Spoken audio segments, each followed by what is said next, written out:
In nearly 500 years of history, the Church of England has nominated a woman to lead it. Dame Sarah Mullay, the Bishop of London. She's been in that position already, breaking glass ceilings through her career. She's been the Bishop of London since 2017, the first woman to take up that role, the third most senior member of clergy in the Church of England. And she will now, in an enthronement ceremony sometime in the new year, will become the new Archbishop of Canterbury. As you rightly said, it's the first time that women were considered for this role. It was only under the tenure of the previous Archbishop of Canterbury, Justin Welby, that women were allowed to be bishops at all. And so it is in a very short space of time. We've had since the 1990s the first time when priests, female priests were allowed in the Church of England. We then had just 10 years ago the first female bishops. Well, now we have the first female Archbishop of Canterbury. And Aleem, she takes over at a challenging time for the Church. What could she bring to the role? Well, she was, before she joined the Church, an administrator in the NHS. She was the youngest ever chief nursing officer for England in 1999.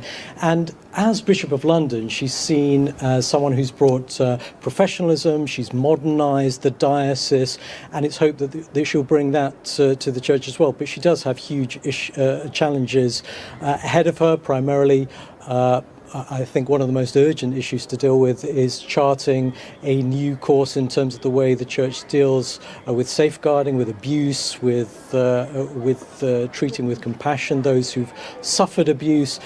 Then there is the issue of falling numbers of people going to church services, though London, the diocese in which she's been in charge, is one of those that's seemed to buck the trend somewhat in that regard. And also there are big theological divisions, if you like, within the Church, particularly over issues around, for example, blessings for same-sex unions. So huge challenges within the Church, and of course she'll be drawn on commenting on some of the issues and challenges there are across the country, and indeed on global issues as well. On global issues, and many will be welcoming the fact that a woman has taken on this position, but there'll be some who don't believe a woman should be head of the Church. That's right. I mean, quite early on in her church career, she was someone who was put in charge of looking at how to make reforms when it comes to safeguarding. And there are those who think that perhaps a woman in charge of that issue might help chart a better course. But you're right. I mean, in the Church of England now, there are those, even senior members of clergy in the Church, who are opposed not just to women becoming bishops or leading the Church, but women being ordained at all. So certainly those there are those who feel that flies against the theology that they believe in. But she's managed to work with some of those bishops in the past, and I don't think necessarily that will be an obstacle to her forging ahead. Staff Association of Nigeria, Pengasin, and the management of the Dangote Refinery and Petrochemicals has taken a new turn as the association directs all its members across Nigeria's oil fields to down tools immediately, while other members working in other offices across the oil companies are to comply with the directives on Monday until the government reins in on the management of Dangote Refinery. The decision to completely down tools by Monday is part of the resolutions reached by the association's emergency virtual meeting, which held on Saturday. A statement signed by Pegasus General Secretary Mr. Lumumba Okubagu faulted the management of Dangote Group over an alleged retrenchment of 800 staff, all of whom the statement says are Nigerians, and replacing them with Indians. Pengasin had on Friday described the action as anti-labor practice, lamenting that the affected staff have been an integral part of the operations of the refinery.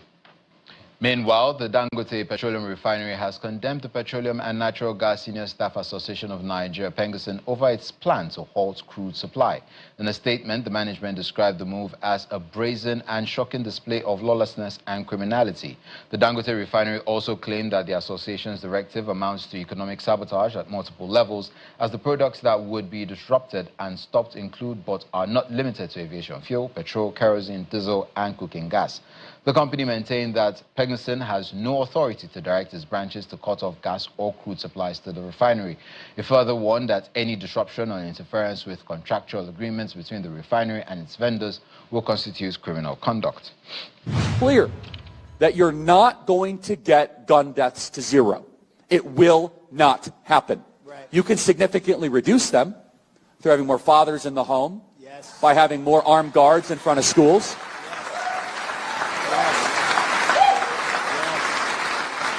We should have an honest and clear reductionist view of gun violence, but we should not have a utopian one. You will never live in a society when you have an armed citizenry and you won't have a single gun death.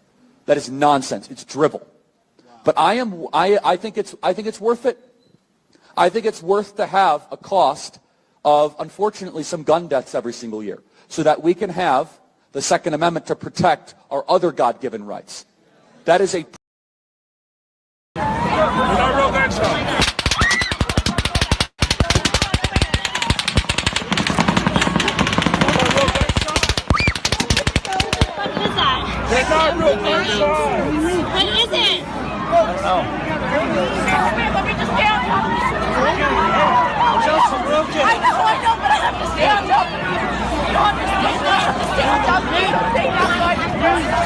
We're going to get trampled if we don't go.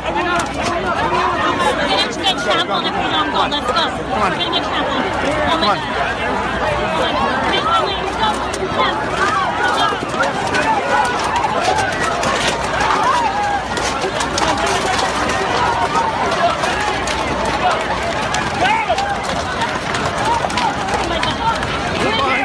It's fireworks.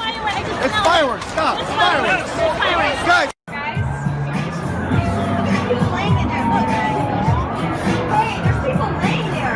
There's people laying where? There's people laying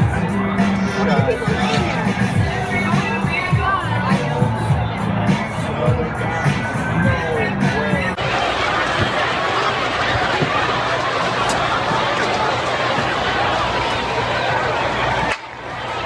I'm buying it. It doesn't sound like them. The site today of a mass shooting, and this time gunfire aimed at elementary school children. We're here in front of the Newtown United Methodist Church, where we've watched people gathering all evening long, as tonight the details are still pouring in. There are 27 victims, 20 children, 7 adults. And we've heard all day about the incredible response by teachers inside the school, which is considered one of the leading schools in the nation.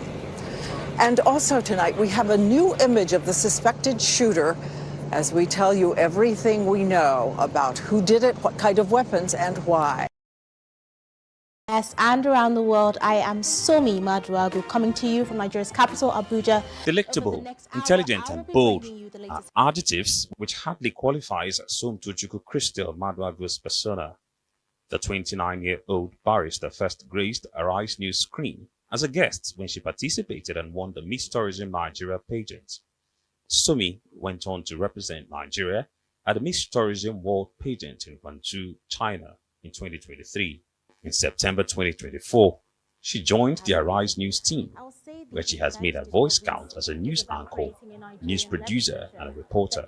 Trump announced on Saturday that India and Pakistan have agreed to a full and immediate ceasefire. Through a blend of her legal dexterity and her reportorial vigor, Sommie advocated for out-of-school children and campaigned energetically against sexual and gender-based violence. One of her most recent coverages was the submission of Memorandum for Reserved Seats for Women's Bill, held on the 21st of September. There, Sommie, alongside millions of other Nigerian women, advocated for a stronger representation for Nigerian women at the National Assembly. Sommie's voice is now silent, but her spirit, passion, and legacy will endure as part of our collective memory. Are properly educated and that there are less children out of school in Nigeria. From the presidential villa, Sommie Maduagwu, Arise News.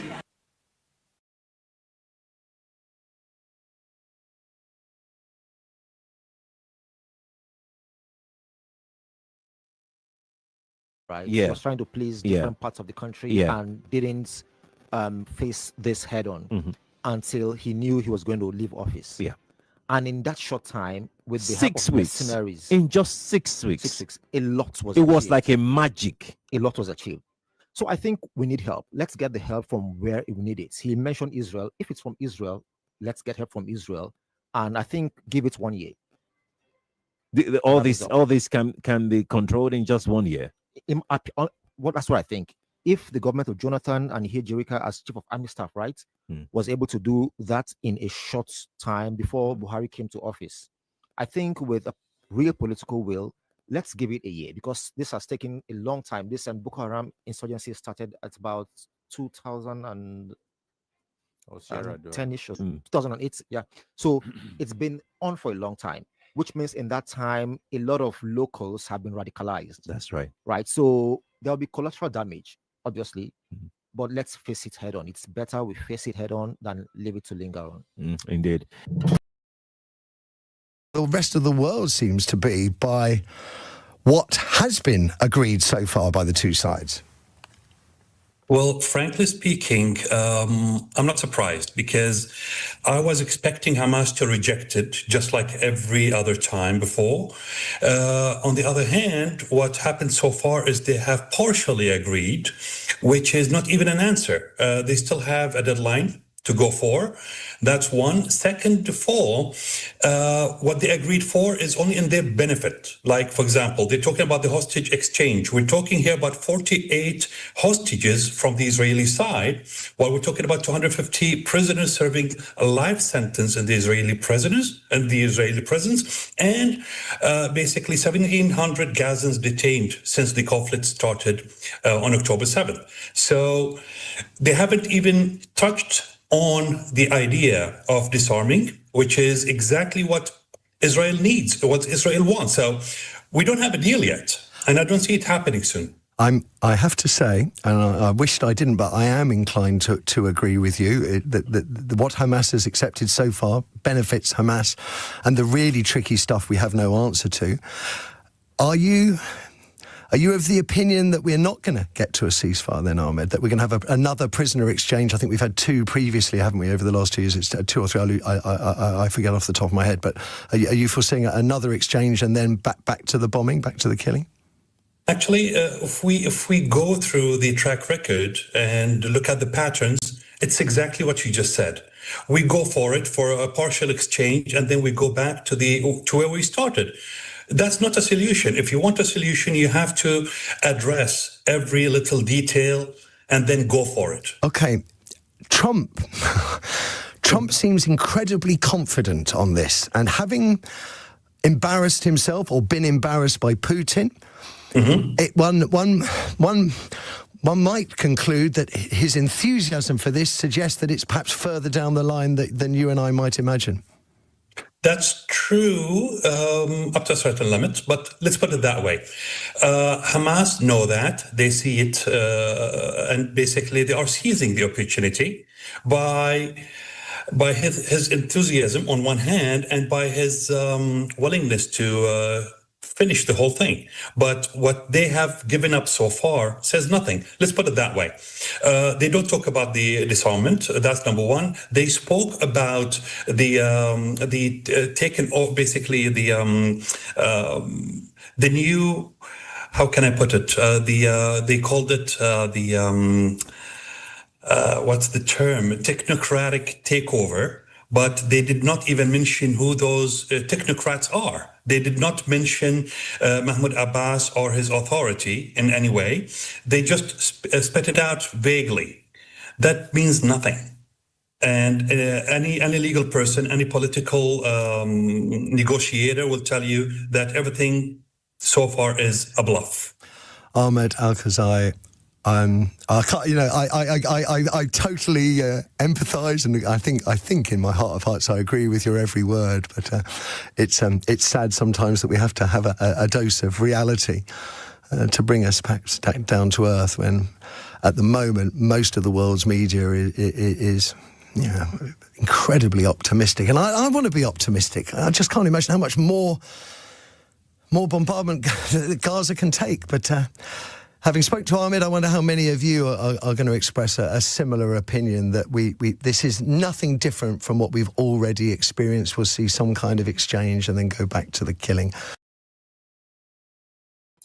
Thank you. Thank you for joining me this evening. As you can see, I've already covered some of the headlines for the week. Just to also say that this show is here to bring people together, not to divide, not to hate along racial, religious, gender, anything. No form of discrimination is tolerated here. This is a humanist kind of conversation. We're here to understand each other and find ways to mend fences so that we can all live a more prosperous life. And that is the basis of the conversations we have here. So I thank you all that are going to join us and that have already joined us now. And the conversations are going to include, any topics, towards the end, we are going to discuss topics that are a little bit more conceptual, than what is on the headline, because these headlines are basically news. Nigeria became 65 this week. And, some people say we made progress, others say we haven't. I guess depend on always point of view and the context you are speaking. Both sides are often correct, and I'm learning every day. And in America, you hear about how some people want to malign the left and say the left is the devils. They are the ones siding the death of. They are happy with the death of Charlie Kirk, and all kinds of stuff people say. And it's just what I've learned this week is that people tend to not truly understand themselves. People don't know themselves, let's put it that way. Because what I learned was that the one side is accusing the other of laughing at Charlie Kirk, and the other side is saying, we've been telling you this forever, to start controlling guns so that guns don't keep killing people. We've been telling you and you refuse. Children were killed in schools, you refused. Adults were killed, you refuse. Now when your own person is killed, you are crying. You see how people behave? Human beings are strange creations. One side wants to prevent it. The other side complains that the other side is laughing at them when somebody is actually loses their life. Both sides are correct. Well, how can they not find a way to meet in the middle ground so that nobody gets killed in the first place? I think I would rather be on the side of don't have people lose their lives needlessly. That's the side I want to be on. Somehow, the side that has just lost their own seem to be claiming the moral high ground somehow, when they have the one that did everything in their power to prevent gun control in that country. Societies are strange beasts. I've come to understand it more and more every day, that they are strange beasts, and people don't know themselves at all. People really don't know themselves, what they are doing to each other. And this is why the whole world is in a mess. And okay, so after that, in the case of Pengassin, we saw what happened with Pengassin. I'm not happy with them.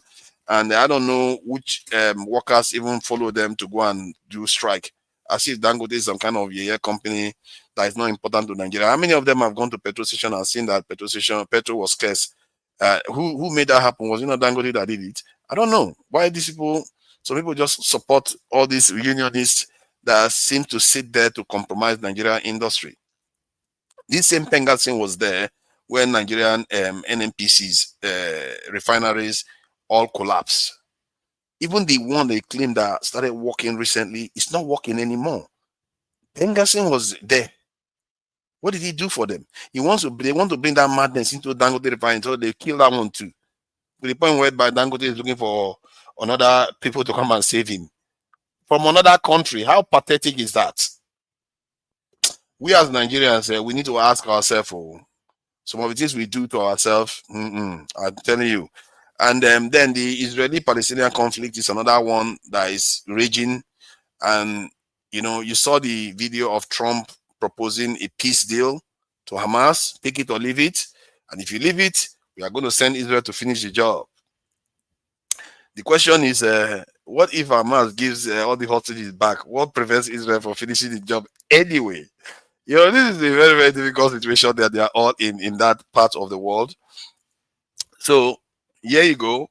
When your brothers in the Arab world are telling you, give up, surrender your weapons, all the Arab countries are telling Hamas to surrender their weapons. It's like, what kind of surrender with your weapons situation is this?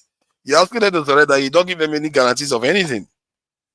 I don't understand people. I really don't understand people. And the world has lost its mind.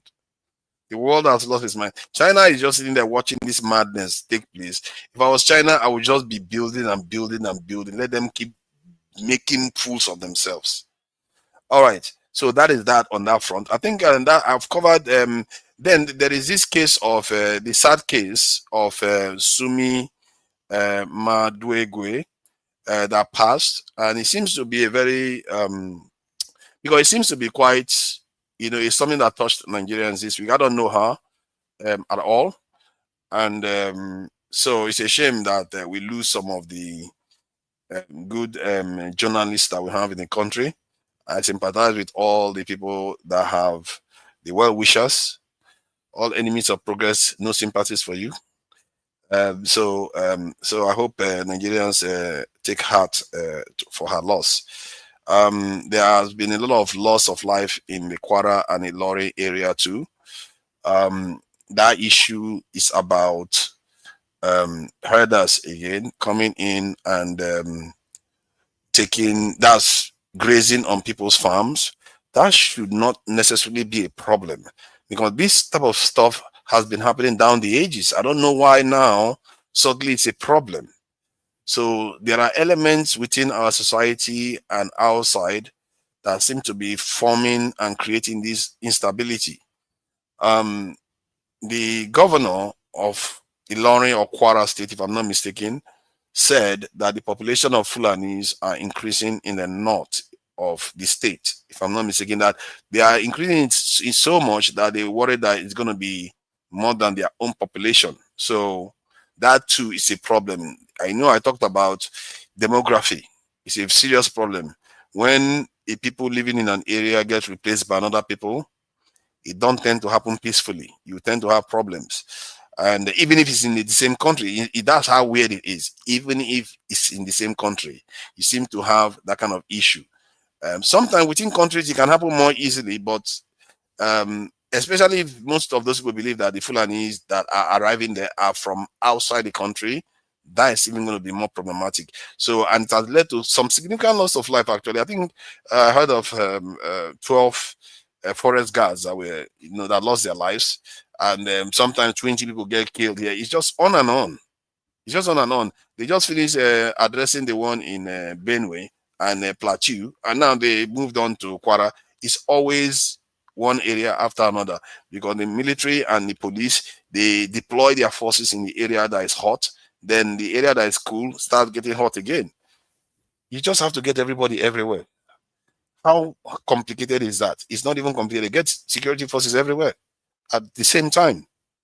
Give that 5-10 years for everything to cool down. Then you can decide to downsize your security forces a little bit. If you have it's like there's fire in your kitchen. What do? You pour water. You pour water so that the fire cool down. Then you take the water away. You don't keep pouring water when the fire has cooled down, do you? In our own case, fire is burning and we are pouring a little bit of water one at a time. The fire is getting bigger and sometimes it goes down, it goes up, as if you just wanted to carry on burning. But that is me done on that security forces. Good thing I say my piece right now, so I don't keep interrupting people too much when they come online to join the discussions. And let me see which other topic have we not covered. Nigeria 65, about the president. You know, I'm quite surprised how many people you see on the internet defending this current government. And maybe they have a good reason, because you can't argue that the student loans was a good thing. You can't argue that the tax reform, I don't know, I think, wasn't that Dexter that was saying tax reform wasn't good? I think the tax reform wasn't bad. You have to earn up to 800,000 naira before you start paying tax. You have to, as a business, earn over 100 million naira before you start even contemplating filling the form for tax at all. So that is reasonable, if you ask me. And the idea that that is a problem it stems from the fact that we don't necessarily know how taxes emerge in many Western countries. The idea that people don't have a lot of money, the economy is not developed enough to start taxing people. There is an element of truth in that, but that is the whole point of exempting that large group of people that don't end up to 800,000, that large group of businesses that don't end up to 100 million. That there's a point there. So you have to speak the truth to these things. I don't like the macroeconomic design that this government did, but on these things they are correct. There is a right thing to do. What else do you want? You want Nigeria to be going without collecting tax and having money to pay for institutions. That is because that tax you collect, you can leverage it to get more loans overseas, because they know now you have good income coming in every month based on the taxes that you are collecting. You see what I mean? That comes into the government coffers. Most of the tax that is coming in now often tend to end up in smaller subsectors and smaller. It doesn't get into the government coffers to represent the government's revenue generation per annum or per quarter. It doesn't show up, so they can't leverage that to raise income because they don't control it. The money is not theirs to control. You have to have control of the funds for you to be able to leverage it to do anything. Hence, they are right to want to bring it into the hands of the government. So I will leave it at that. Let me welcome the people that have been in the backstage for a while. Thank you for joining us, Oga Ike and Jonaba. I appreciate you for joining us. And I'm glad we are not hearing a lot of bad news from the Middle Belt lately. And I hope in no time they close all the IDP camps. And I'm a little bit disturbed that the governor of Kwara was demanding that the government set up an IDP camp. This IDP camp, once they set it up, they don't seem to close. How many have they closed? Does anybody know how many IDP camps have closed in Nigeria? Because I would really like to know whether they actually ever close them. They keep opening new IDP camps every day as if our people are going to be displaced from their villages and start living in IDP camps. That's not what they should be. They should be living in ancestral homelands. That's where they belong. Thank you for joining me, gentlemen. I really appreciate you to come here and spend time this thing with us. Oga Ike, I don't know what you make of what is going on in Nigeria, in the Kwara state. That seems to be exercising a lot of southwestern people. That insecurity that is going on now. So what do you make of it in that state?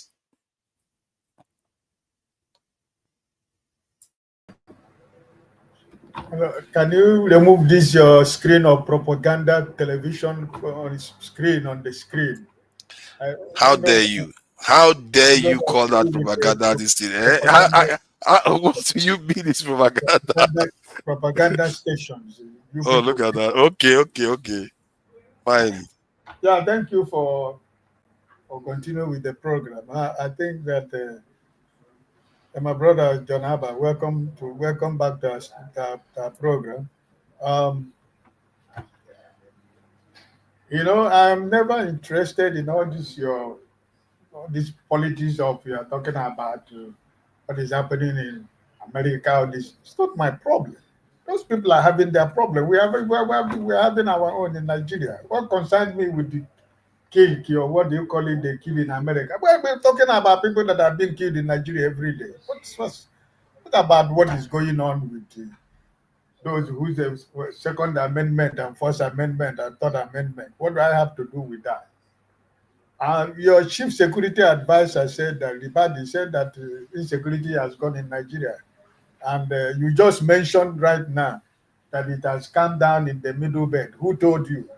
This is your own observation or your own conclusion that it has come down in the middle belt. I don't know where you're getting your news. I don't know which information you have. But you know, when I was ranting or before I started today, I said that those who believe Nigeria is working, Nigeria happened to all of them, you know, because insecurity in Nigeria, if anybody tell you that everything is fine, we're not trying to be honest with ourselves. We talked about when you were making your first comment, when Dr. Rudolph were here, you were talking about we don't have enough people in the security forces. We have shortage of people to join the army and the rest of them. Who told you? The ones that are there, the ones that are already that is there, how is their health, welfare of themselves and their families? The ones that are defending you, what is their welfare? How is their welfare being taken care by the government of the day? And you're asking for more people to go to join police and army. What are they going to do there? To carry arm and stand on the road and begin to extort money from Nigerians and turn to become, you know, kidnappers. Is that? You know, so the chief security advisor stays in Asorok and he tells you that insecurity is, Nigeria is safe now. Do you believe that Nigeria is safe now? Not even close.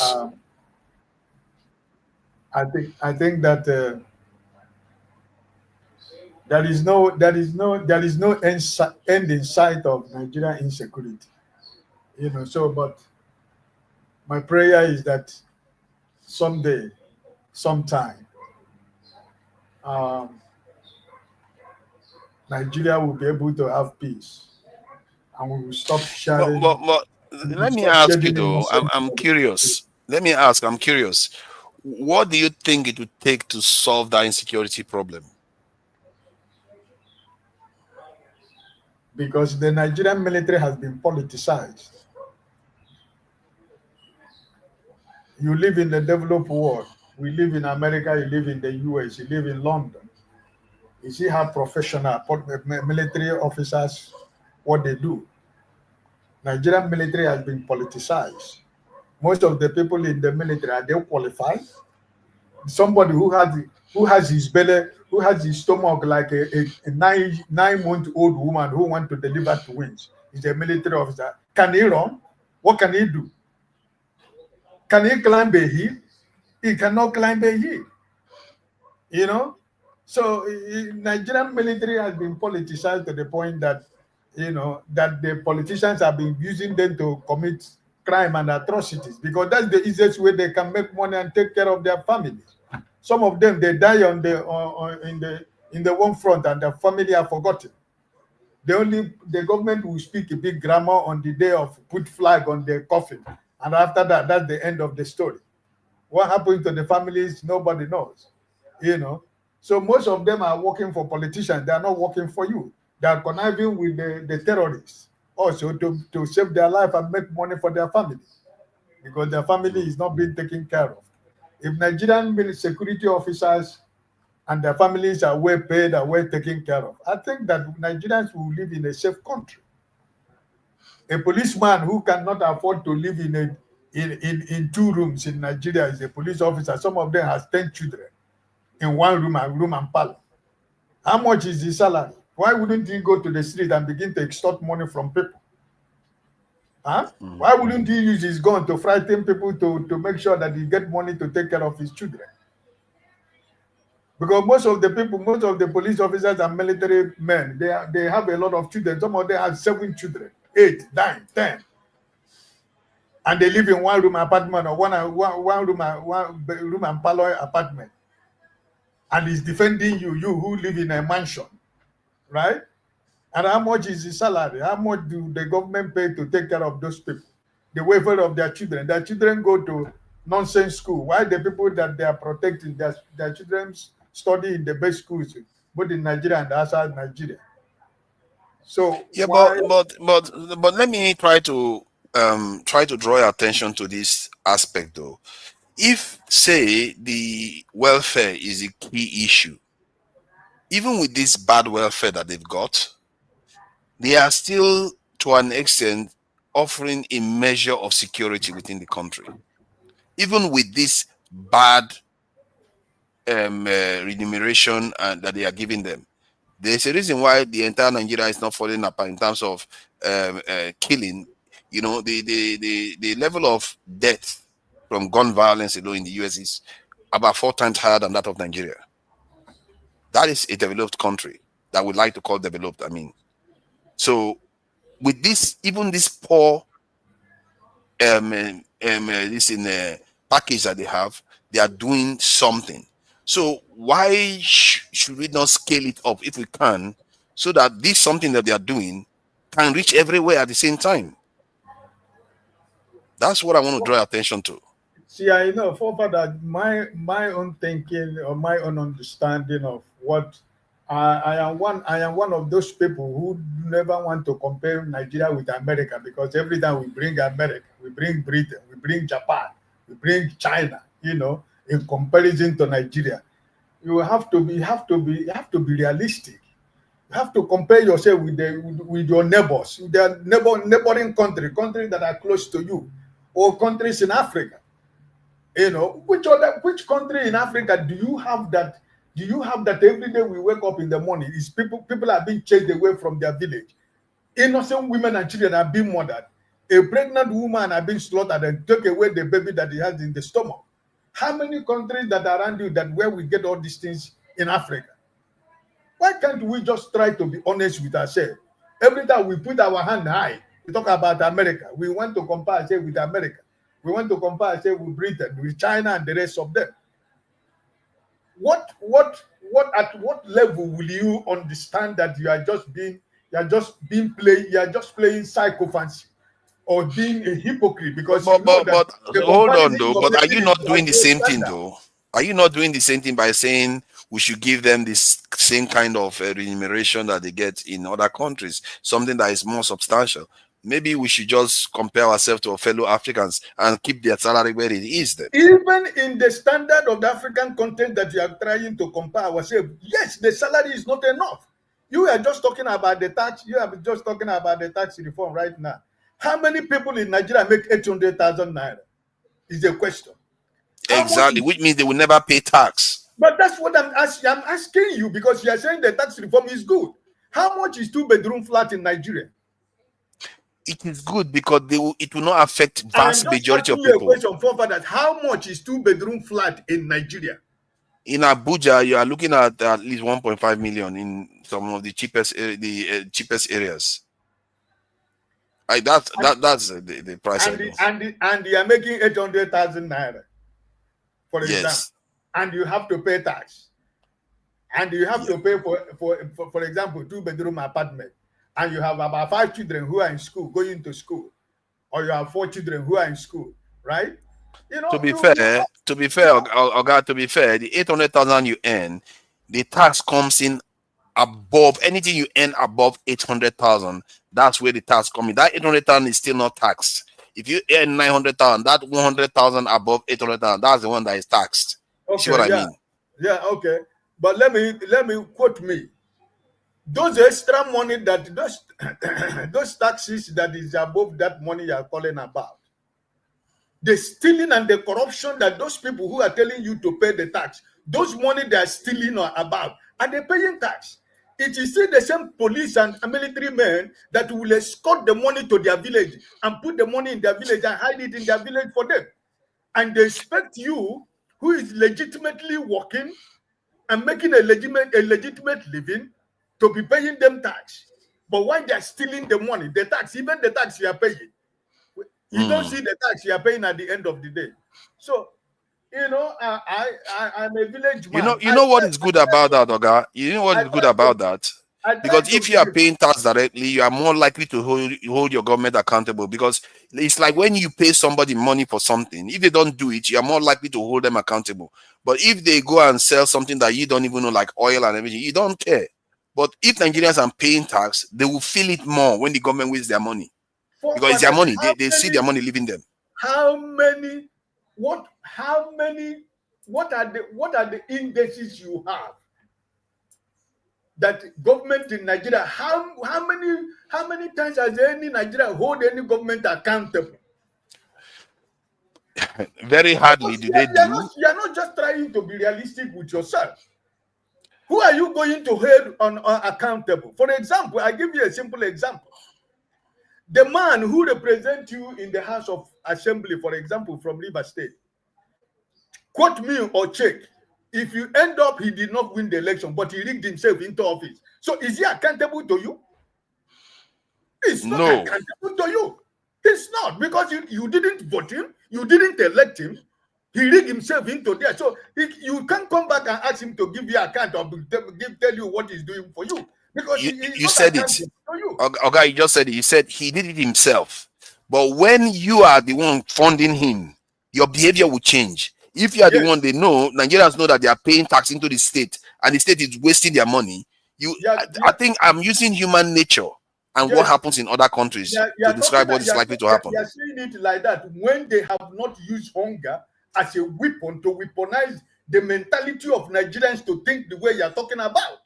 Because that's the first instrument that they use to weaponize hunger and come back to give you 10 bags of 10 cups of rice and give you Maggi and give you shawarma, and to tell you to shut up your mouth because you feel that 5 cups or 10 cups of rice, you and your family can eat it 2 times. And after 2 times, what happens? So they know how to keep you short by making sure that they weaponize what you should have used to hold them account. So Nigerians, they know that the only weapon they have is hunger. And that's why they're making sure that even in the midst of plenty, that people are hungry. That they have nothing to offer. Nigerians cannot resist the condition they find themselves. There is nowhere to fall back because they know that you are hungry. And they know that if they come back to your village, if they come back to your village and share 5,000 naira, everybody will shut up. A man that will represent you in the National Assembly who will say that he's empowering his people with a wheelbarrow and shovel and knife. What kind of an empowerment is that? I hear what you're saying. I have to agree with you on that. I'm not. All of us who live in this part of the world, we pay tax. Even before your salary comes in, the day they pay your salary, all the taxes you need to pay is taken away from your salary. So I don't have a problem in paying tax because that's why I'm enjoying the amenities that I have. And that's why that I have right to contest for anything. That's why I have right to challenge the government of the day. That's why I have right to stop the governor of the island at the supermarket and tell him to fuck himself because that road that I see that is not working. Why is that road? Why is no asphalt on that road? But you're contradicting yourself though. You say that is why you have the right. If you're not paying tax, you will not feel that way.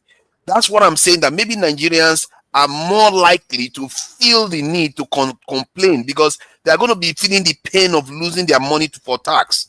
I spoke to a Nigerian recently and he was really, really angry about the tax. I said, you're not earning up to 800,000. Why are you worried? He said, because if he's going to have to pay tax, it's like they will find a way to take the money from them. I said, that's not how it's supposed to happen.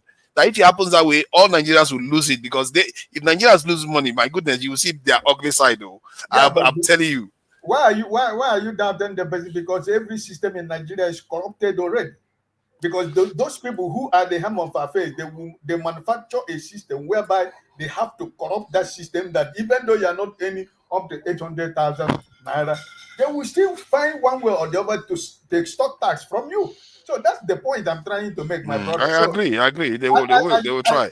I just think that we have to be very factual, right? For example, if John Abba travel to Nigeria and go to the man representing him in the National Assembly, for example, Brother John has to fill a form to see the man representing him at the State Assembly. And if he doesn't want to see you, he doesn't want to see you. But he's supposed to be open to his people in his constituency, right? And Yeah. even the local government chairman that is working with a bulletproof car, he doesn't even know the people that is their local is their chair is the people that is in local government. Is it not in your country, Nigeria, that the government of Adamawa State sent 21 wives of local government chairmen in Adamawa State to go to Turkey? The wife of 21 local government area in Adamawa, they send their wives to go to Turkey for whatever they call it, local government chairman. That is the country we are talking, because it's a failed country. That's what we are talking about, right? Because if John cannot see the man that will represent him in the House of Assembly or his chairman, where will Brother John be able to tell the man the need of his people? As long as you are not coming there to say Baba, you are not coming there to call him High Chief, or you are not Excellency or Honorable. If you find that you are coming to question him, the gate will not be open unto you. This is the system we operate. Thank you. Let me bring Jonaba in. Thank you. I don't know whether, Jonaba, you've heard of any recent insecurity incidents in your area, because I think Oga Ike did raise that maybe I'm speaking too soon. If you've heard of much of insecurity in your area, let me know, or let us know, I mean. But the issue in Ilorin, Kwara, the people are getting worried there too. Some people say it's because of this migration, because of the desertification of the north, and maybe it's driving a lot of Fulanis into Nigeria. So that one is happening. And then you heard about the tax issue too. So I don't know what you make of it. Thank you, forefathers, for having me today, and brother Ike. Um, the taxing is not a problem. The issue is that is there any reward the citizens that tax? There have been taxing in Lagos, those who work for local governments, federal and state in Lagos, and they have never get any incentive for being a taxpayer, which means if you make money and they take it directly out of your paycheck, you are contributing to the infrastructure of the state, of, let's say, like Lagos, right? And in the situation whereby those money uh, have been taken out of your account and you don't even know what they're spending it for, rather it's worrisome. But if there is a system whereby your taxes go to your infrastructure, good hospital, good clinic, good clean water, that keep the government running effectively, and you can see it, then we can say, can we start from somewhere? Yes, we can start from somewhere. But the one that has been uh, implemented over the years in Lagos, you can ask the citizens or the that lives in Lagos that they have been taking that money from their account. They have not even been like a fire, like we file for taxes because you contributed to the well-being, and encourage you to file, or encourage you, or whatever you are paying for is working for. When you talk about developed country, you can see once there is a school in your area, your taxes will be more. But you can see that they use it. Once there is a new road construction, or a school has been built, or clinic, any of those things, is the taxpayer that are responsible for those things, and they can see it, and they can say, okay, challenge the authority if at all things are not done properly. But in Nigeria, where there's no even town hall meeting these days anymore, rather than when politicians want to rob the people and gather few of them that they give money to and make this thing, no place of accountability and showing the citizen that I'm working for you. In the system we have, uh, if the billionaires are taxing themselves, that if you are making million, you just said now that in a decent, being fair in Abuja, two-bedroom apartment is 1.5. how many Nigerians make 1.5? And if they make it, how much, what is that one going to buy for them and their family? So it's not there, it's the system we have is not rewarding, even if you pay tax for any, from whether it's 800 and above. If you are making based on your talk, is that if you make above 900, it's your 100 they tax, your 800 they don't tax it. Well, even if it is 2 million, where is the money going? We have a very corrupt system. If they are doing it, and the citizens, and that's why I'm more advocate of the citizen knowing their right and push back. Where your treasure is, that's where your heart will be. If you know you are part of this, but we have seen our system never work, that the same politicians that go to Abuja, whether from the state to the federal level, share the money, and the citizen never hold them accountable. You can see your city, your state, if you are from recently after whatever been going on, how your people wearing beautiful attire welcoming their crook governor. None of the governor need to be welcome in any faction. These are criminals. So, but these citizens need to wise up. If that happen in the north, you saw the north are not educated. And that's why I believe that even the same thing will break up in Nigeria. If you ginger the youth of the north and they have a clear understanding, they will take it without looking back. And that's what I'm looking forward to. Not these people who are afraid to lose anything. They think that they are too beautiful to die, but they are dying anyway, whether you like it or not. So why can't we just die hard? And when it comes to the so to me, the tax issue and the way our people, I want to speak directly to the Nigerian citizen, rise up, rise up. And when it comes to the insecurity, it's the failure of the government. And when you say it's a failure of the government, when you are a leader, you take responsibility. You don't shift blame. We have seen the defense secretary, or what do you call them, minister of defense, whatever you call them, say that our problem is spiritual. A whole general in the army, they do not hire you to come. You are not a pastor. You are not a man. We have surplus. They are even giving us a fake prophet that never come true, and you are not even in that arena.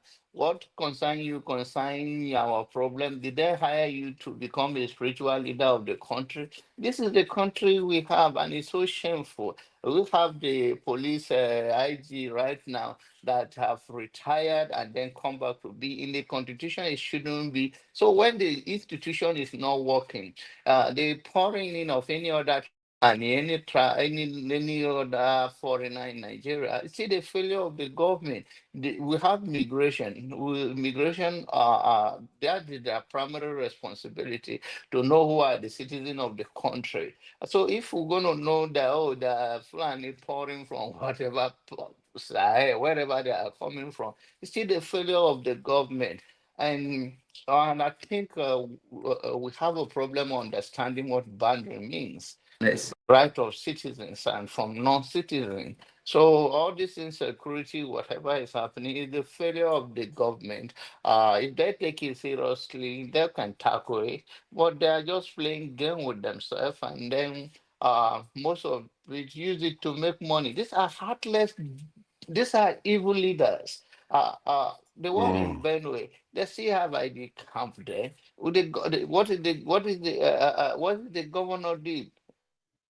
Every a leader that come and see these people in this pitiful situation, the first thing you will do as a good leader is to make sure they return to their ancestral home. There's no place like home. And this is not what these people are doing. These are blood suckers. They don't have a heart of human being. So they can justify, so oh, now they're invading. End of the day, they will budget for the ID camp instead of people living in their home safe.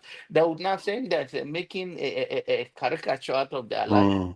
So But we Janamba, let me ask: do these people even have any plan of that they want to roll out so that they can close. They have a timeline that okay, after a year, 2 years, 3 years, IDP camps all will be closed.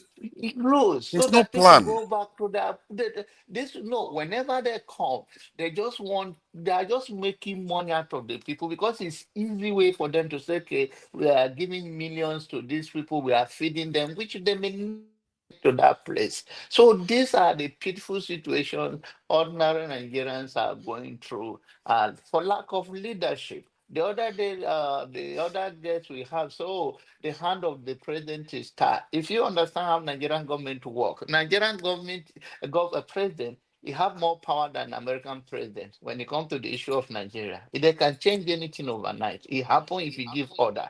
But when you are talking about a system that respect the rule of then you are talking. But these people that don't, if he call any governor right now and say, hey, if you don't do this thing, this is what I will do, he get it done. Unconstitutionally remove the rivers, the governor of River State, broad daylight because of him and Wiki, body in Abuja. So if he has the will, political will to say enough is enough for all of those things, it will come to an end. Because when it comes to the time that are running for 2027, a lot of those governors too will be running for re-election. So it's give and take. So to find an excuse for him to say, oh, he couldn't have done much for the state or the insecurity or for the looting, because what brought that was that it was being approved, went through the judiciary system that the money should go directly to the local government account, so it reached the people.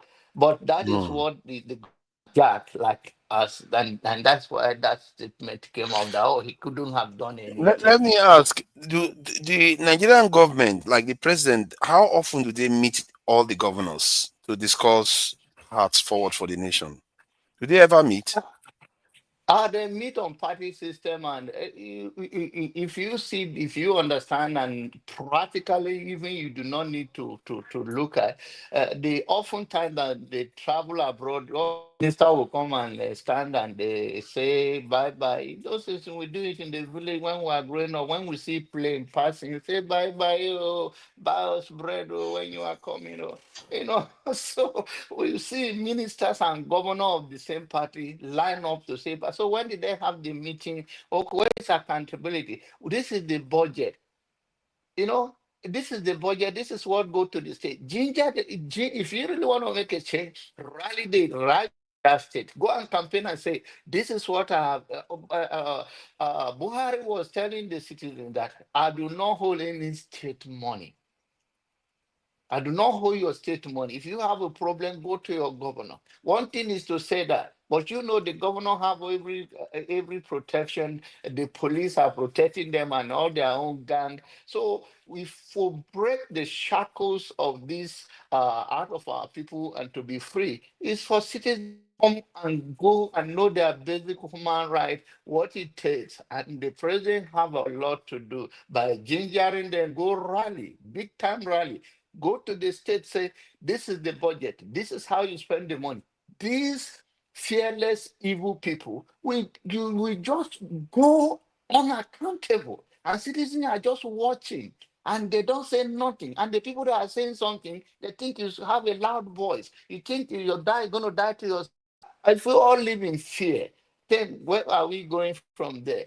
And I'm much of advocate of let Nigerian citizens wake up. The insecurity. If they're talking about gun in America, for me, back home it will be more bloody because I would like all citizens, since the situation is not working for now, all citizens to protect themselves, not hands in the hand of the bad guys, and then the innocent person can be clamped.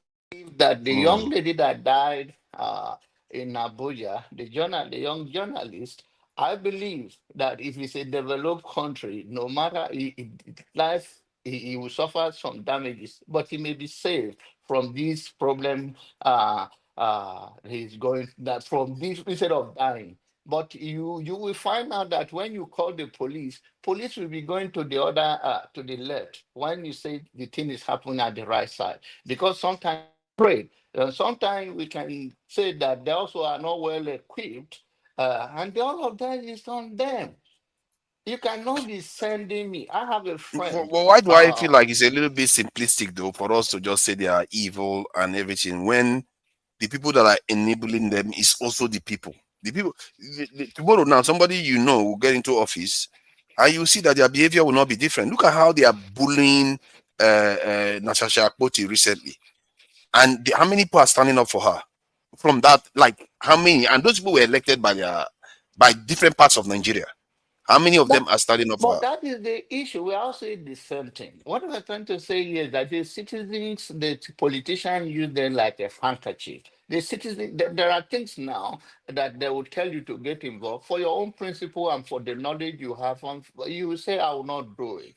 But ordinary Nigerians that are using poverty as their last name, that if they see 5,000, they will go for what they will not ordinarily go for. Even Nigerian is so hard, and I think this administration have these tactics of using poverty. Even some governor, the ex-governor, I believe Altun is holding bag of wike in Abuja right now, walking around with him because he's broke as hell.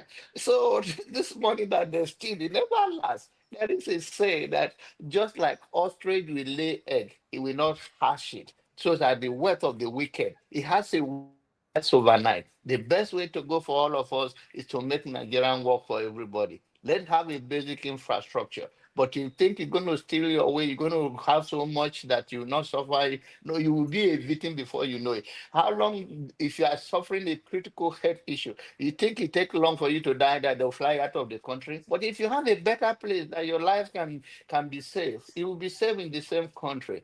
And that's why I believe that all of us that Jackpa not we can have to say, okay, we have the opportunity to speak through to the power, but those people who are on the ground there that are fighting day in and day out, speaking, we should encourage them more and call them our heroes because it is tough and these ordinary citizens are suffering. And this insecurity now is a big problem. And if a serious government is serious, the security of your people is your priority. Any aggression internally and externally, you want to make sure you don't wake up and hear this traveling voice that somebody just fall and is dying and you have nothing to do about it. I think it's not good and that is not leadership. A good leader should make sure the safety of his people and basic human needs are there for them. And that's why I believe that what they are doing is pure evil because they know you are that if we see our loved ones struggling in pain, and we even if we cannot be there for them, we still feel the pain. And even if you can be there for them, there are problems money cannot solve. There are problems money Thank you. cannot solve. Well, I think so that I can bring Odi in. Odi, thank you for your patience.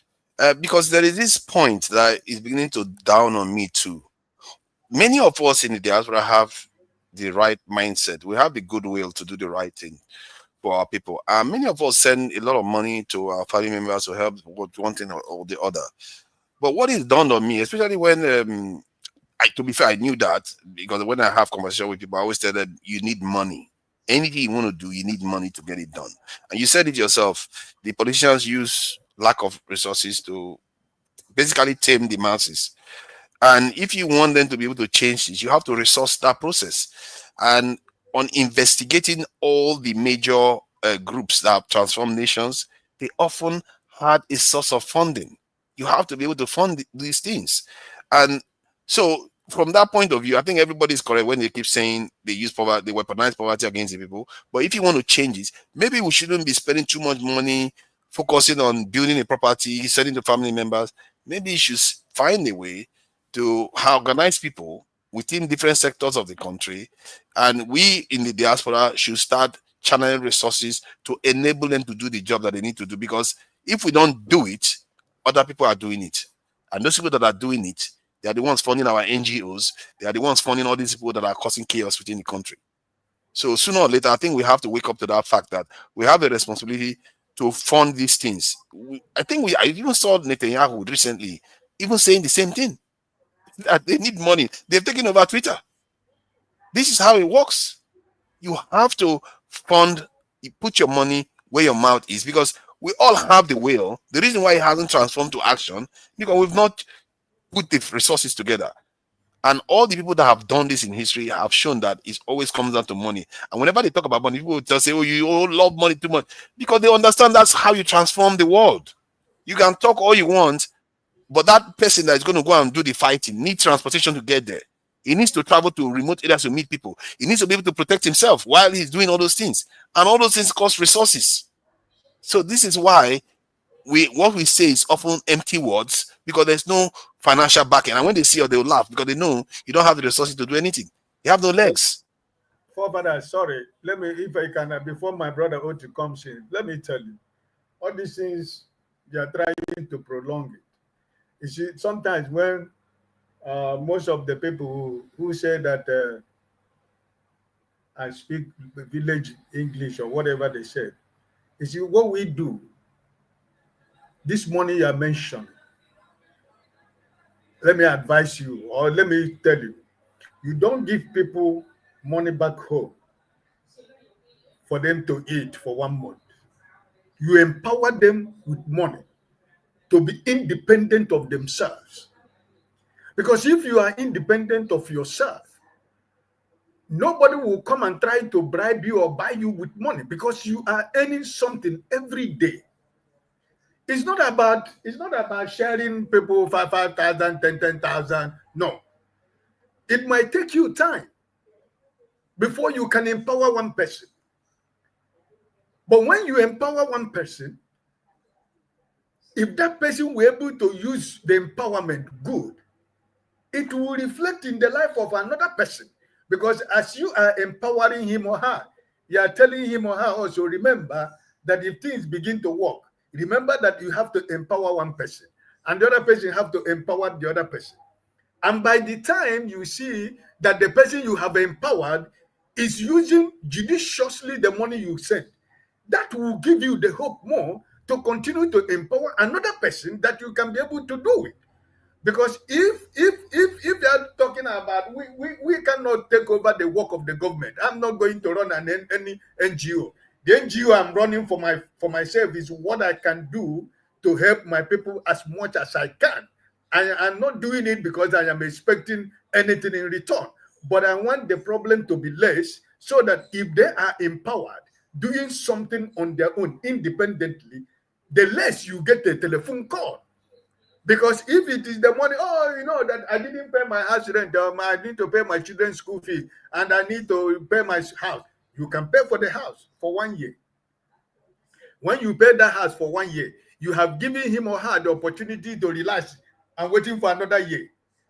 Even though you have the opportunity to pay for that house for 1 year, try as much as possible to engage that person independently, economically, to be doing something, looking forward for the next year when that house is going to expire, because he's not going to wait for you again to pay for that house another year. That's the work we are doing. You know, we that are in diaspora, that's the work we need to do. It's not about you go home. When you go home, oh, you share 10,000. They say 4,000 came home, and everybody get 10,000, 5,000. When you finish sharing that 10,000, 5,000, and you enter flight and go back to your station, the politicians will come with a bag of rice. How much is a bag of rice? 100,000 naira, and you share 10,000. Why wouldn't they follow the politician? That's the point. So we have so many ways that we can be able to make sure that those people that are your family member, your friends, and your colleagues, that you know that God has placed in your heart to make them to stand on their feet on Nigeria, so they can be independent of themselves. That's what we're supposed to do. I'm not going to take over the work of the government. I'm not going to put any NGO for any nonsense. It is out of what I have, because at the end of the month, when the government of where I am, when they take their taxes, whatever that is left for me is from there that I can calculate what I have to give to anybody, the blessing I have to bless somebody, or the seed I have to sow in the life of anybody. So when I sow that seed, my prayer is that no matter how small that seed is, that seed will bear 1 million times fruit, so that you can also impact the life of somebody. And that will reduce my phone call that I receive from Nigeria. You get the point I'm trying to make now. No, I hear what you are saying. You are talking about it from the point of view of empowering individuals to be able to empower themselves. But the area I'm coming from is, many of us, it's not necessarily only about empowering individuals. It's about transforming the way the country is run. And because that is where most of us, our opinions lie, maybe we should be channeling our resources to achieve that. Because if you look at how many groups, for example, the Israelis do it, they channel their resources to transform things. Even not only transforming their country, they transform outside other countries, the way other countries behave. All their resources is put towards that, because they know if they use their money for those purposes, they get bigger returns. And maybe that's what we should be thinking about, instead of always looking to send money to people, sometimes not to even empower themselves, only for them to wait for you to pay them again, other times to empower them. But maybe we should also channel it to also help transform the system, to also help challenge all these people that are elected into office, to also help hold people accountable, so that there are organizations that are out there doing the research, the hard work. Some of them may even be overseas, to actually hold our politicians accountable when they betray the people. So those are things, maybe it's what we should be thinking about, because if we don't do those things, you're not going to transform the country. Because all movements in the world, they often require funding. And when they tell people to subscribe to Dr. Damages, to join this thing, some people are reluctant to do that. How do you know how many organizations, the Bolsheviks, the French Revolution, how many of them are based on subscriptions alone? You'll be surprised. I didn't know that. Subscription, they used to sell newspapers. They used to spell reports, political reports. They will sell it, and their members pay for it.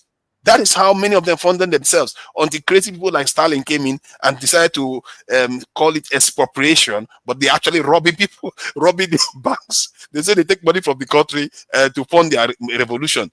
This is how revolutions happen. If you want to transform a country, as a matter of fact, we've seen it in Nigeria before. Isn't that how Nnamdi Kanu did his own? People gave Nnamdi Kanu money. Now, he didn't do it out of nothing. They gave him money willingly.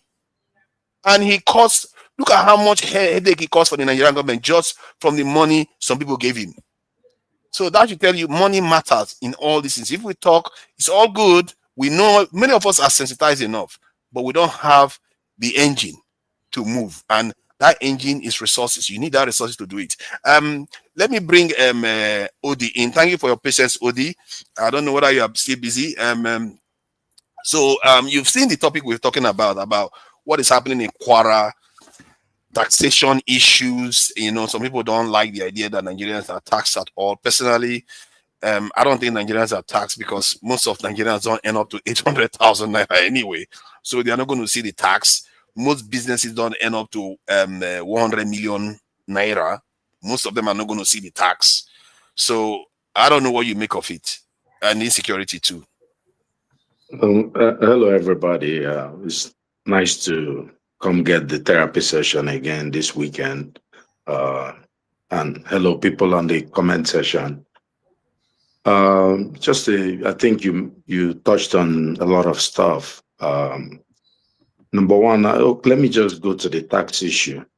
I don't believe that I think the federal government has a wrong priority. I think the idea should be on production at this time, because, and if you look at these governments, they've been focusing on data manipulation, really. You can see how they rebase the inflation rate, and they're just playing with figures. Nigeria is not really making progress. I think if you go to Nigeria, I've been there recently, you can literally feel the poverty. And, you get calls and you see that there's a problem in the country. Who are you trying to tax? If you employ people in Nigeria, it's a joke. The people, you talk about the 800,000 naira. That's really the security man. Have you gone to Lekki or anywhere in Lagos, or even in the East or anywhere? Have you seen the Megad? Many of them don't even have account. They collect their money by POS. Yeah, but they're not going to be taxed now, so that's not the problem. They don't end up to 800,000, do they? 800,000 is a lot of money by Nigerian salary standard, though.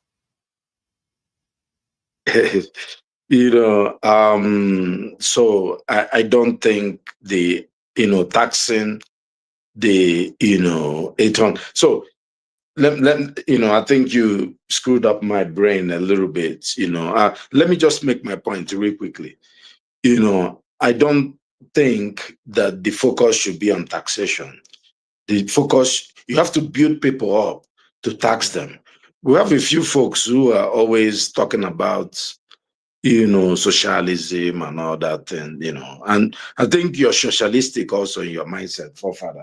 Most times you talk. And for a country like Nigeria, the idea should be on building equity, building wealth. Then you can tax people. How are you going? What are you going to get from taxing someone that makes 800,000 in a year? You can't use that. The country cannot use that for anything. Where Nigerian money is going is just lack of production. That's the main problem. If you focus on producing, then you get all the more you need to make the next jump, not trying to go to tax 800,000. I'm telling you, calculate it. 70,000 times 12 is 840. Am I not correct? Is it not math? If you do that, that means you're taxing the minimum wage guys. No. It's I think 800,000 a month. Not per annum, 800,000 a month. So just in case you, so you thought it was 800,000 per annum. It's 800,000 a month. I think it's 800,000. Okay, yeah, I may be wrong, but I don't think I'm wrong. I think you should check it. I think it's a month. Why don't we Google? Just I'll confirm. Let me confirm. Confirm, because that's. So anyway, I just wanted to let me touch on the peace because you started by saying there was peace in the Middle Belt. I'm not sure if you have any statistics or any facts to that, effect. I think you asked Jonaba, and he's from Benue, from where I said before. I don't think he said there's peace or that there's calm, or So I'm just happy. I'll tell you that the issue in the madness in Gaza is finally coming to an end, hopefully. So at least focus can return on Nigeria and Sudan and the Congo. And I'm happy now, at least I've been pushing this on this platform. Now the American journalists and media, they have picked it up. And, when they go crazy, everybody's going to be talking about it. I hope the kids that were jumping all around on the streets of the West will jump around for people in Nigeria also, and Sudan and Congo, because there's been extermination going on. It could be ethnic cleansing, it could be religious cleansing. I don't know. But I'm happy that there's a shift towards, at least our own story, finally.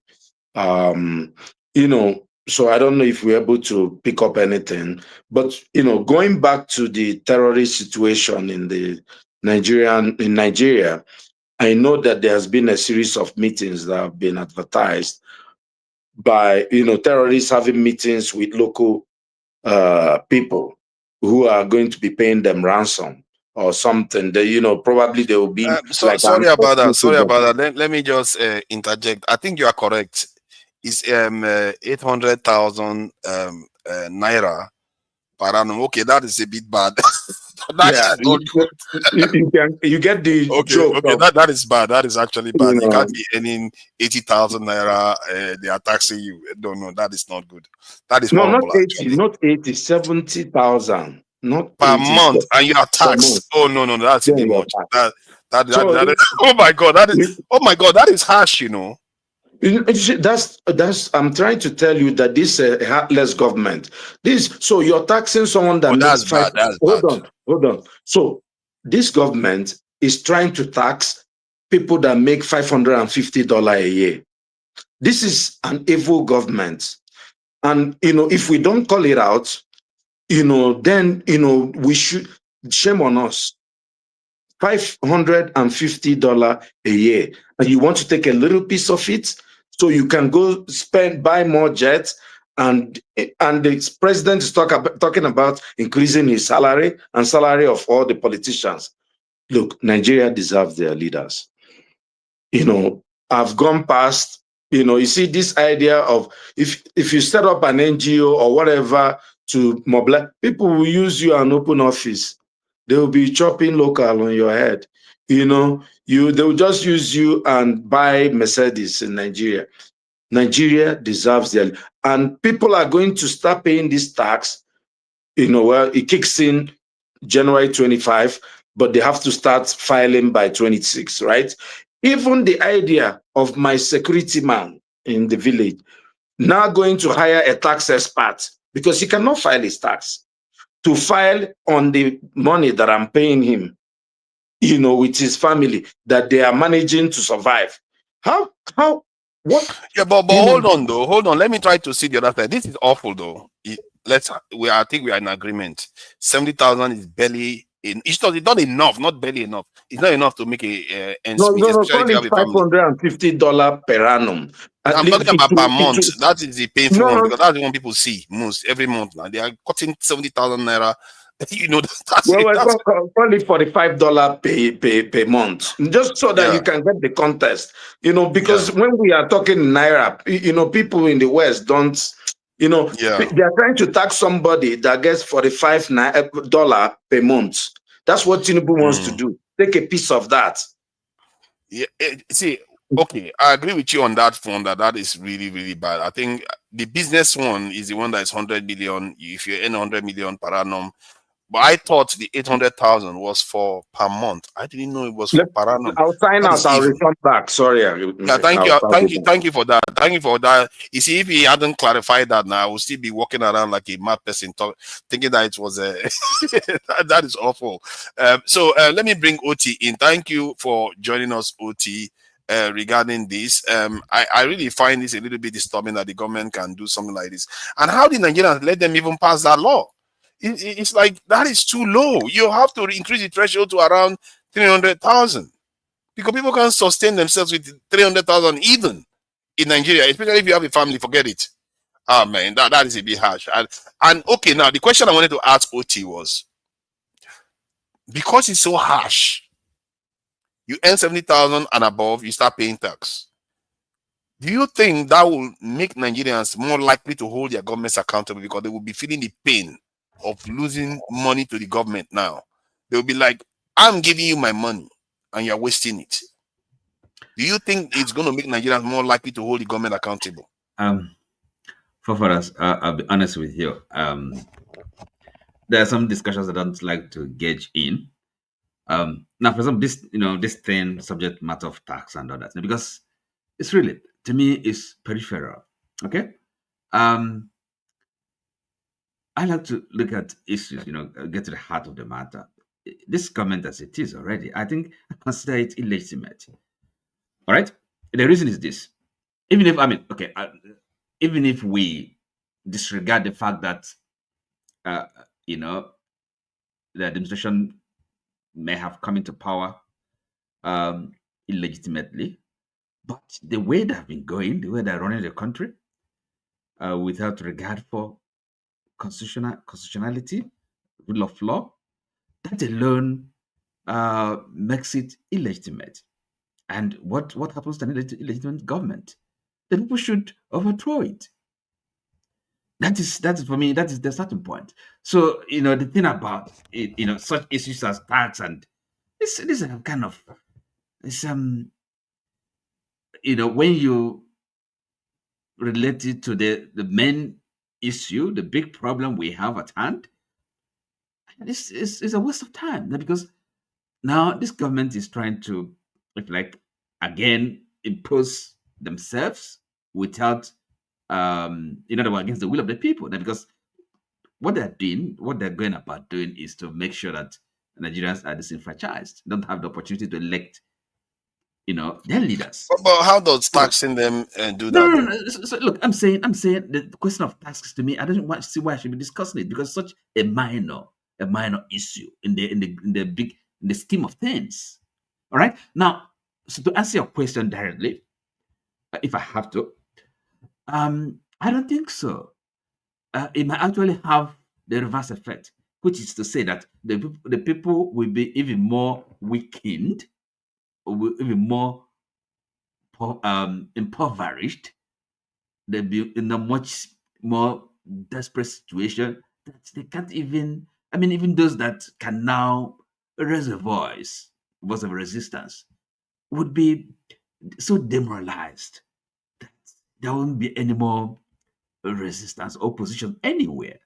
I would mean. So that may be the effect of this harsher, this punitive measures. Well, By way of as history not suggested that it's the opposite, it could lead to uprising no, because when no, people it's, pay it's into the possible. system. It's all speculative. No, but one thing I'm sure, one thing I can say is this: the situation as it is, the way it's enough is for any people, any self-conscious population, any country to have a revolution. Consider what happened in River State. Just think about it. Okay? A country that pretends to be a democracy, the will of people, an elected governor, by whatever means, he happened to come into power, but he was, the chief executive of the state, a river state. And then, the president or an ex-governor, whatever happened, and then this guy was removed from office. The people did nothing. They didn't protest. Okay? Now, and the governor, somehow, cooperated in his removal from office and maybe restatement. Okay? So what happened? So he's now cooperating actively and visibly cooperating with these oppressors. And the Rivers people, what do? Now you see them coming out, and, jubilating to welcome their governor. Okay, they could come together, they could gather. Why did they resist? I mean, does it mean they don't have no understanding what has happened to them, what is going on? So this is for me the real problem we have. It's not this discussing tax or whatever. Yeah, but I don't see. There are two parts to this. See, some people are already saying that I don't read. Yeah, I agree. I don't read. I missed that information. Somehow I misinterpreted it. I'm not a computer, and I corrected myself.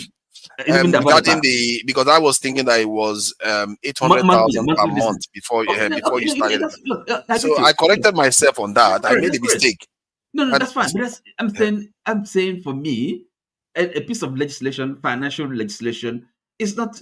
It don't. I mean, that's not something I'm concerned with. I don't pay attention to it, quite frankly. Yeah, but it's important, though. Hold on. I think you are underestimating the importance of taxation. It's the basis of all civilizations. If you have an organized way of collecting tax, you can leverage it to do so many things. If you want to go to the World Bank, you're right. You're right. You see, but. You're right, and I'm not saying that I'm kind of definitely correct in my analysis of my prognosis, but I'm saying we're both speculating, okay? Because I mean the result can be either way, right? So it may well be that this further impoverishment, punishment, wickedness, okay? It may well be that people are even beaten down, okay? Or it may be like a catalyst, a trigger for them to revolt, because that's really what that country needs: revolt, popular revolt. Because it's what is unimaginable. I think it's the second one. What you said is more likely that people are more likely to hold the government accountable. Nigerians don't like wasting money. No, sorry, excuse me. Don't call it. No. I don't use that language. It's not holding anybody accountable. No. We've passed that stage. What do you mean holding anybody accountable? If they pay money, can you imagine you pay money for somebody to do a job and they didn't do their job? Excuse me. Revolt. Okay, that's the language. It's not holding somebody accountable. What does that mean? What does holding somebody accountable? What does that mean? Revolt is a kind of holding people accountable. It's a kind of holding people accountable because people will be angry. Because remember, when you don't even get a chance to vote, when your vote does not count, What do you do? Listen, it's going to go beyond voting. I think it will go beyond voting. Everybody's going to feel the same anger. Listen to me. So, and therefore, it's not accountable. That's not accountability. Okay. So, accountable is that perhaps people will really, if you have an election, okay, and then you vote an incompetent, wicked government out, okay, but in a transparent election, okay. But we're saying that what is happening is like is blatant, and I don't know. Is we can see it. No regard for the rule of law, constitutionality, everything goes. There's no judiciary, nothing. So a state of disorder, right? So in that kind of scenario, talking about accountability, holding them accountable, come on, that is beyond the pale. That is the wrong language. The appropriate language is revolt. Talking about revolt. People have to revolt on the street, okay? So when it comes to it, that's what the people should do, right? Who accountable? I don't know. I think historically, like here in the UK or many Western countries, if people are paying tax, they hold their government more accountable because they feel the pain of paying tax. I can tell you that right now. When I pay tax, I don't find it funny. You see, in the UK here, right? Was it like two Saturdays ago? You have, we had the protest. I don't know how many, like 100,000, 150 people marching in London. Yeah. Okay. So that is not even accountable. That is a revolt. That's people marching on the street. Okay. Mm-hmm. With me. That is how this democracy. That's how it's supposed to work. It gets to the point where, because people have been talking, okay, they elect one government, okay, and then the next one we promise that they're gonna fix the problem. So when they voted Conservative Party, because they didn't do what they promised. In other words, they're gonna contain the migration, right? So that is holding to account, okay. But then now the other government, the new government, the alternative Labour, still not delivering, still not doing the job. So they're not gonna wait, okay. So they have to take them, kind of self-help, really, kind of the people, they have to march, they be on the street. That is how this democracy works. Let me steer you back to the issue in Ilorin. The insecurity there, it seems to be getting worse.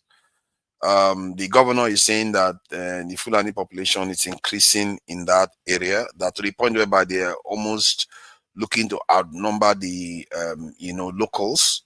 Mm-hmm. So, and a lot of agitation is going on in that area right now. And what do you make of it in terms of the way the government seems to be responding to these incidents in different parts of the country? And do you see any path forward? And what has the government done? They've made statements. The federal government? They've made statements. They're going to send people, more security forces over there. That's all they always... Statement. Yeah, so they condemned it now. There's some government that we've seen have negotiate, peace deal with what they call them bandits. The same government. So you think they are they serious? Do they have the political will to deal with insecurity? And this same government that is busy spending resources, enormous resources, say they are holding a gentleman. Well, you may not consider him a gentleman, but he's a citizen of Nigeria, holding him, and for how many years now? Trial, wasting time and resources. So for what purpose? So you see, these are people that know what they're doing. They're just like they're acting like mindlessly. They don't, It's really sad actually to observe. Anybody that runs a home knows if they are losing 50 naira, and they know if they spend 10 naira or 20 naira, that 50 naira they will save it. They will do it. But in the case of Nigeria, we are losing almost $50 billion in GDP every year. Our government, do you know they spend over $5 billion defending the currency that they said they didn't need to defend again this year alone? That money, do you know that money is enough to recruit 2 million standing army? Do you know that? But they don't do it. So I don't know.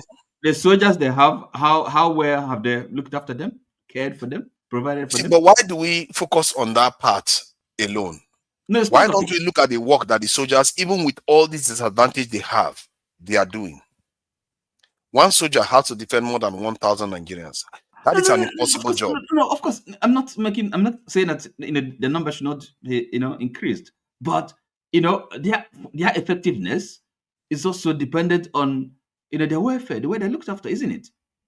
I mean, for you to get the my argument is that even if you pay them more, it's not going to solve the problem. There's a reason why countries that are more technologically advanced than us still use more people. Excuse me, you got to pay them. You got to. I agree with you on that. But paying them more is not going to solve the problem. That's the point I'm making. There are no contradictions here, So, in as much as you have to increase their number, but also you have to make provision for them, and not kind of the money. Yeah, but if you are looking to solve a problem, you don't necessarily prioritize the area that doesn't lead to the solution, because, like I said, paying them more doesn't necessarily lead to solving the problem. What leads to solving the problem is I talked about their welfare. I didn't mention money. I said their welfare. That's it costs money. It does cost money. Welfare costs money. It's not really money. So I didn't I didn't say money. I said their welfare matters. I agree with you. Even their medical health, it's a part of it. If they're not healthy to fight the war, if they're not well fed, how are they gonna? What is the motivation? $5 billion is enough to do that. They have the money. You can't separate that. Yeah, I agree with you. $5 billion is a lot of money. $5 billion would do that. It messed up. That is, that's why somebody's kind of them talking about this, that. No. In the scheme of things, we have to grapple with the major problems first. Yeah, but think about it now. When you employ those people, when you employ them, you are giving them jobs. They are paying taxes. Almost all of them will pay tax. Now that we discover that it's 70,000, you start paying tax. All of them will pay tax. You are stimulating the economy. Do you know if you employ one person, it leads to 4 people earning a living, that they help 4 other people, from what I gather. So you can see the knock-on effect. You can see that's what they call stimulating the economy. The Nigerian government don't spend to stimulate the economy.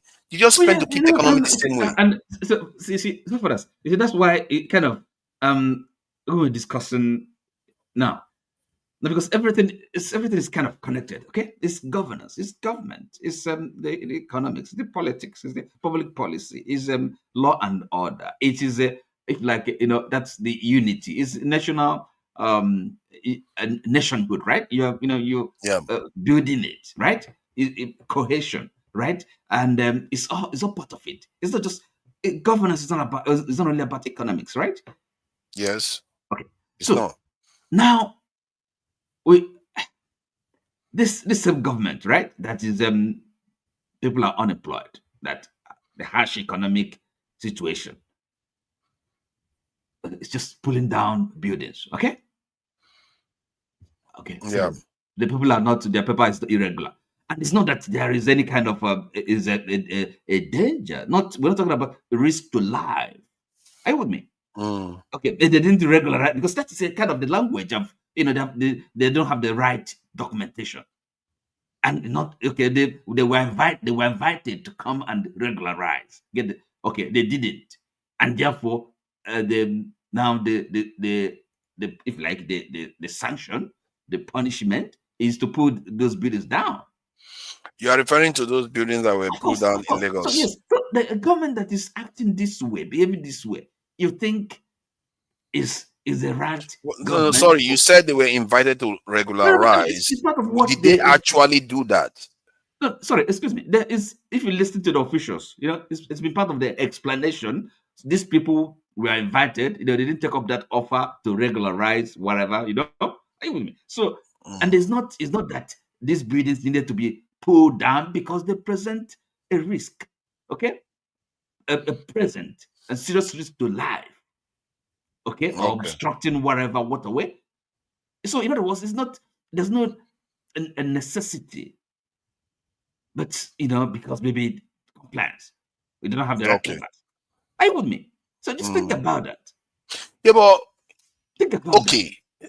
I understand what you are saying, because it seems like the nation had so many problems. Why should they be worried about pulling houses down? And at this moment.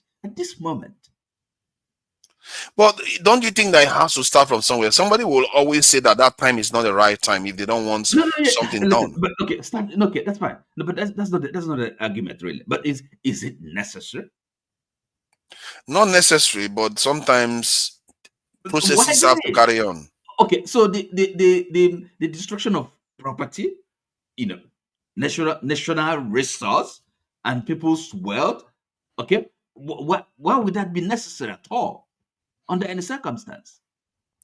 I don't necessarily know the details of the case.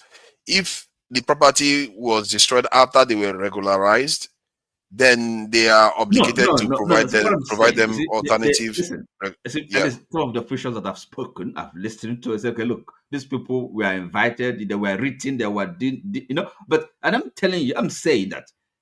So we're not dealing with risk here. These buildings, risky structures, right? Because they were constructed for whatever reason, and environmental.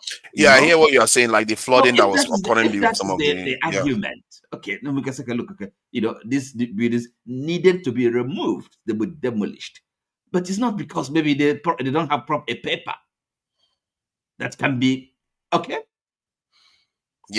with me. So a paper, this permission can be given retrospectively. If a building does not present a hazard, an environmental hazard risk. Yeah.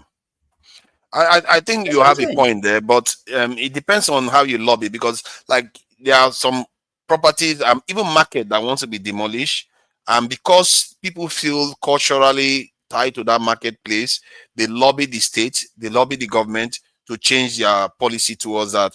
And if they band together, often it requires resources again. You see them, they will put money together and they will go and challenge the government. So are you saying, okay, maybe because there was no lobbying or no bribery? No, I'm sure there was lobbying. I'm sure there was lobbying, but the lobby failed. And therefore, the proper action of a government would be to destroy.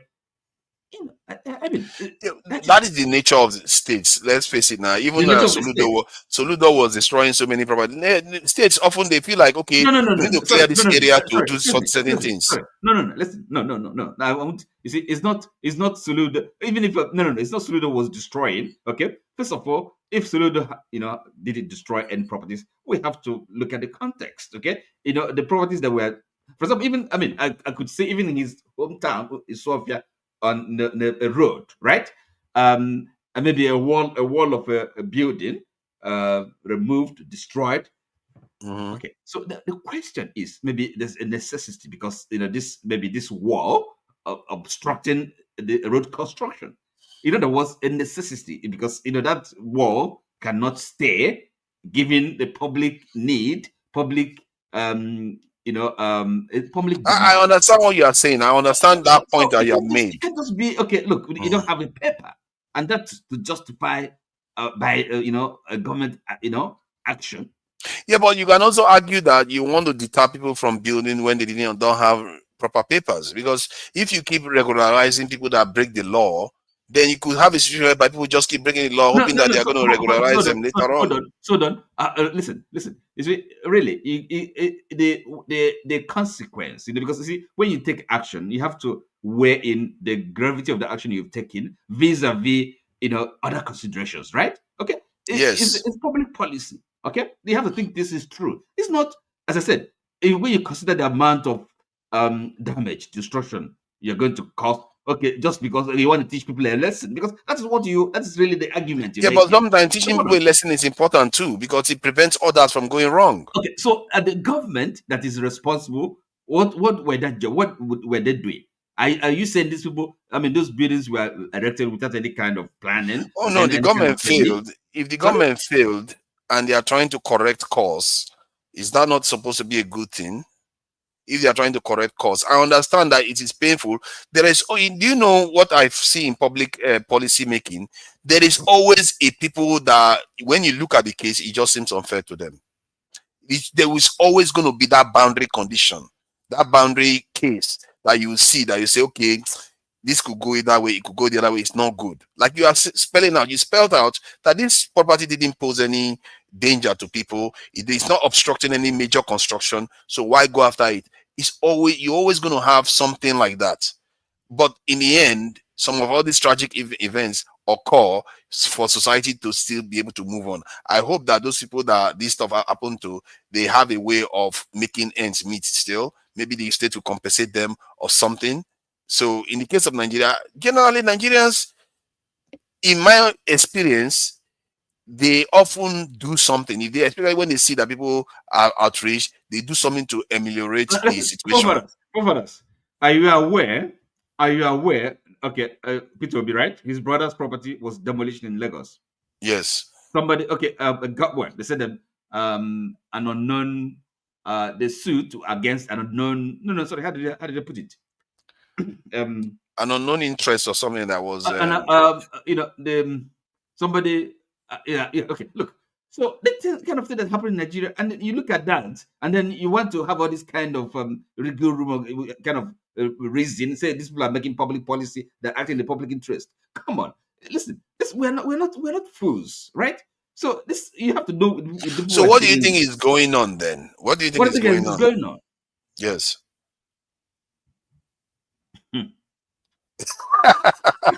Is that what to have your? What do you think is going on there? Because you are saying they should. Because I see Nigeria as a country that there is almost lawless. In the UK, no, sorry, it's not almost. It is lawless, and that's but that's a point. When they want to enforce the law, you say they shouldn't. Excuse me. You can't hold brief for this government. You can't listen. Yeah, but you have to hold brief for the law.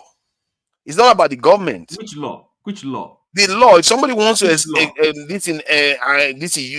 law to carry out their duties, why should you prevent them from doing that or complain about them? Excuse me. No. Excuse me. So the government has to be lawful.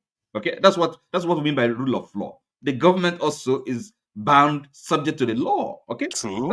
Hold on, it's not acting arbitrarily, and then you say you're acting in the name of the law. Which law? Now, let me give you. So we know what's happening in Nigeria, right? So let's not just pretend. Now, and certain individuals have come out in the public, not hiding, boldly, threatening people that, okay, what has the government done about it? Brazenly threatening, I mean, which case are we referring to here? No, I mean, I don't know his name, but that people have to, if they don't, if anybody not voting for APC in Lagos, something. MC you mean? No, well, some other person, not him now. Okay, a similar thing. So I'm saying these are the things that happen in Nigeria, such lawlessness, and nothing happens to them. So this is what we're dealing with, and then you're asking me a question. You pretend you don't know what's going on. But then again, it leads to the question now: if one law is not enforced, should we leave the others unenforced too? You are a logical man. You answer. What do you make of that? It's a tough question, isn't it? You can't say because one law is unenforced, you leave the others unenforced because you are creating even more chaos. Excuse me. You see, for a government to be lawful, to have respect for the law, in other words, to obey the rule of law, there has to be consistency. Are you with me? So I agree. So it's not selective justice. It's not saying, look, this law, no, it doesn't matter. This is the one we enforce. Come on, it can be serious, So that's what we're talking about. I agree with you on that. It's just that in most nations, what you see is there is this element of bias in the law. The law is always biased in favor of the rich in all societies. It's always biased in favor of sometimes the majority group. some religious group, is always the law has that tone because human beings are involved. There is not AI that is administering it, and I really hope in the near future AI takes over. You can't see that this government is tribalistic. This government is, I mean, is a kind of yes. In some sense, they are. In some sense, they are. I think based on the way they are not just tribalistic, they are also metropolitan bias. They tend to favor people in their Lagos base. So you see, even Yoruba people are saying these guys are all Lagosians. The appointment, the representation, in everything. Isn't that the nature of democracy? That's no, that's not the nature of it. Are you sure? In America, you have an excuse for them, right? That's what. Yes, you have an excuse for them. That's the nature of it. No, I don't have an excuse. I'm just calling spades a spade. No, excuse me. So what do you mean is the nature of it? So we should accept. How many black people are in Trump's government? Excuse me. What? How many black people are in Trump's government? So no. Excuse me. We're talking about Nigeria, okay? So yeah, but that's a democracy. I'm trying to tell you that's the nature of democracy. It's not only Nigerian democracy. Excuse me. Trump's government administration is not. It can be an example of a democratic governance. You sure? Okay? It's a democratic country. Let's forget it. Unless you're not serious. A lot of us spend all evening saying that country is developed, and yet they show more bias than we do. Why? The UK, nobody. How many UK ministers have you seen speaking with a northern accent? How many UK ministers have you seen speaking with a Birmingham accent? When they speak, you will know. But all of them sound as if they are all from Westminster. The countries are biased. Most of our leaders in the UK are from only the south. You see this shade all the times.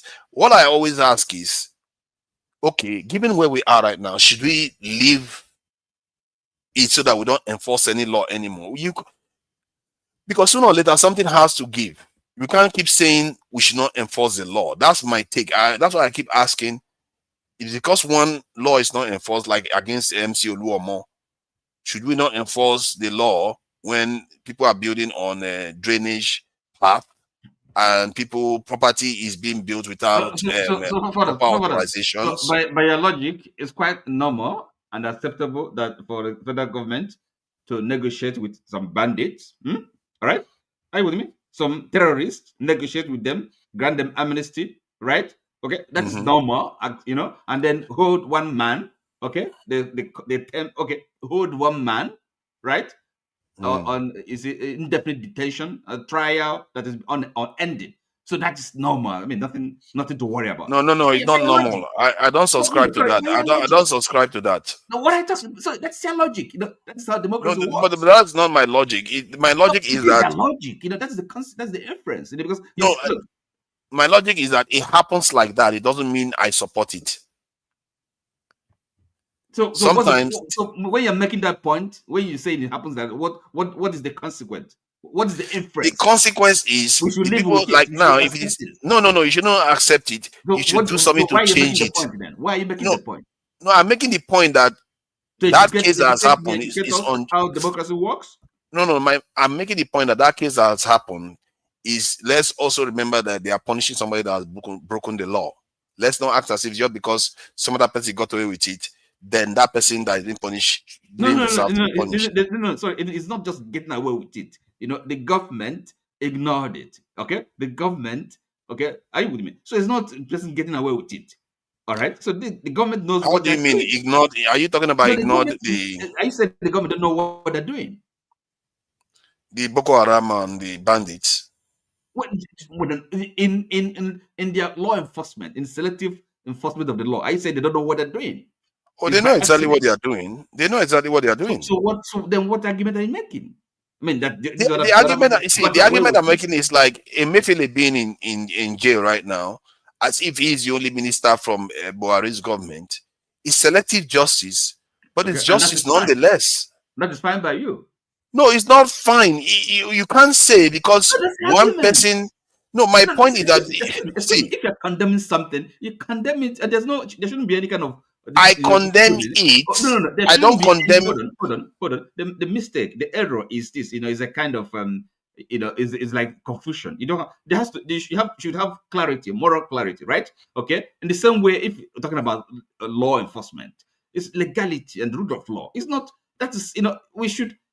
Are you with me? So it's not. You can't just be doing it. I agree with you, but your argument seems to be your argument seems to be that it has to be applied all the time equally, otherwise nothing should happen. That should be the effort. I'm not saying there's any way that you have 100%. But is it realistic to expect it to happen equally across the board? We should expect it. You should expect it, but it doesn't mean you get it though. Your job is to try to make it better when you get the opportunity.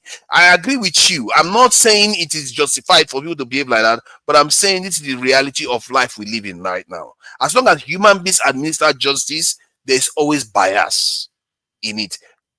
We know that already. So what we can do is try to make it better. That's all we can try to do. And I see the injustice where they are holding one person and they are negotiating with terrorists. It's obvious. Nobody negotiated with the other, but they negotiated with the Niger Delta people, didn't they? They negotiated with them. They were also terrorizing people. So why didn't they negotiate with people in the southeast too? I don't see that happening. So that is a fact. I think I said that a couple of weeks ago too. It's a fact. Sooner or later, the Nigerian government have to look at, okay, let's talk. Let's see whether we can reach an conversation. And those terrorists, they seem to be getting away with murder. Actually, personally, I wouldn't even bother negotiating. I won't. I will upgrade our security posture. Good luck to them when they come in. They will regret it. So, but it is what it is. Oga Ike, if you wanted to say something, you are always free to join in, because I do enjoy discussing with OT, because he tries to be funny and dodgy. So it's important we have this go to and fro. Because I do enjoy his logical analysis. He tends to go with logic in terms of the way he goes about ideas. We're going to discuss this female in high positions, whether it's something that is okay in the Nigerian context. Welcome this in I see you there, Paul. So let's give Oga Ike an opportunity to say something about the conversation we're having about justice. Should we allow another crime to go unpunished because we let some other person go, or should we punish one at least and hope that next time we'll catch the other guy? You see what I mean? The idea is that MC Oluomo got away with it, so we shouldn't punish people that are building properties in the wrong places.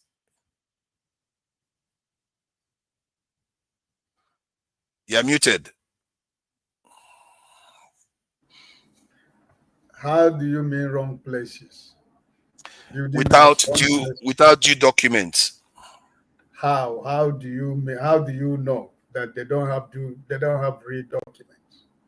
No, that is the basis of the conversation. Not that I am sure that they don't have good documents, but the basis I presented was that, okay, these people, they have not been regularized, so hence they come and demolish their property. So, but that property doesn't pose a threat to the state in any way. It's not problematic. So why do that when you leave other people that have committed crimes unpunished? Okay, let's take the last incident. If you want to be honest to yourself, you saw when Mr. Peter Obi and his group visited that particular place. They went where the house is and where the canal is. My question to you, is that house any impediment to the canal? Did that house block the canal? That's my question to you. The one that happened recently, I'm not aware. I don't know necessarily about whether it's close to a canal, but the previous ones, yes, the ones that happened about a year or so ago, yes, they were blocking the canal. I'm talking about this one that happened recently. No. I think based on what Oti said, it's not blocking any canal. So what I'm trying to say is this: all of us who come here to speak, we live in a system where things work. Example, if I want to expand my house where I live right now, even though it's my house, I need to go to the government to get authority to expand my house. They will come and inspect what I want to add to my house. They will come to see if it is proper for me to add what I want to add to that house. then I get the authorization to expand my house. That's the way it operates where I live. Even though it's my house, I do not have right to begin to put anything in my house because it's my house. Okay? So what I want Nigerians to, whenever we are talking about this issue of this is very sensitive if you don't know. But my question to the government of Nigeria, people that are doing this demolition, if you say the people that were building the house did not get authorization, where were the government on the foundation level? Where were the same government now that are destroying people's houses? Where were they when those houses were on the foundation level? To come and say, forefathers, this house you are trying to construct here has no papers. Therefore, if you construct this house, they're going to pull it down. The government that is telling you now that that house or those houses are the wrong place, how would they have allowed somebody to build your house up to 5-story building, up to putting a structure? And after putting a structure, you come back to pull down the house. Do you think there is sincerity and honesty to what they're telling you? Because if that government who is telling you now that those houses, they are on the wrong place or they didn't get paper or whatever, that's the question I would like you to ask yourself and answer that question. Because if government say that this particular place is not to be used for anything, and somebody decide to go to do something there, I believe that the same government who put that law, when they see that something is sprouting up on that particular place, that they should know, they should go and inform the people that, hey, nobody should build on this line. Why are you building this line? The best thing for you is don't build there, because if you build, we're going to pull it down. That's my question. That's people's legitimate money. These are people who earn their living. These are people who worked, who had their businesses out of the what they gain from their businesses. They try to expand their business by building houses for other people to live in. In the first place, there are scarcity of houses in Nigeria. Let me tell you something, forefather. You know, this issue of house demolition in Lagos, you know, that's why I said what I said from the beginning, that anybody that says that what is going on in Nigeria is good, that Nigeria should happen to you, because I don't care. And I am speaking as the mouth of a prophet. And what I said in the morning here was a declaration. I didn't just say that. I am standing on the word of God, and I stand on the authority of the word of God for me to say that any Nigerian, wherever you might be, and you think that what is going on in Nigeria is good, I declared in the morning that Nigeria must happen to you. I'm not just speaking a word because I want to speak a word. I am speaking with authority because I am a child of God and I believe in God. And I believe the insincerity that if I am standing on the righteousness of my Christian life and I am making a declaration that I know that is true, I am not joking. When I made that statement in the morning and in the afternoon, when they said rant, it was the same rant I did. Anybody who said that what is going on in Nigeria is good, I pray that Nigeria happens to you. Let me give you an example why I don't want to go deep into this issue of house demolition. My brother, where he lives, the landlord sold their house without telling them that he has sold that house. And one day the person who owns that house came and asked them to leave the house. He give them 1 month. And after 1 month, the people of Lagos, whatever, came back and put a notice on that house and give them 7 days to leave the house. 7 days. right? Right now, let me end it like this. My brother has found a house, 3 places, paid. And after he paid, he comes back, they say, come and take your money. And he said, why? What happened? That there is a meeting that they should not give Igbo people house in Lagos anymore. 3 places now he has paid for a house. And they called him to come and take his money without any reason. So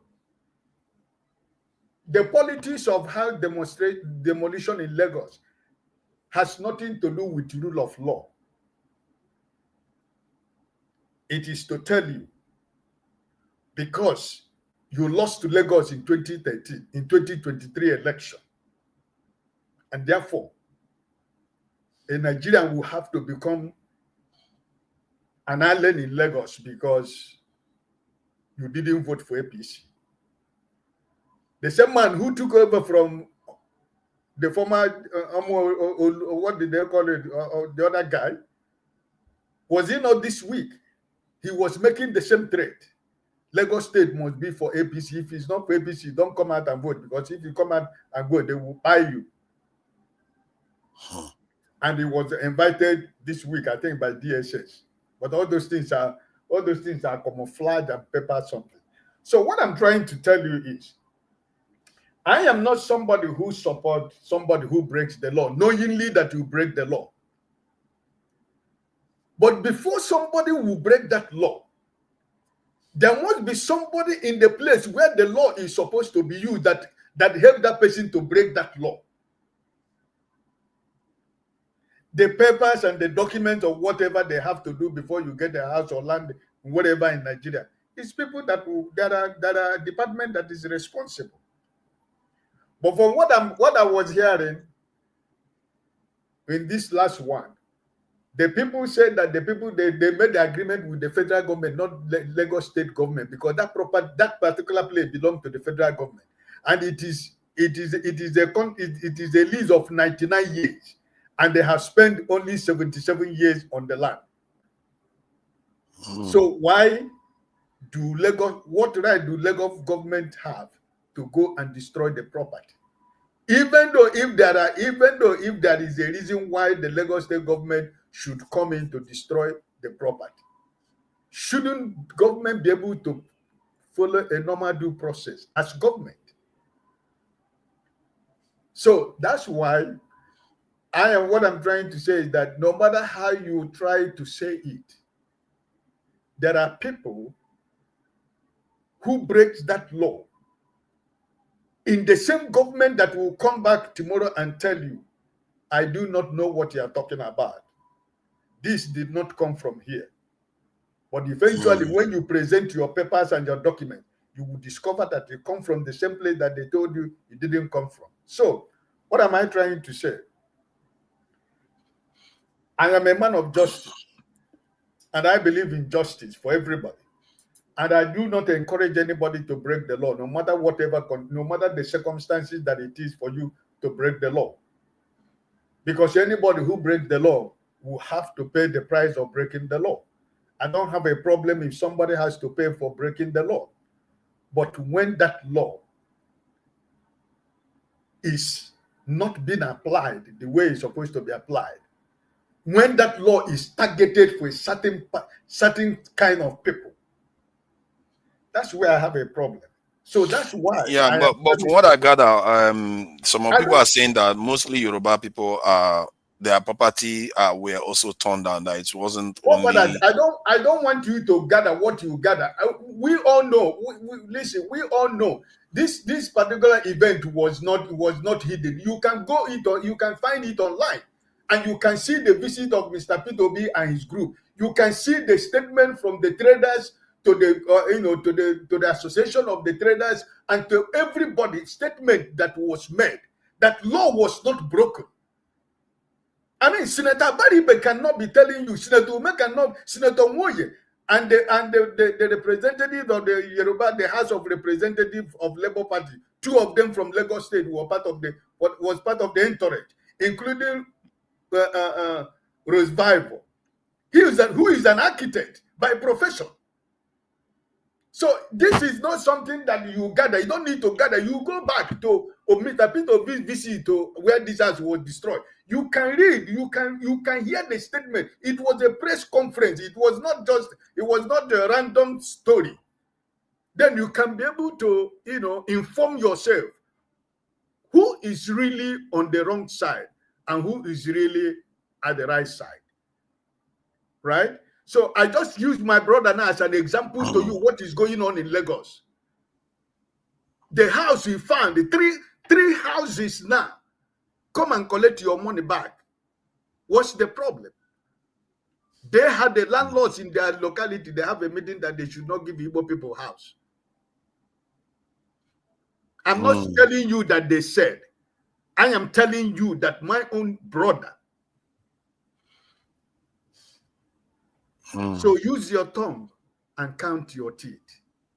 I think maybe you have a point. Some people say your Bible are being affected too, but from what I gather, that disproportionately is affecting people from the southeast and other parts of Nigeria too. So, the truth is that I do hear some people from the southwest come online and openly say that Lagos is their own, that people should, like, even I began to even have the feeling to say, I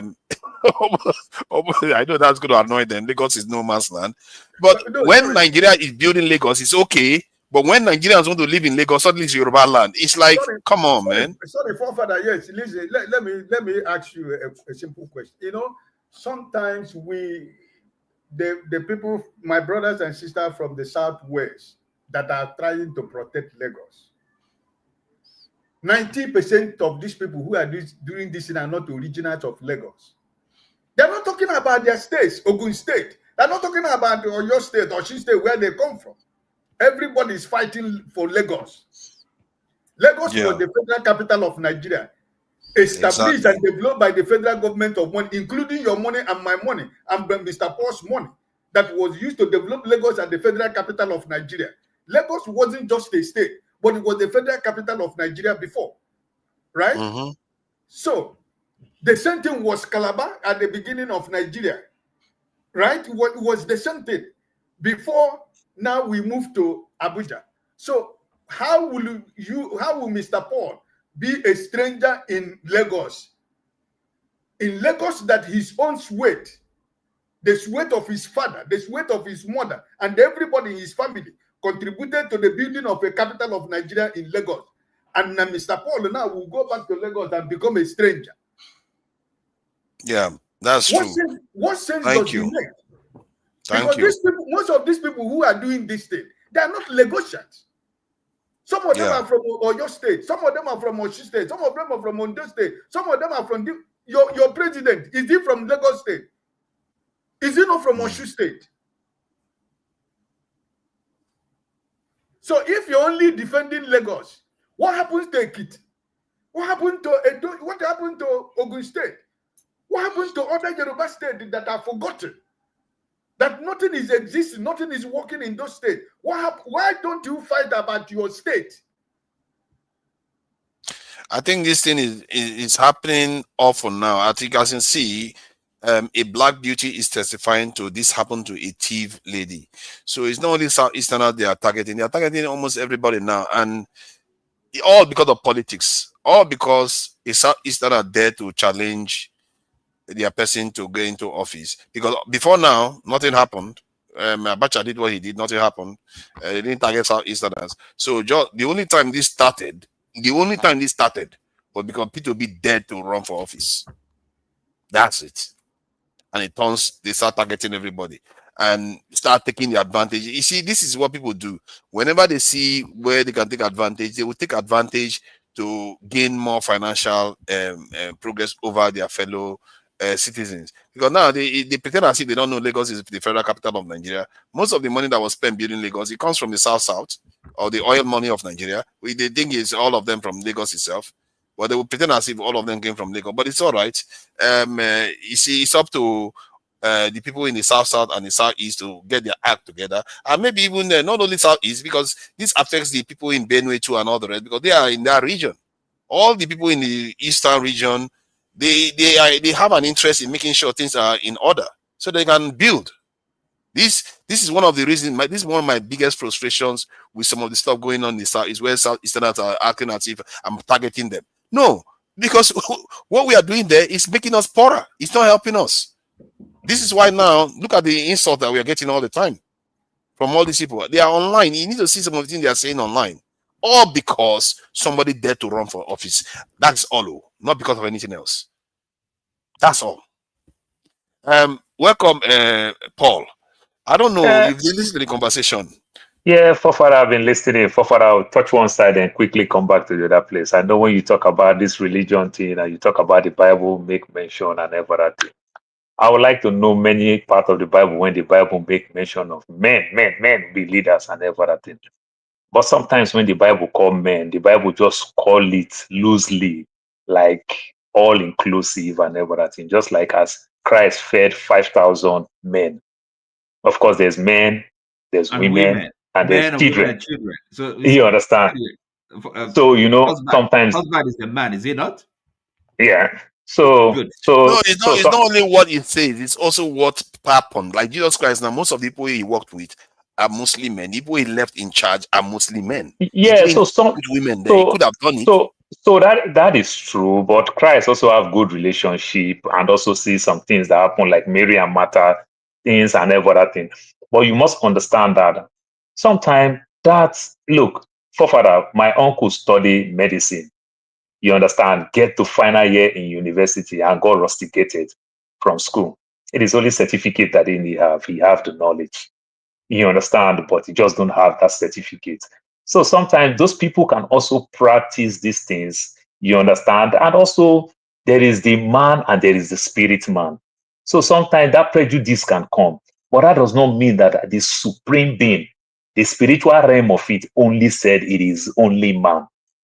You understand? These things can happen. It is spirituality. And when it comes to spirituality, you understand, you don't have no answers for men like you and I. But hold on though. Hold on. I'm not saying spirituality says that they should exclude women, but in the Bible, how many female leaders did they have throughout the Bible's history? So almost the prejudice, 6,000 years of history.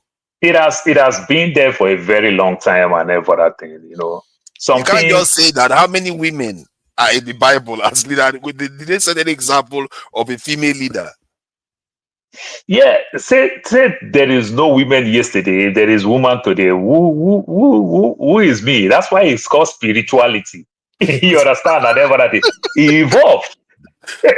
You are right. It evolve. You understand? I think, but the idea of religion is that it shouldn't evolve. It's the perfect book of the Lord. You see, that's the difference, though. No, I think it evolved. So, like, if I want to go deep into spirituality, say certain things that are everything. Let me tell you, the first person that reached the grand avatar of the execution order, Amok, in Africa, is former late Nelson Mandela. You understand? So, in a claim, these are things. These are things that I. In her claim, are you talking about Mrs. Mandela? I'm talking Nelson Mandela, former president of South Africa. Okay, he's claimed now. Okay. Yeah, I said he's the first person to reach that order. You understand? And Amok is one of the strongest when you call, like we will say, you understand, Curtis, whatever. Now, I'm asking you this question. If the white people had taken Nelson Mandela down when he was incarcerated for 27 years, what will happen? They've killed millions of them, nothing happened. And if they take Nelson Mandela down, which court? Who will they report? What will happen? But guess what? The people who rule this world, when they go to their court, Nelson Mandela is a boss, is their senior, and they don't take themselves down. If I'm a security, let me land. So then let me land. Take it easy. Take it easy. Okay. No, let me land. I wanted to support you the point about. I just don't want to miss my train of thought. Evolution. That's why. Okay, go ahead. Okay, Religion so now, evolves. for example, now if I'm a security, say I'm a security in Zenith Bank, just a low life, a cleaner in the bank, and the bank manager will happen to be in the same court. But when we will get to the court, I'm a senior when it comes to hierarchy. They don't kill themselves. Blood don't take blood. You understand? And everything. You can punish me when we go to our normal world, but they don't kill themselves. You can punish me in terms of your job, but you can't kill me. That's why Nelson Mandela is protected. You understand? Not like if they had take Nelson Mandela down, anything will happen. But the people that rules the world, that when they went to the other side, they make mistake. When Wale Soyinka was talking this thing, they make mistake to even let him grow to that level. They can't take him down. That is what also helped the lives of Nelson Mandela and the life. So you can understand how spiritualities also work. Remember how Hamok started in Egypt before they moved it to California and the likes. So things like that, these things, we Sorry, I thought can't. you were talking about the female archbishop. I don't know how you Yes. went So into you might Rosicrucianism. talk. That's why I'm talking about hierarchy. In terms of hierarchy, when they come to their spirituality, the people who, in their own senses, nominate women, maybe in their own coven, this person is their boss. This person is more powerful. Sorry. Paul, excuse me. Sometimes we kind of we look. Do you know the Church of England as has been suffering from Sikhism? In other words, yes, disintegration. The center cannot hold. Even the reason why? even the Catholic too. No. The Catholic Where? too. No. Even Sorry, even Catholic too. So Even sorry. No, I Catholic said too. no because are you a Catholic? Are you a I'm not a practicing one? Catholic. So I'm why? not. So I'm not. no. There's no Sikhism. Okay. Now listen. I'm not talking Sikhism. I'm talking simple, plain word. They are losing members. People are No. losing it. I'm not talking about losing members. No. So no, I'm telling you talking that about part. doctrinal confusion. People kind of. So that is what's happening in the Anglican Communion, right? It's the So same thing with the Catholic. People no, it's can't not true. It's buy. not. I'm telling you, it's not true. People can't buy the things that they used to buy. That's why people don't practice it. If I No, still buy it, excuse if me. I still believe Excuse the me. doctrine, if I still believe it, it is I easy. don't like argument that. Hold on. See, This I don't like argument uninformed. People talking about what they don't know, right? You're not a Catholic now, and I can tell you the I don't decision. need to be a Catholic. I don't need to be a Catholic. I just need to read. I don't need to be a Catholic. Hold on. You Okay, just hold understand? on. No, I'll clarify the decision to you. Now, Anglican Communion, right?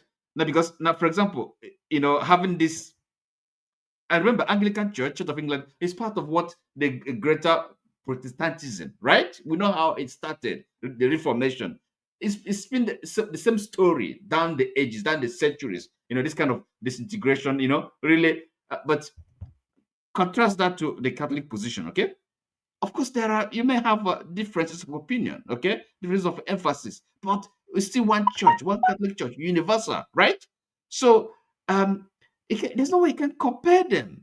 So the thing is this, because lack of consistency, lack of that having a uniform hierarchical authority. Okay, they don't have a magisterium. Okay, unlike the Catholic Church. So this thing, if we're talking about the priesthood, it's quite different in the Catholic Church.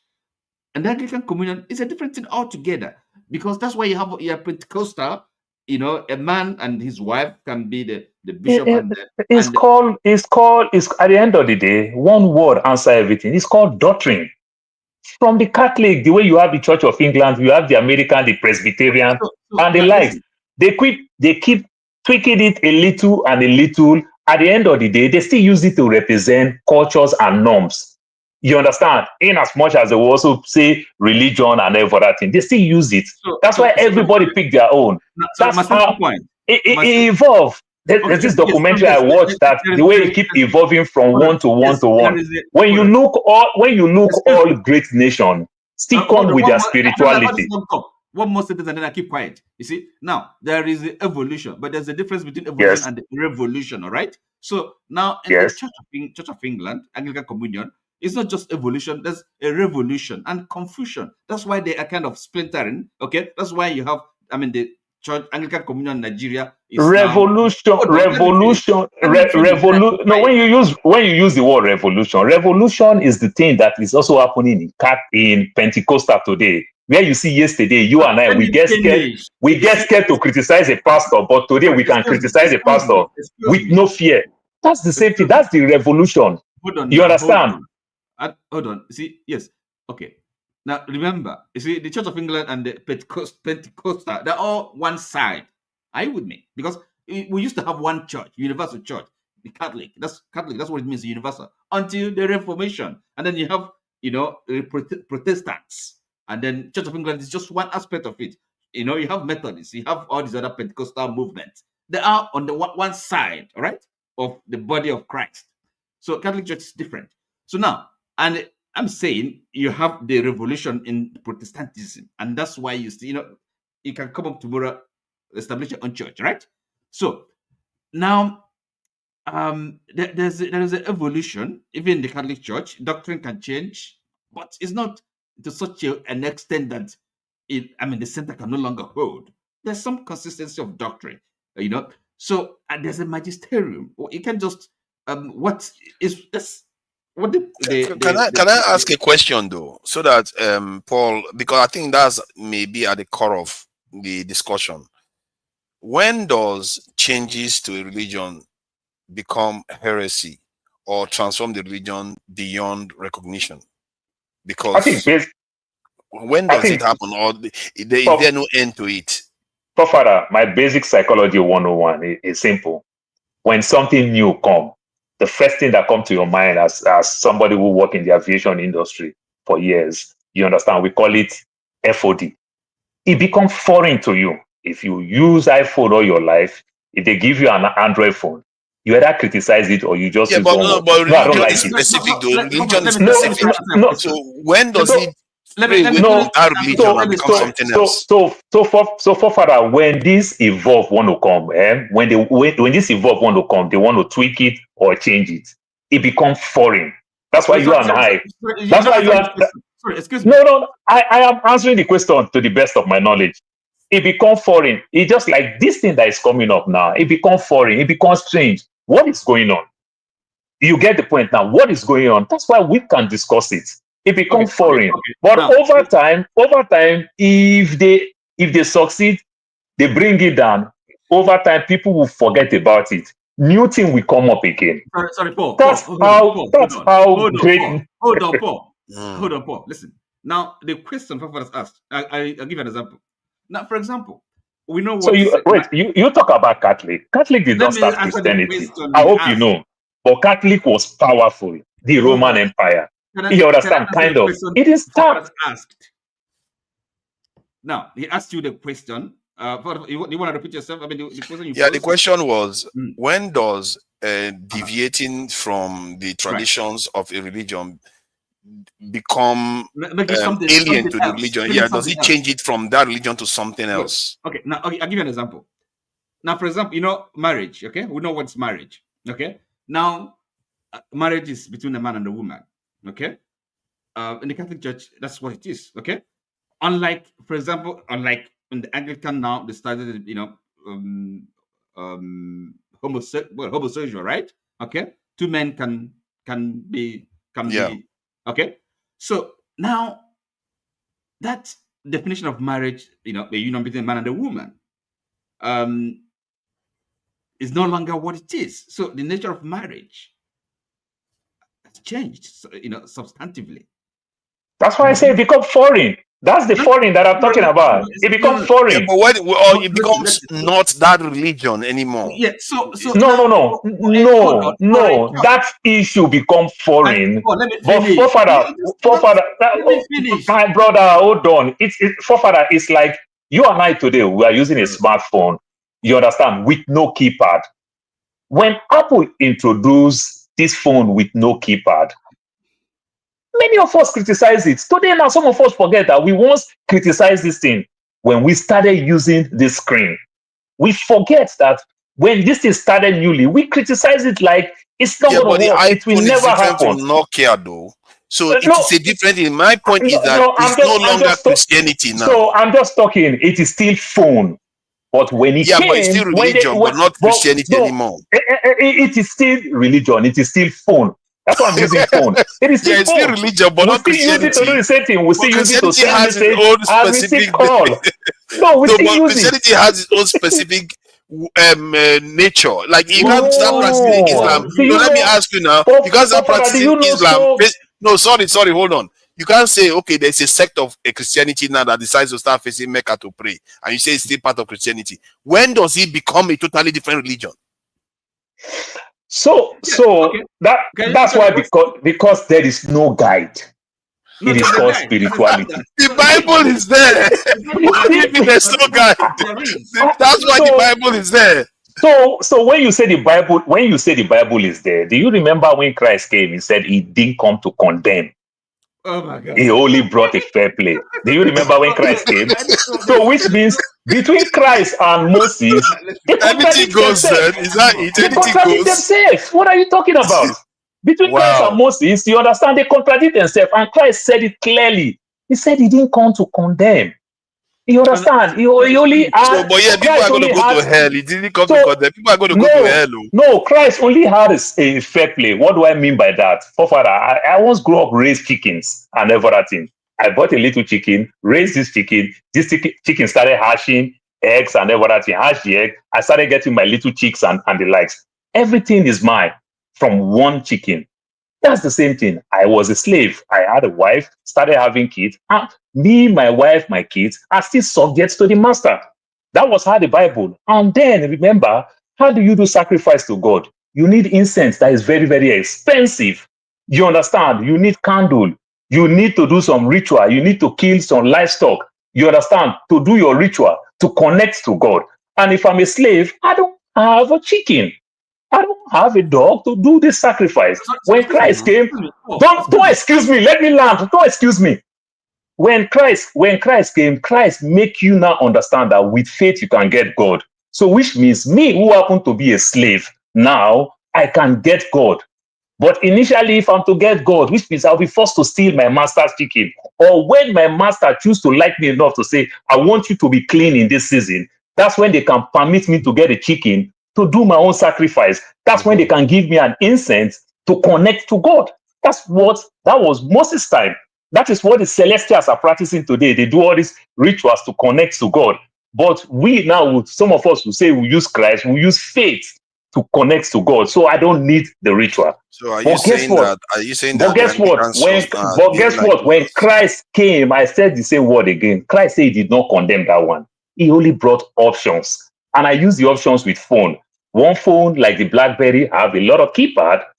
The iPhones don't have a keypad, but they still function at the end of the day the same way. That's what I'm saying. Okay, let's allow OT come in, please. So that didn't change it for not to be a phone or not to be Christianity. Excuse, it's really sad to listen to because I mean I don't know.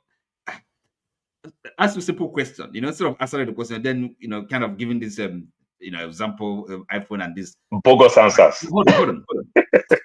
No, seriously. I mean, it's not a joke, So I mean, it's instead of just having a discussion or what's the question again you asked before this? The question is how much can a religion change before it becomes a different religion? Now, by the way, Paul, for you to say that Christ came to give us options and that he didn't come to condemn. You forgot. That is Christ's word. That is Christ's word, direct word. Oh, yes. Hold on. You forget also that he said that he didn't come to abolish the law, but to fulfill it, right? So we have the law, 10 commandments. Are you with me? So this idea that Christ came to give you options, I don't know where you get that. So this, you just, that's really what I'm saying. You just like you're talking about. Let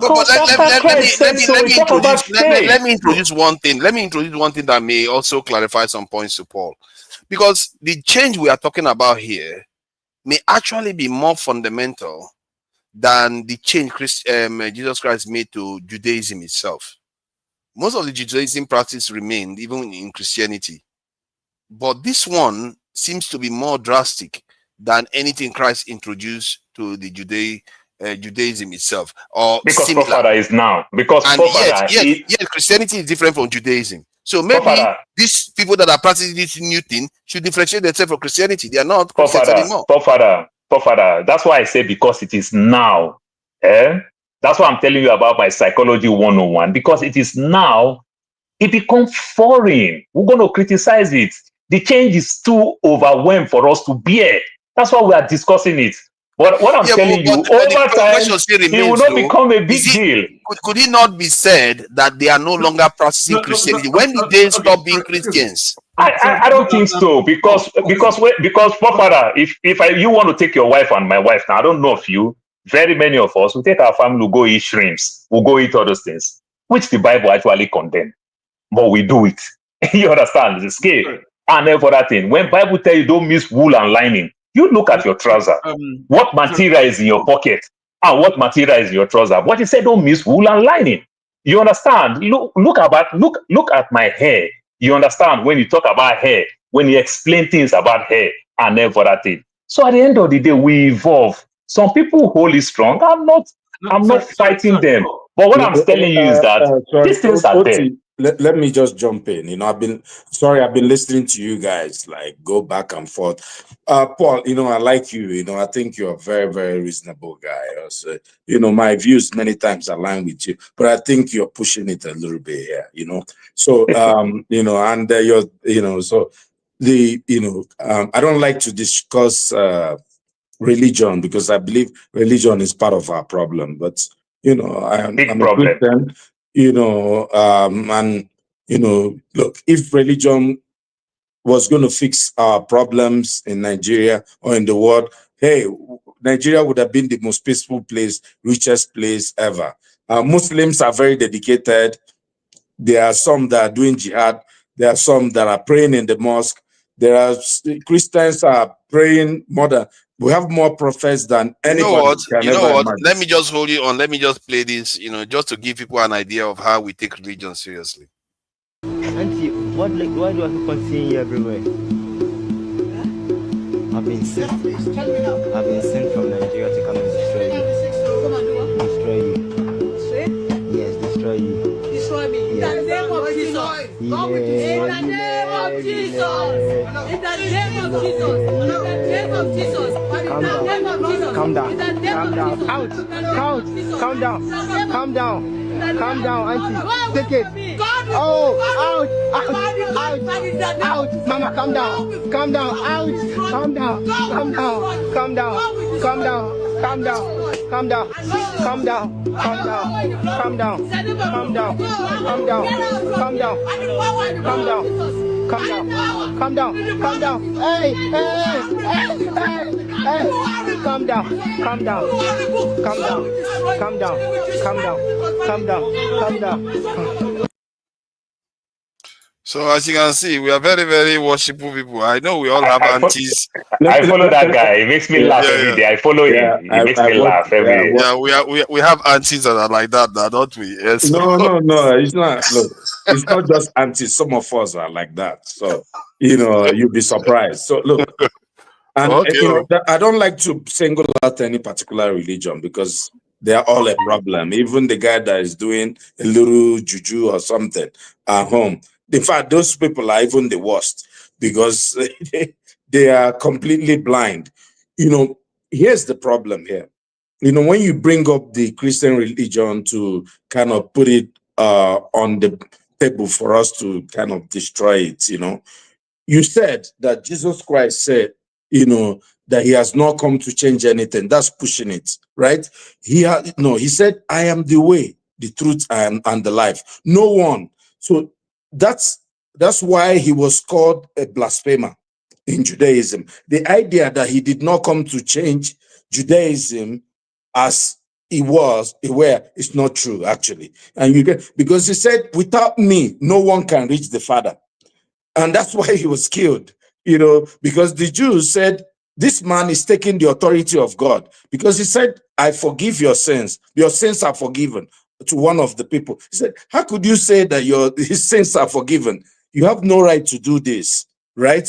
So don't say, because I think why I stepped in is because you're trying to give a pass to other people doing, so that means people can do whatever they want. Forefathers asked a very pertinent question. How much can you change a religion? How much change can you make in doctrine for the religion not to be what it is? And you guys were the truth is what we have, and you answered this a little bit earlier, though I would have loved to hear you more when you said, oh, Catholic Church is not the first church or something. Look, my brother, this Christianity we are seeing now is not the true Christianity that we have in the Acts of the Apostle. This Christianity that Crefrodola, that Pastor Chris, that was the man, Tinubu's friend, and the one that is flying plane, all of them, this is not the Christianity. Christ said that the Son of Man has no home. He was sleeping everywhere. He said the leader should serve his followers. He washed the feet of his followers. Christ didn't own any car. You know, just for context, car was a horse or a donkey at that time. It was just for the last ceremony. He said, go there and tell them the master wants this. And they brought it, he used it, and then he went to die. But these guys are owning their children. Christ didn't even have any children. But these people are having multiple girlfriends and doing all these things. So the idea, and let me comment, I know you want to say something. Let me comment on the idea of making a lady or a woman the Archbishop of Canterbury. Right? Is that I thought so? No matter what anybody says, you know, that has changed that thing. It's no longer Christianity. One of the leaders of Christianity is St. Paul. He's the one that actually gave the direction to whatever we are practicing now. You know, they gave meat to it. He gave, actually, this is very pertinent. He actually wrote a criteria for someone to be a bishop. One of the criteria is that you must be a man. You cannot be a woman and become a bishop. Huh? A husband of one wife. A husband of, so he said, no, he said, you mustn't be a husband. He said, preferably that you did not, if you didn't marry, that would be good. So that's where you have all these monks and all this. But the idea of a woman becoming, in fact, St. Paul said that in a church, that if you have a question, a woman, you should not speak. You should wait. When you get home, you ask your husband. The idea that a woman is now becoming a bishop or archbishop makes that religion no more Christianity. Actually, the idea of having same-sex weddings has already, even many of the, African bishops already kind of separated and said, we're not going to go with this. And I don't think tomorrow, look, any religion, so he has turned to, maybe we can say, something that is not Christianity. And this is not new also, right? Yeah, but let me ask though. I hear what you are saying. Hold on, let me just land on this point. Okay, go this ahead. idea of the English church was based on this same thing, right? We know that the King of England, why we have this English church is because he wanted to marry his girlfriend. And that's how we even came to have this Anglicanized church. And he said, well, since the Pope would not divorce me, because the idea was that you cannot divorce somebody from, even in the Catholic Church, you can annul marriages, but you can't divorce people. So the idea for you to get a divorce was very difficult. The man said, well, if you're not going to divorce me from my wife so I can marry my girlfriend, well, I'm going to take over the church. I'm now the head of the church. That's why that Charlie is the head of the church. Can you believe Charlie is the head of the church in England, or for whoever believes in Anglican? So that's not a church. It's not Christianity per se. Well, let me just step back. Yeah, because there are quite a lot of different factors pulling here, because some parts of the statement you made just now lends itself to supporting a woman ascending to a high position, because the Pope, even when he was in office, passed rules like this third cousin marriage or something, that the rules that they put in Europe, whereby you are not allowed to marry anybody closer than your third cousin, and so many different rules that are quite arbitrary that he decided to pass. And then you can argue that based on that, why is it different from same-sex marriage or a female ruling the church? That said, there is also the fact that the church has endured for 2,000 years or so without females heading the church. Maybe there's a reason for that. Maybe it was quite a strong part of the doctrine. Question you have to ask yourself now you didn't is, listen to what I said. I said the myth of Christianity was written down by someone called St. Paul. He wrote a criteria. It's bullet point. no, One, I two, had it three, there. 4, 5. But the If question you I'm deviate asking from is, that, then you're going to do another the thing. question I'm asking, the question I wanted to ask is it that Christianity has endured this long and it has tried to adapt to the changes that have occurred in the world? Because the world that they set these rules for is not the same as the world that we have now. So should religion, since it's incapable of adapting to this world that we are in without transforming into something else, should it be consigned to irrelevance, to serve the world of today? But Father, at the end of the day, if we want to argue religion, the best way to argue religion sometimes is as funny. They will just say, silence the Bible. You understand? There is a man called David in the Bible, saw a woman's nakedness and sent the man to war front. You understand? To go die and for that thing. But do you know the question that he got after everything? You understand? What was the question? He said, God, he said, I give you your father's wives. And if you want more wife, why don't you ask for it? But the same Christianity, another part of it will say one man, one wife. But this is the thing, the question that was given to David, say, I give you your father's wives. And if you want more wives, why don't you ask for it? So which means polygamy is welcome in the Bible. You see how funny it is? In the Old Testament. The Old Testament is still the Bible because Christ never abolished it. It's still in the Bible. Did. You understand? And that's why I said Christ brought fair play. You understand? So the man who wants to marry 3 wives is more than welcome to do that. And the man who is not strong enough for that, to marry 1 wife, didn't do anything wrong for marrying 1 wife. And the man who married 3 wives didn't also do anything wrong for getting married to 3 wives. Hold on. I think this one is a little bit above my pay grade. I don't know the Bible this deeply, but let me confirm from OD or anybody else, OT. So did the Bible say in any area that is the marriage is between a man and only 1 woman? No, so this is the problem. So, Paul is a troublemaker, right? So he's just playing around.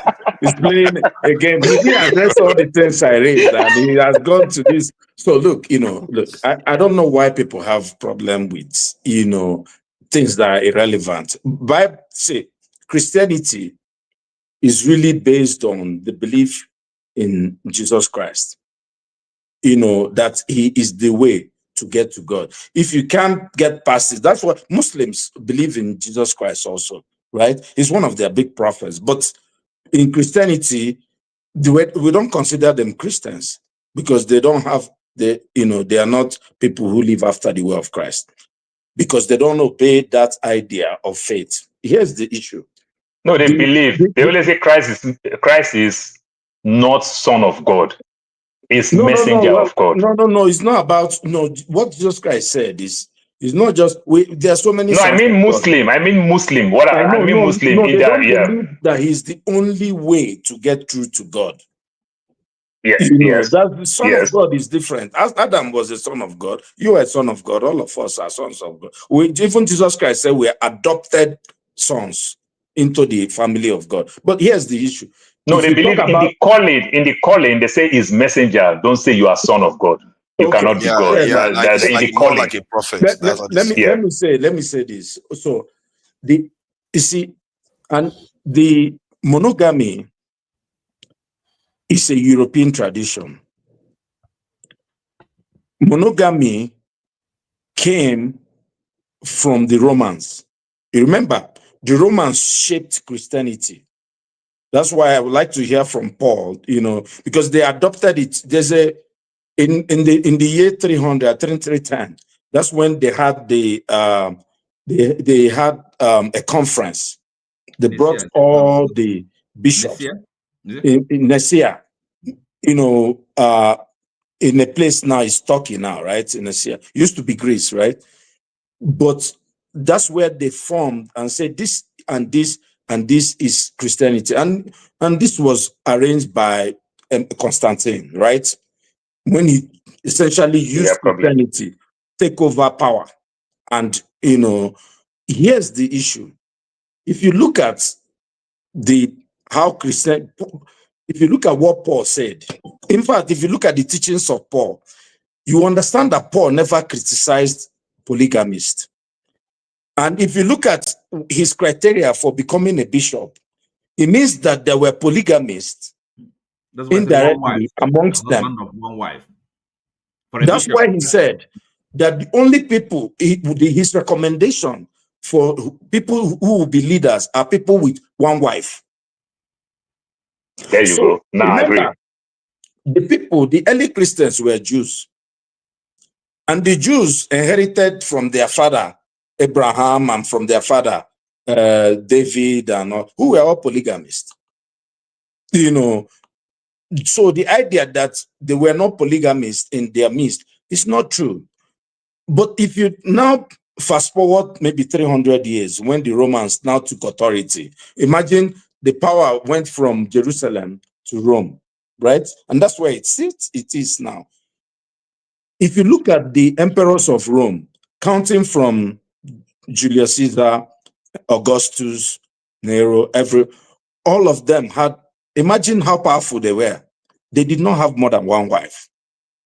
This is, and if you look at even the king of England that transitioned to have the Anglican Church, the fight was to have, if he were a Jew, he would have just had a second wife. Even the idea of polygamy, it was later that some rabbis, maybe in the middle 500 years AD, that now said that made the act of monogamy as to be enshrined in Judaism. So the idea, so Christianity is not at war with polygamy. The European tradition is at war with polygamy. You know, so there's no, if you have 2, 3 wives and you're a Christian, it doesn't mean anything, you know. But of course, remember, many of everything that we do is that we're uninformed. Many people have not even gone to study the Bible to understand what they are practicing. People just get afraid. That's why people are afraid to call Adeboye, you know, that is maybe he's not practicing good Christianity, or call out Christian, or they think people are going to die, or if they. So knowledge is power. Christianity is not at odds with polygamy. So Paul, stop doing that. Okay, I think this one that you agree with me and I agree with you. You're right. You understand? So another aspect of it, you keep saying these things about Christ, Paul, and the New Testament. If it is so, and very many persons argue this thing very well, I want to believe that you and I are supposed to carry one Bible that they gave us back in the days when we were in school in Nigeria. It's called Gideon International. You should have the only New Testament. Then abolish the Old Testament. But every Bible we carry today, the Old Testament is there. Because Christ, the supreme being, did not abolish it.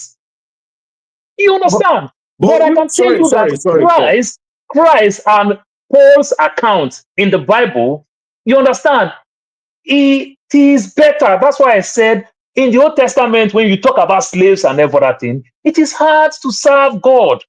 But with Christ, it is very easy to serve God. No, because it's about. It's not easy. That's what I'm saying. It's not very easy to serve God with Christ. Paul, you're twisting things, and it's no. What I mean by that, with my own faith, I can serve God. You understand? But in the Old Testament, there are some. It's just like as it's hard not to serve God in Nigeria, where pastor will say, "Go bring the money, go bring this, go bring that." You understand? Something that you can just do yourself. Even when Christ was here, he said, "Go and carry your cross and follow me." He said it would be easier for a camel to pass through the eyes of a needle than for a rich man to go to. It's not because when the rich man, there was a rich guy who came to meet Christ. He said, "Master, what would I do to go to her?" He said, "Go and sell everything you have and follow me." So Christianity, you're making it look, oh, because you just use faith, then it becomes easy. I'll tell you something. The idea of what people have, have to go through. I lost my chain of thought, really, but I'll get it back when. No. I think the same thing. What I'm saying is that. Sorry, let's see what I can pick Jonaba in. Jonaba, are you there? But forefather, I know this Christianity thing before I will forget, because I personally wrote it down. You make mention about this house and this crisis that is going on with my Igbo people more and everything. I also have, from my grandparent, my grandfather from my mother's side, owned more than 4 properties in Lagos. So I've been a generational person that have owned property. My grandfather, who at the time even get so relaxed, my mother speak better Yoruba than any Yoruba you can think of. Because my mother speak better Yoruba, my mother speak Ilaje, and my mother speak Ijebu. My mother can lose Yoruba. My mother is who they will call this one a shawo, a prostitute. Because she would take a Yoruba to where a Yoruba will not understand. Again, she would twitch because of how she was versed with the language. But what am I saying? When these people bought all these properties then, and people who even bought properties some 40, 30 years ago, nobody have paper. If Lagos State want to tell you all those things, these are people who throw stone. How far your stone can go. That's how they give you land. That's how they own all these properties and everything. So if Lagos State want to do due diligence, I am telling you that 99% of people will lose property, even including Lagosians that move to another place that also acquire land. Because every land will not be your father's land. It is your village, in my village in Delta, that I will say my village land. Every land in Delta cannot be my village. Do you understand? Sorry, my family land, if I will use the right word. You understand? So what am I saying with all these things? So, Father, I want to challenge you with this word. If government can draw map, a house have address, you pay what they call tenement rate, or you pay what they call land use charge, and government is taking money. In their own system, they didn't know that this property, this place is not supposed to be a residential place. This is supposed to be an agric land or commercial land, industrial area. And you put a residential building there and you are paying. And remember, it is government that marked that place that said number 17, Forefather Avenue, Forefather Street. Does that make sense? And government cannot take any blame. Look, I moved down to Arizona 2015. It was very funny to me. The place I want to go to place when I was trying the place, when I was moving down, one of my friends was living there. I almost got a place there. But because of school district for my kids, so I moved a little bit to the next 2 streets so that the school bus will pick my kids from the house, the apartment that I want to get them. Guess what? The city want to upgrade their pipelines and whatever. I'm talking 2015. They gave everybody $9,000 because they know the inconvenience is going to affect people tremendously. They give everybody. The state have the power, or the city have the power to do whatever thing they want to do. It can only cause traffic. They are not raising any house. They are not doing anything, but they know the level of traffic. These things will affect people. They give everybody $9,000. It looked like I've never seen $9,000 in my life. I said, hey, sir, I have rent this place. So I for just collect. My guy went to buy a nice, clean Venza and sent to Nigeria. Free money. Why am I saying this? If I can get a property and I'm paying tenement rates, Lagos State mark my house, I have address, I'm paying to government every year, I'm doing everything. Suddenly, government stand up and say, this is a wrong property. Won't government become an accomplice? They inspect this property when I was doing the land. You understand? They give me my survey. They do everything.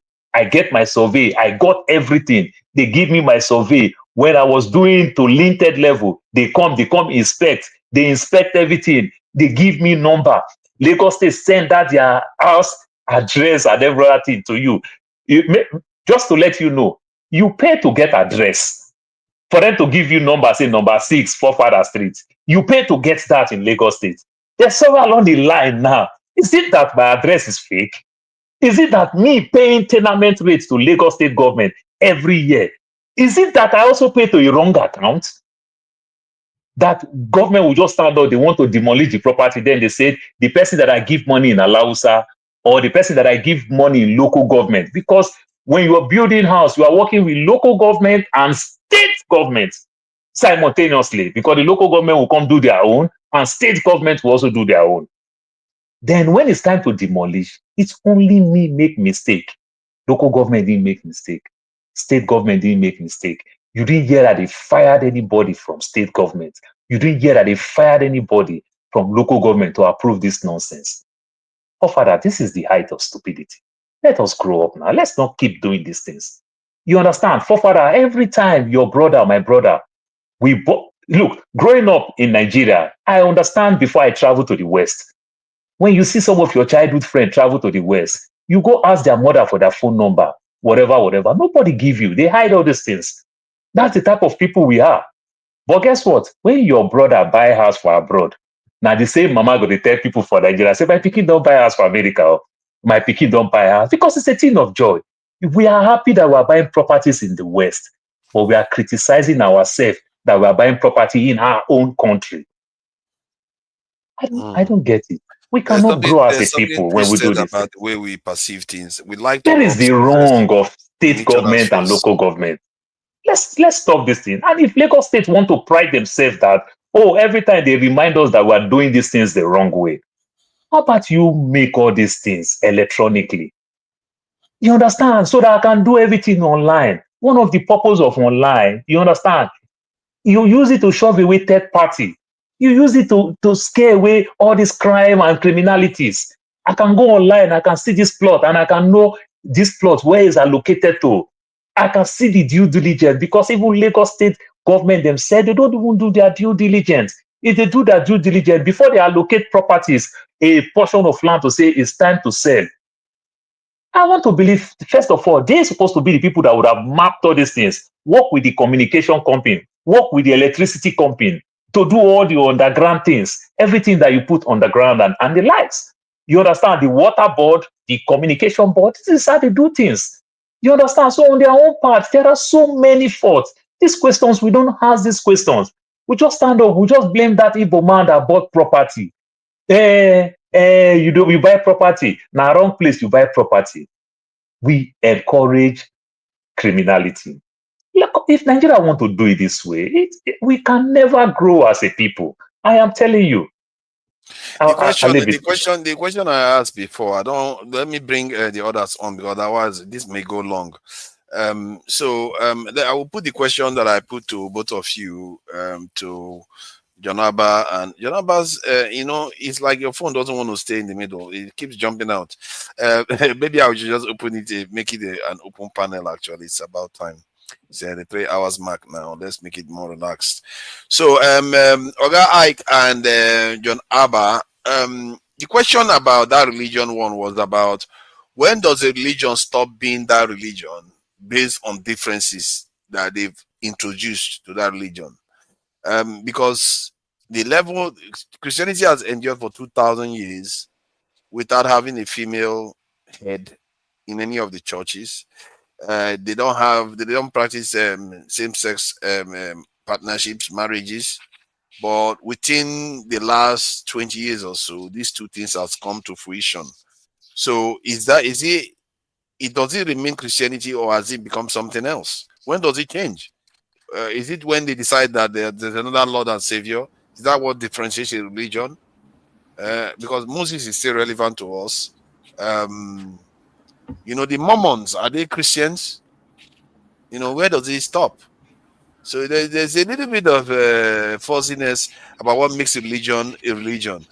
So I don't know what you think about it, Ike.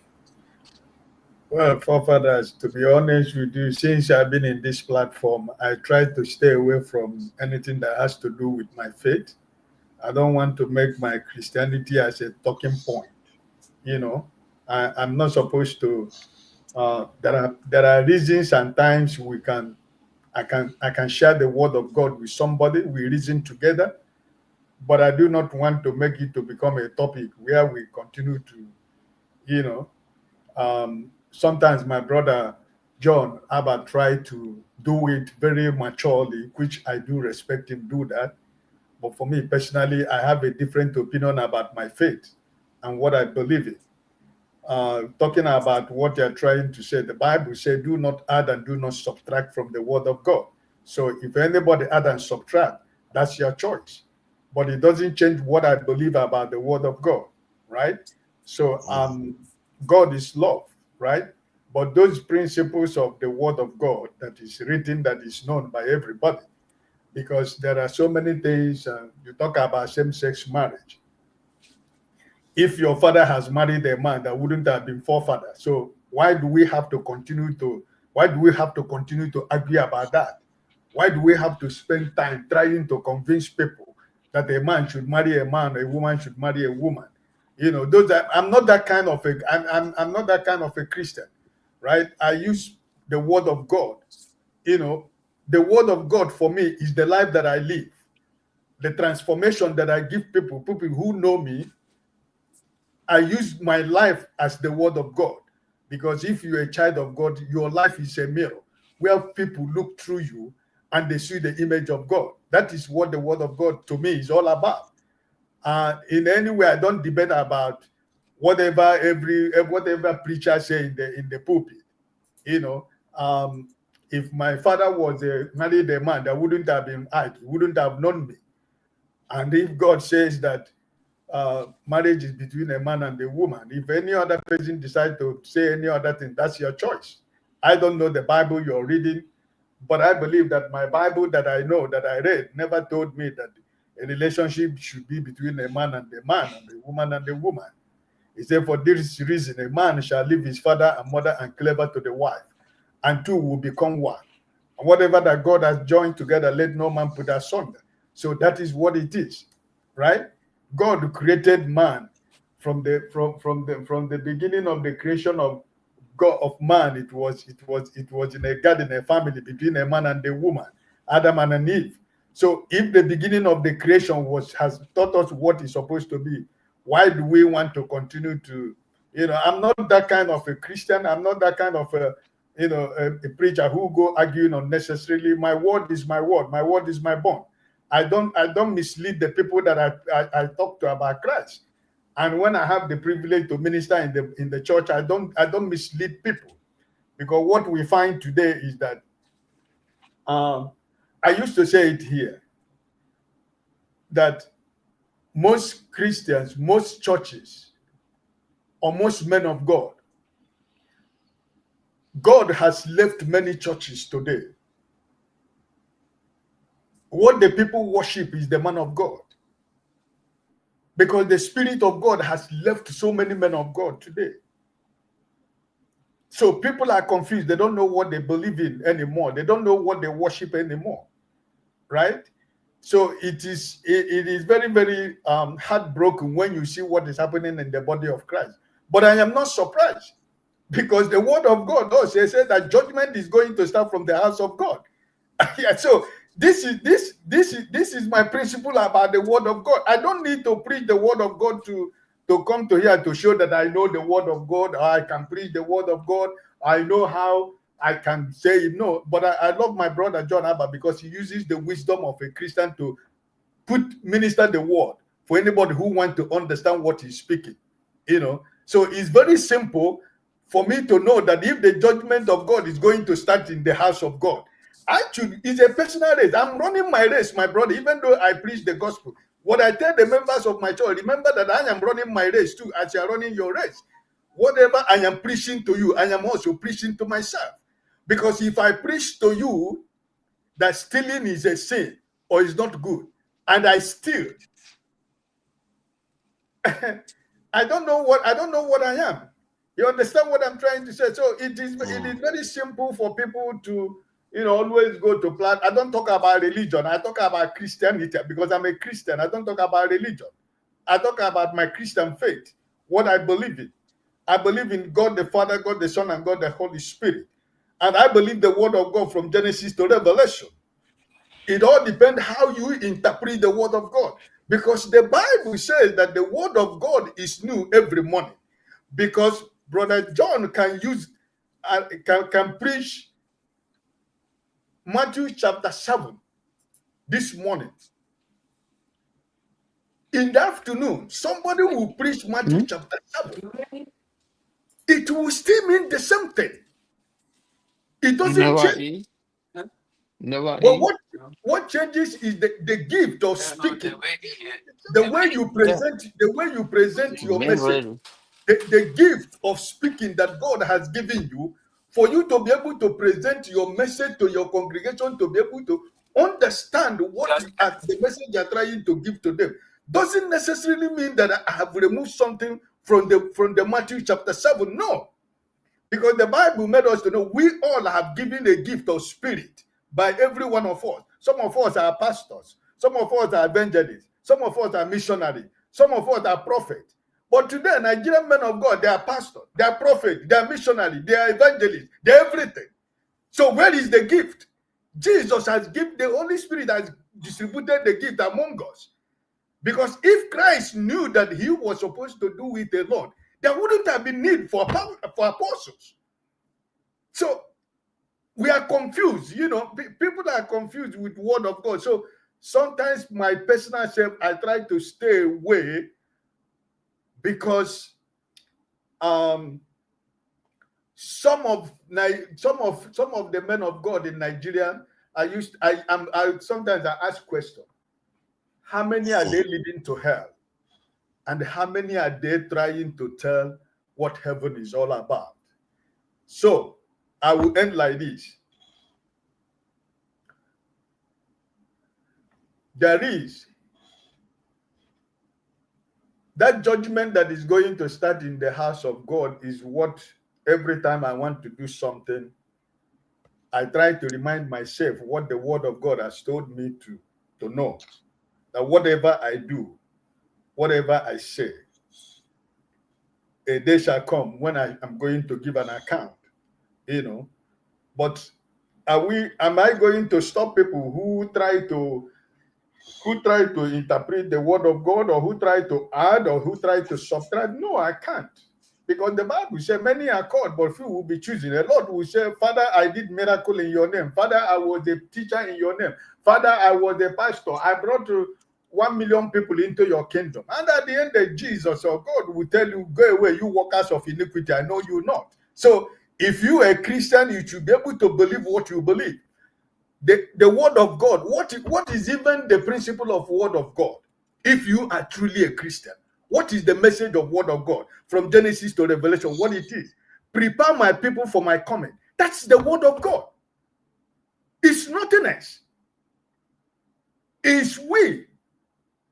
If you look at what is happening in the Christendom today, how many churches do you go today or you enter and you see where the man of God is preaching about righteousness?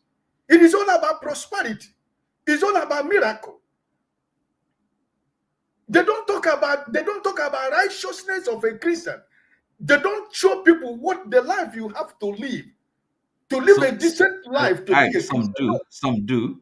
That's what Mr. Oti, I'm not saying all. I just said that many men of God. That's what I said here. I didn't say all.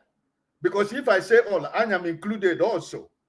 So, but what I'm trying to tell you, what I'm trying to say here is that this word of God we are debating here, what is the message in that word of God? Prepare my people for my coming. Show them the way of salvation. Because if I speak about miracle, what is the process of miracle in the first place? Because when you talk about miracle, when people recognize miracle is when they buy a new car, or when they buy a house, or when they get promotion in the office, they come to the church and give testimony. But you forgot that when you sleep and wake up every morning, there is no greater miracle that you sleep and wake up every day. Which miracle is greater than that? Because what your mindset is set up. Your mindset is not set that Even though your miracle is when you build a new house. Are you going to be alive to even live in the new house? I mean, do we really ask that question? So when people interpret miracle, you know, when people preach about miracle and signs and wonders and all those kind of things, the way I read the Bible, the way I understand the Bible, I know the way when I want to tell people about what miracle is or what favor is, right? What favor is and things like that. But which church do you go today in anywhere in the world you hear the word of salvation? No, it's about miracle. It's about prosperity. It's about sowing seed. It's about do this. It's about do this. It's about do this. And at the end of the day, people are confused. The members are confused. They don't know which one are they going to believe. How many people now do bring people into the kingdom of God? Because even the Christians are living the same life that they claim that the people they call unbelievers are living. But they are the architect of the same life. Christians today, those people that we call unbelievers, we build schools as Christians. Which money do we collect from the school that we build? Those people we call unbelievers. Is their children that can afford to pay the school that we build. Which people build the school? The less privileged members of the church who are contributing money to the church, paying offering in the church based on the message of the pastors. They will pay that money, pay tithe, pay offering, pay this. At the end of the day, you will build school. The members of that church, their children cannot afford, their parents cannot afford to take their children to that school that the church has built. It is the same people you call unbelievers. They are the people their children will be bringing money and you will put it in your pocket and you're saying you're a man of God. And the people that are contributing the money to build the church cannot attend the school. The hospital you build, the people that are members of the church don't have money to pay to be able to be attended in the hospital. It is people like Mr. Wike and his family that can go to that private hospital. Who are you? Which message of Christ are you preaching? Which message are you preaching? Somebody was saying here, I think it was Jody. Okay. What do Christ have? So the question, let me ask Janaba the question. He has been very patient. Empire, wait, let me end like this because I want to go because it's late here. My wife is giving me a sign already. I have a wife, right? I want to go and hug my wife before I sleep. So what I'm trying to say, I do respect my brother John Abba but he doesn't come here to show, but he uses his own wisdom to try to pass that message across for people who really want to understand. So for me, I'm emotional to the word of God. And I am very, very emotional when we talk about word of God because I know what I believe in. And I don't want to use it to become a topic of everyday people who say one thing and we begin to argue about word of God. Word of God does not need any argument. It's for you to open your heart and your mind to receive if you want to believe. I don't need to force you to believe, but I only preach the message. It is for the Holy Spirit, if you believe that is Holy Spirit, to convince your heart to receive the message that Brother John gave you. Brother John is not going to break your head to put you the word of God inside your head or your mind. No, it's you to convince yourself that what is telling you is true. And if you believe that what is telling you, go to your Bible. You don't need your pastor to tell you what is written in the Bible. The Bible is a free gift for everybody. You should read the word of God yourself and understand the word of God and ask God, if you believe in God, ask God to minister the word unto you for you to understand. What is this word telling me? There are Christians who go to, the day they open their church is only on Sunday. They open their Bible. And after Sunday, they don't open their Bible. They close it until next week Sunday. It's a free book. You can read. So my brothers, God bless you. Brother John, God bless you. Oti, God bless you. Hey, my brother Paul, God bless you. Fathers, thank you for giving me the privilege. Look at that. I hope we see tomorrow. God will not bless me. All right. You're welcome. This is a piece of Sunday sermon. Good night. Yeah. You notice they say God bless everybody. Me, he will see me on Sunday.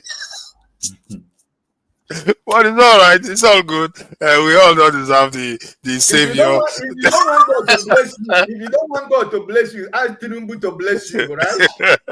That is all good. That is all good. Janaba, the question remains though. How do religions, when do they change from the original religion to something else, based on the changes that are occurring? Because sometimes I begin to wonder What whether was the religions are original what they religion? claim. Yeah, because the original religion now, in the case of Christianity, has been around for thousands of years, and they've never had a female head of a church, and they practice certain practice in terms of monogamy between man and a woman. But now we have a situation whereby we have, man and woman getting married. So, how far do you drift away from the practice for over 2,000 years before it becomes something else? Like it's not another religion anymore.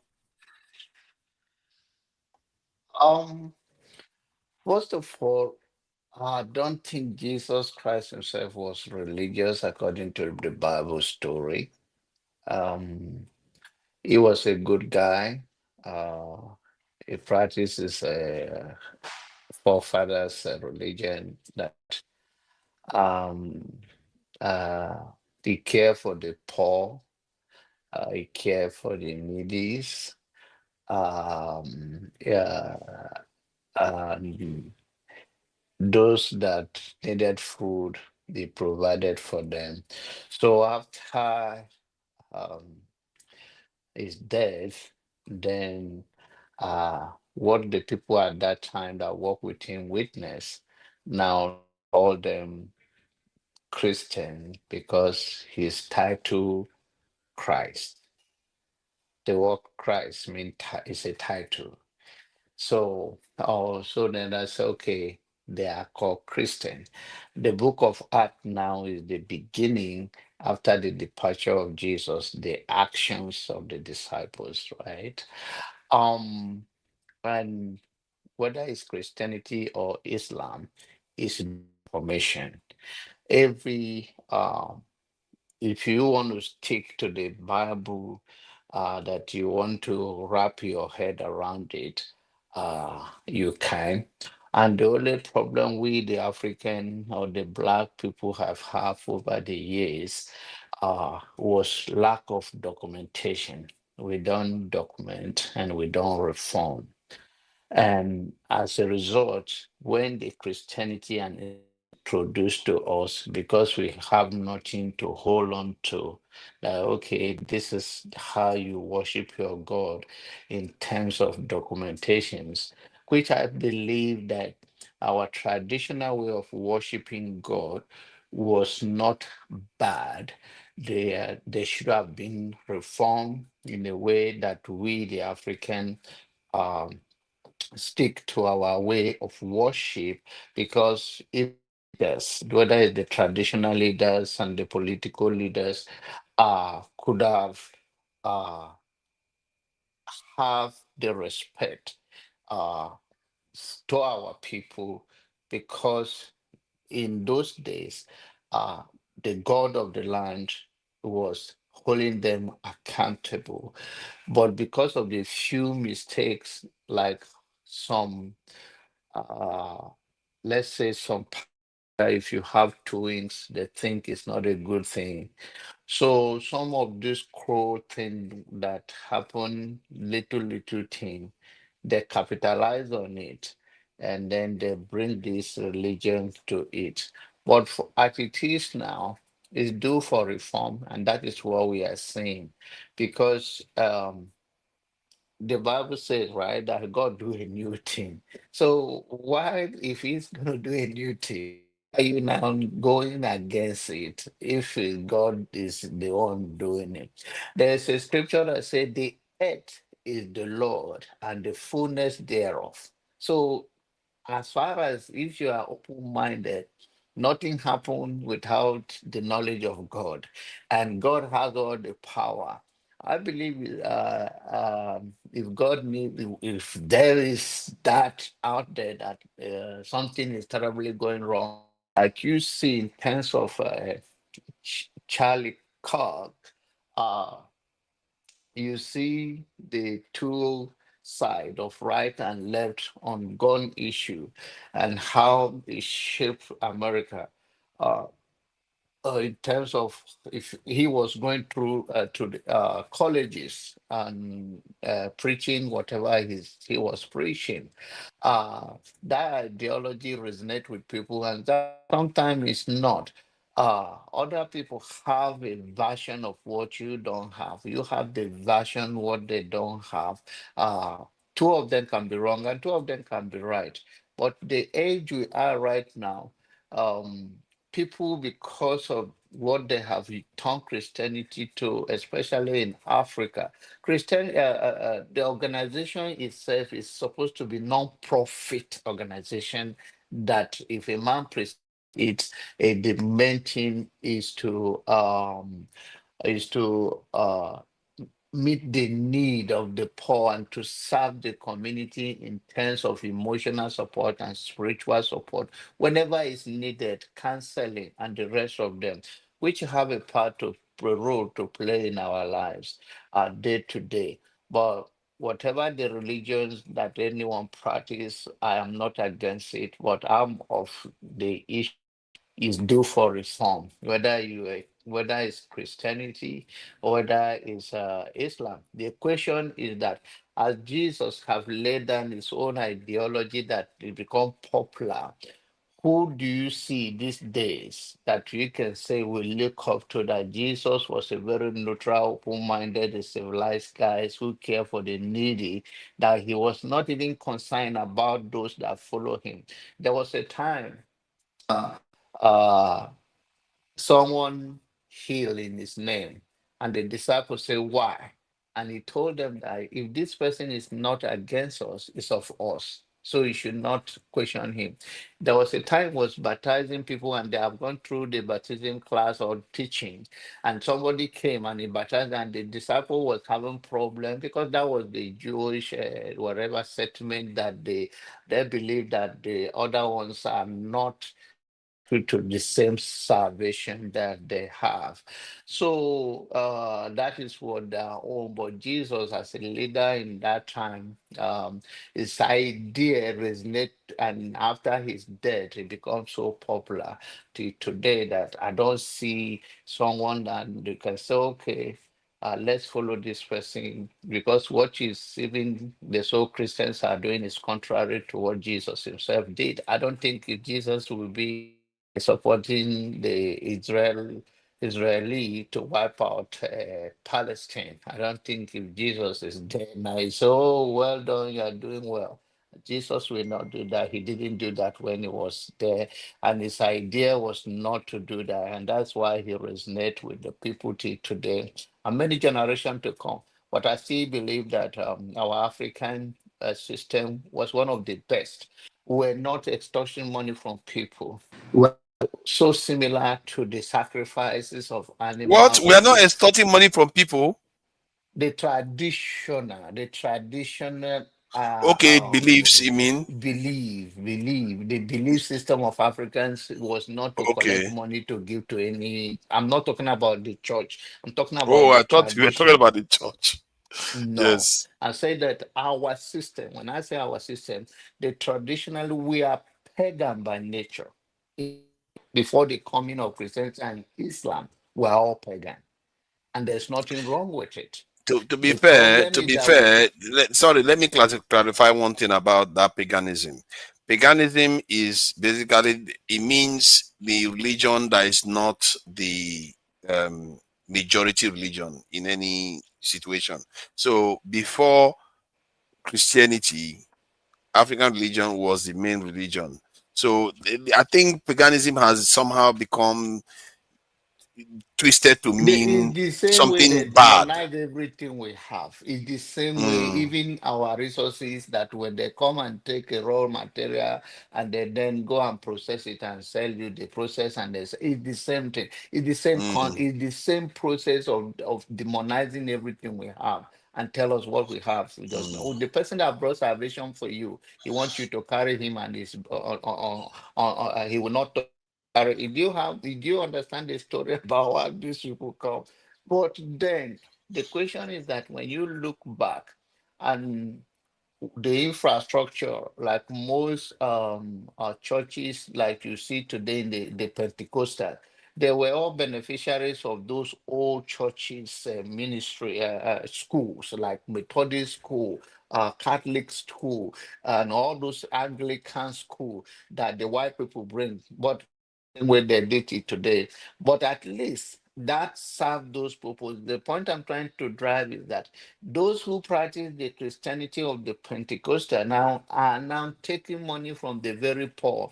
That some of the churches they have, some of the schools they have, no poor people can attend those church. And some of this money comes from the most of them before they join. Politicians can even be more pure in Nigeria than a pastor, because some politicians are rich and they can tell you this is what we have before we join it. Most of the politicians you have in the Christian, the pastor you have, they will come as a church rat. They get that money from the back of the poor people. And then today you are telling, and those some of those people are beneficiary of those old school built by church that they pay nothing. They pay nothing, and now they have established school that is the daughter or a son of a poor people. Even their own church who pay tithe. I don't know whether God was broke in heaven that they sent that tithe through, but I believe it's that tithe they used to build all those their own money and build the power themselves.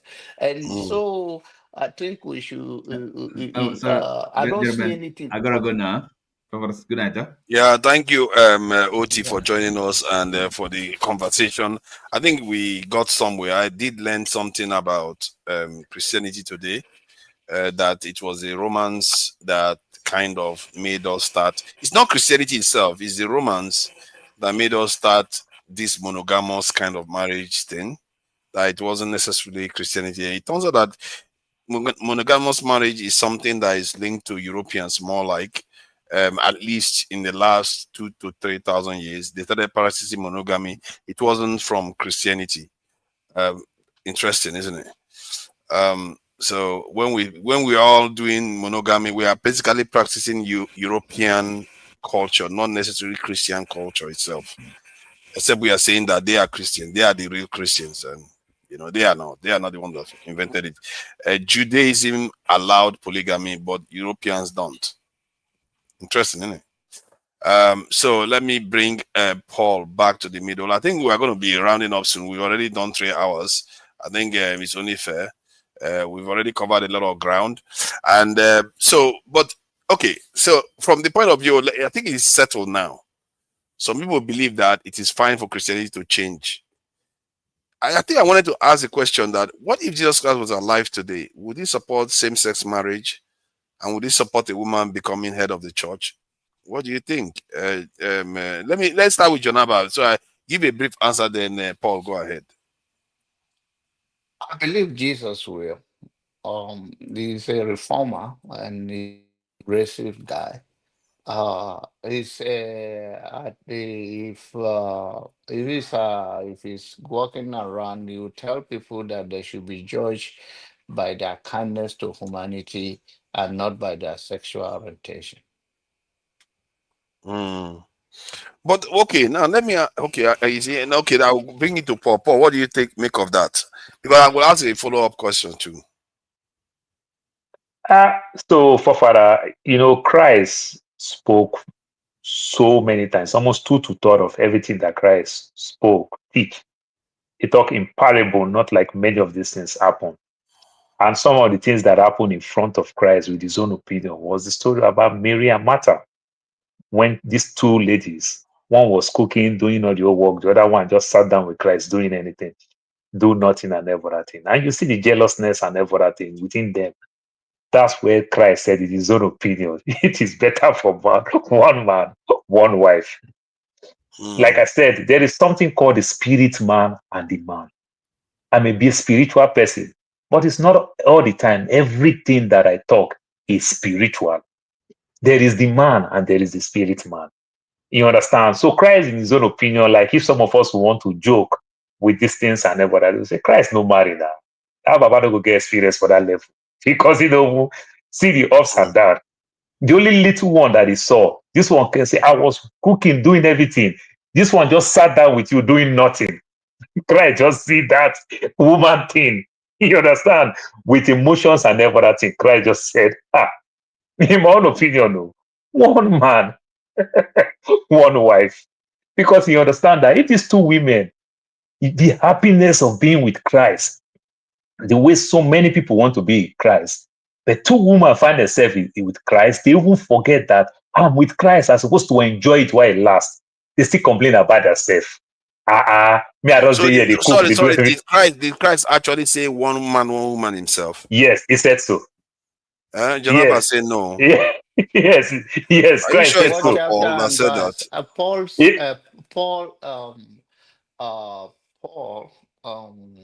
was in the occasions when he talked his own subjection that um, if uh, if at all, in fact, Paul said that if everybody would be like him, he do not even suggest a man should in his own opinion. So the issue of one man, one wife, uh, he said that we take Christ's word versus what God. David, he said, if you want more wife, you could have asked of me, and instead of sending a guy to the war front in order to take his Wife. wife. So we contradict this in because there are parables that, like Paul says, that some of those things, if you all those old King James version, if you go, they use the letter read, that is the word of Christ said, just to differentiate what Christ Himself said from what the writers like Paul and the rest of them. So. My answer to you is the same. If Jesus was to, you are not even talking about one man, one wife. Anyway, you just ask that if Yeah, Christ is here, but everything we seem to be if saying you Christ went will to, you accept already everything. gone No. far. If he will, because I think that's due for reformation. All of those Yeah, things but if is he's gonna due. The accept only everything, thing we so he's have gonna never accept had people a eating all leader. kinds of food. But he never really administers so many things. I guess all he seems to say is as long as you believe in me, you go to heaven no matter what else you do. So you go robbery, you do all those things, yeah, okay. Is that it? Where is the line? Okay. Yeah, but the same. Where is the Remember line? that This the is same it's I getting love out thing. this of question, Remember control. that forefather. I woman love was this caught in question. Where is the line? the woman was caught in Forefather. adultery. That's why I Really, said at the end of the day, caught the in argument adultery. still say silent this Bible. When you go that route, it gets you more confused instead of you to The bring you woman more that understanding. committed Let's hear adultery. Jonaba. Let him finish his The submission. woman that committed adultery. They said that the law of Moses. This woman, the penalty is to stone her to death. And it says to them, who among you here that have not committed a sin should be the first stone. And the Bible says that all of them begin to leave first the elder among them, who is the first person that raised the issue. The point is that, and that was a law, but Jesus do not say do it or not doing it. He just said that who among you that have never committed a sin should be the first Parable. person, because you are asking, yeah, you are asking that. And then another thing is say, how much time forgive your brother in a day? He says 70 times what? 70 So, in times. other words, he's saying that leave every offense unpunished, every crime Basically, unpunished. what he means is that, okay, you now, I'm not trying to answer it. I'm trying to tell you what the Bible say. I'm not trying, because you Yeah, believe because in I'm so trying to much. get to Where is the line?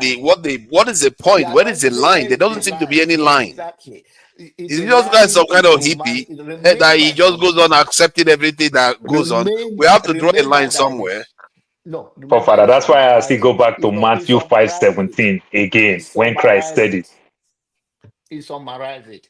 He summarized even the law that you do not come to abolish, but then he says, love cover all this, and he says that if your neighbor, if you steal from your neighbor, you do not love your neighbor. with your neighbor's wife, you do not love your neighbor. If you lie against your brother, you do not love them. So Yeah, in but he also another forgives word, sins, though. that is what I'm saying. It's end That's of what the he said. day. That is all. The end Then of where the is the day. consequence The for now is, sins? I think, is the moment depends on what you are met with. Like now, if they, I believe that if I got to fall further now, lying right now, I have no chance to. The Bible context. If you do not have the opportunity to ask for your forgiveness, then that is when you will have an issue to best of minority. Because even the thief that stood all his life was crucified with him, and he went to heaven. And who so He went to heaven before he repented. But But, this idea that you sin and you just be forefather. forgiven, So I forefather, don't if you understand. if you will look Christ very well, with Christ there is no law. You understand? Christ, like I know OT don't like that word when I use the word fair play. Christ only brought love and forgiveness. You But this is, understand? was it the first anarchist or something? Oh, no, because I don't understand. There is no rules. So Everybody should be forefather, forgiven. The murderer should be forgiven. The thief should be forgiven. Liars should be forgiven. Forefather, Christ is Africa. That's why Africa is going what they are going to today. We are wired and trained to forgive. You see a white man, somebody who maybe buy their son, 40 years, they say they are still finding a vengeance. They need closure. You understand? But we are trained to forgive. But these people, 40 years, you understand? Somebody that is not there, still going to court for that case. They said they need justice. Justice means closure. You understand? That's how they operate, like that Old Testament. Good percentage of them, not all of them. But when you see us, we are trained to forgive. We're quick to forgive. You understand? We need closure as fast as you can think. You know what? I think So, there is some merit to what you have just said, because the way we run our country is almost based on anarchy too. There is no real rule. Every time there is somebody is about to be held accountable, say, "Oh, how about this one? How about this one?" And in a way, that's what Jesus Christ did. Jesus Christ did it to those people when he wanted to stone the lady to death. Say, "How about you?" Then they dropped it and went away. exactly. So there's What no about rule. what about the woman with the issue of blood? Somebody touched me. A costing us at that time. It become miracle to that person. You understand? Just the opposite. You understand? So that's why when you see the Jewish people, they don't understand. Like I said in my psychology 101, it becomes foreign. When I use this BlackBerry and this iPhone thing, you understand? It was foreign to us. What kind of stupid phone is this? I'm touching the phone, everything is just working upside down. Today, every one of us is using touch screen. None of us is using the keypad. You understand? So it becomes foreign and everything. But Christianity doesn't work the way Christ is saying, though. Christianity, the reason why it got spread, they were not busy forgiving sins all over the place. They were punishing people that misbehave badly. They were I'm telling you, but Christ is a perfect gentleman.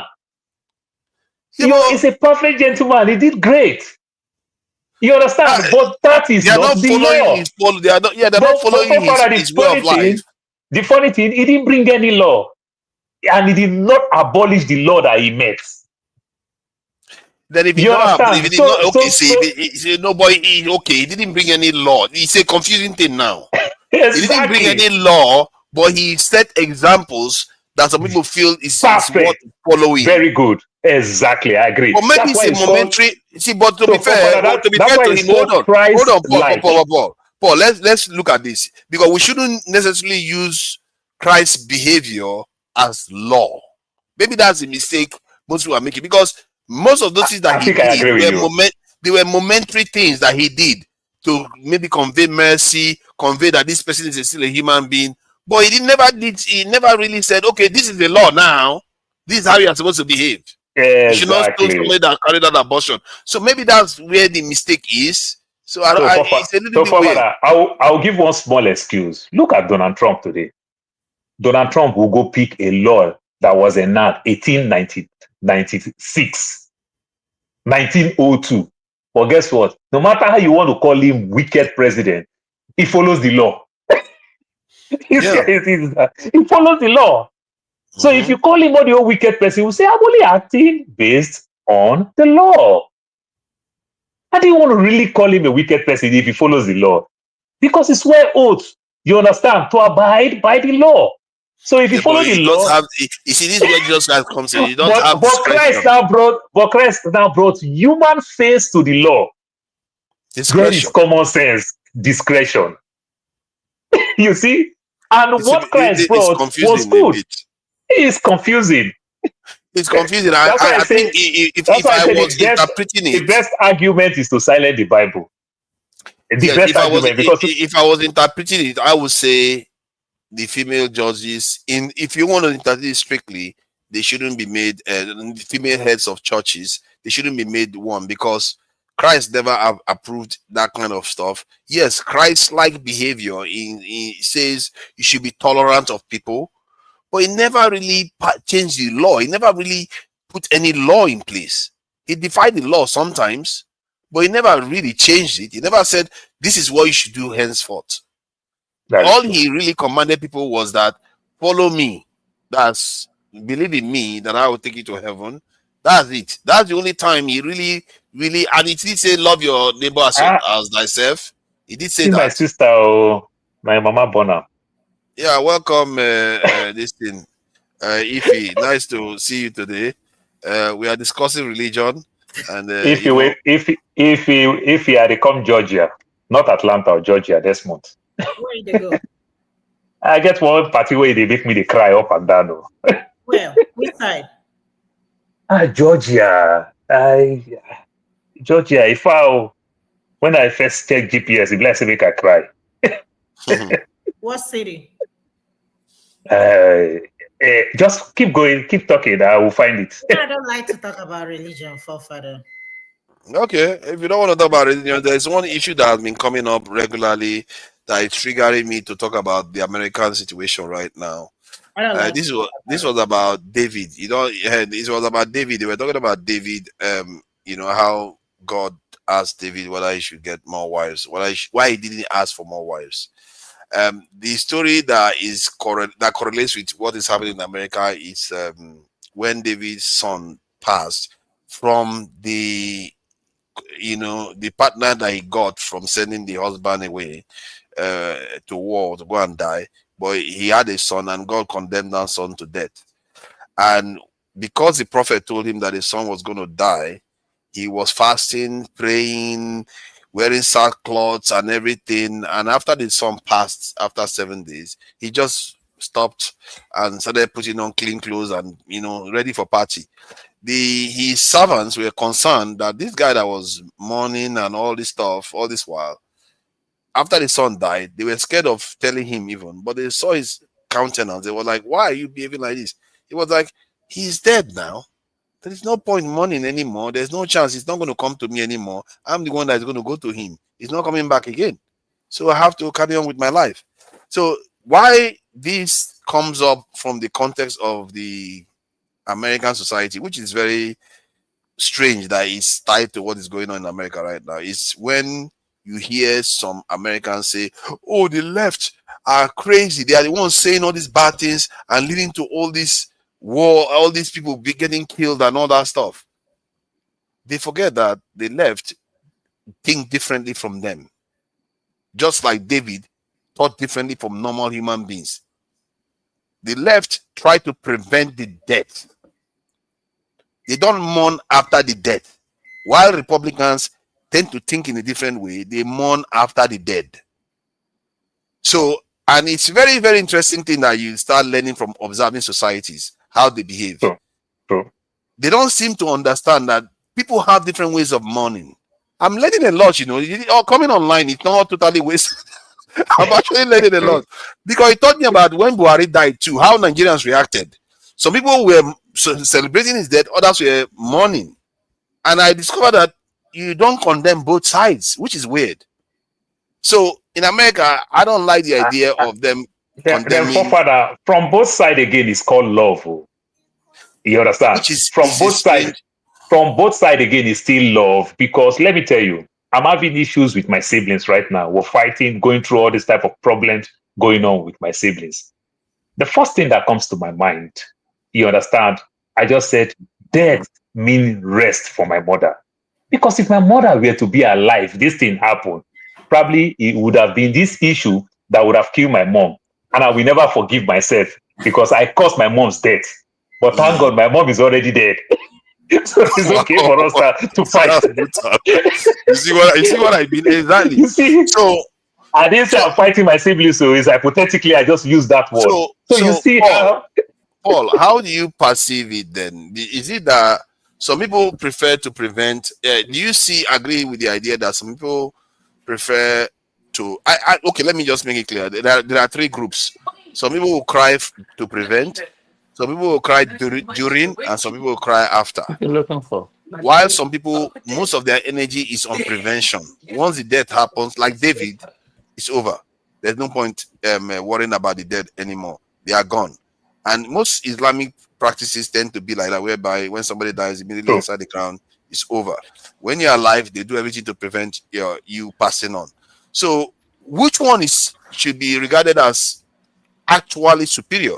Because from my point of view, which maybe I'm biased, I don't know, I would rather preserve life.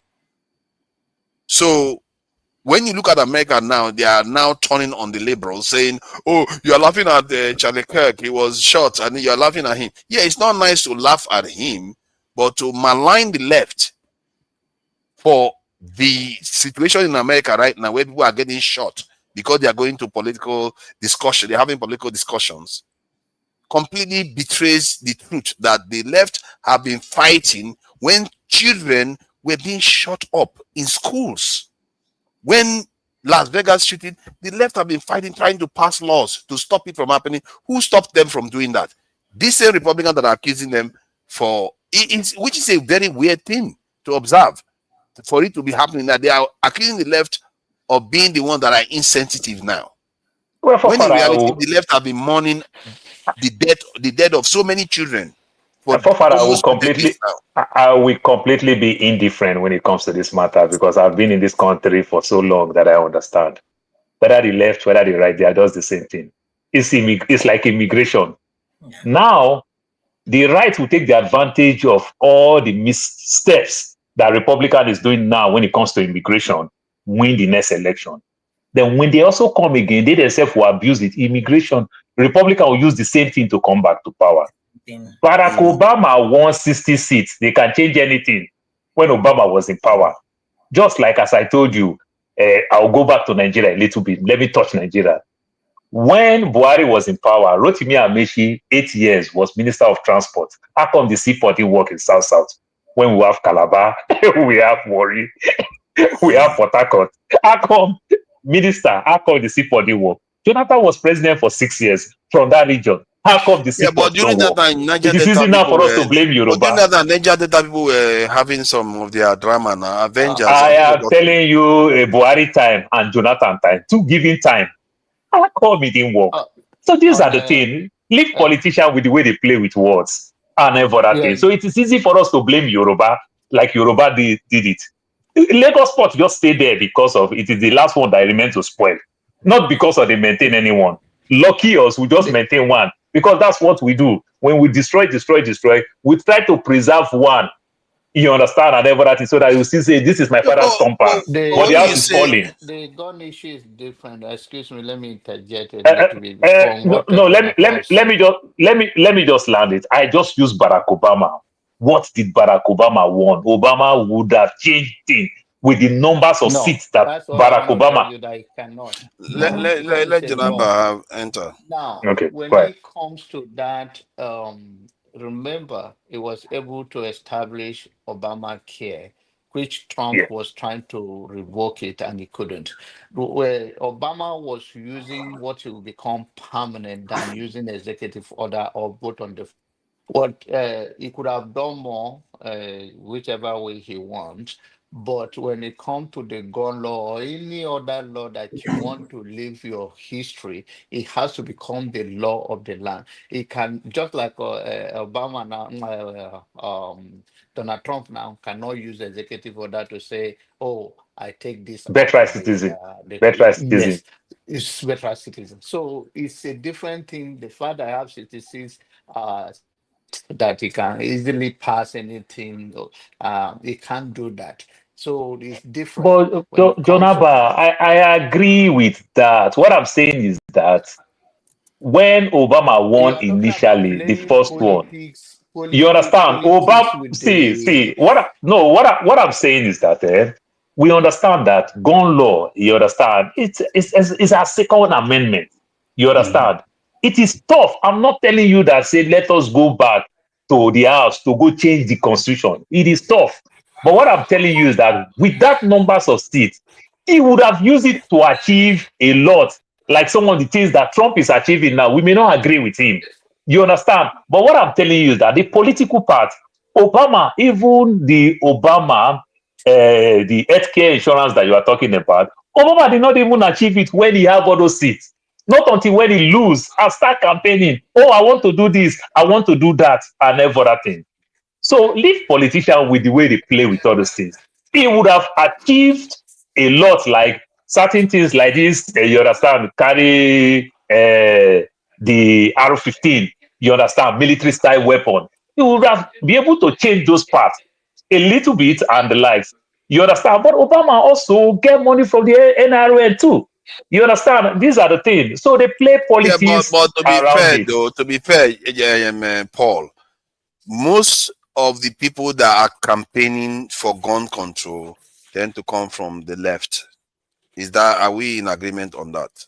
Yes, but when So they take that is my problem with so now forefather, we are when they arguing take against power, accusing them. so forefather, when they take power, then they will tell you that there's nothing I can do. No, But when those they're are out their of power, politicians. they will But use it to to be campaign. fair, those I are their think politicians, and they did pass some laws. Let's not say that I they think we didn't are try. trying to No, many talk times. about That's why I use laws Obama. in a Obama for a general long time. context. Obama, 2008. The numbers that Obama would have done a lot. You understand? They use it as a Obama, campaign no, tool. I hear what you are saying. Obama, they always play weakness when they get into office. Where the Republican get into office, they do all kinds of stuff. Exactly. Let's allow John Abba to come in, Remember please. now, I think when first and foremost, when we talk about the issue, is that we are talking about assaulted rifle that they can use in the military. Yeah. Like there's no need.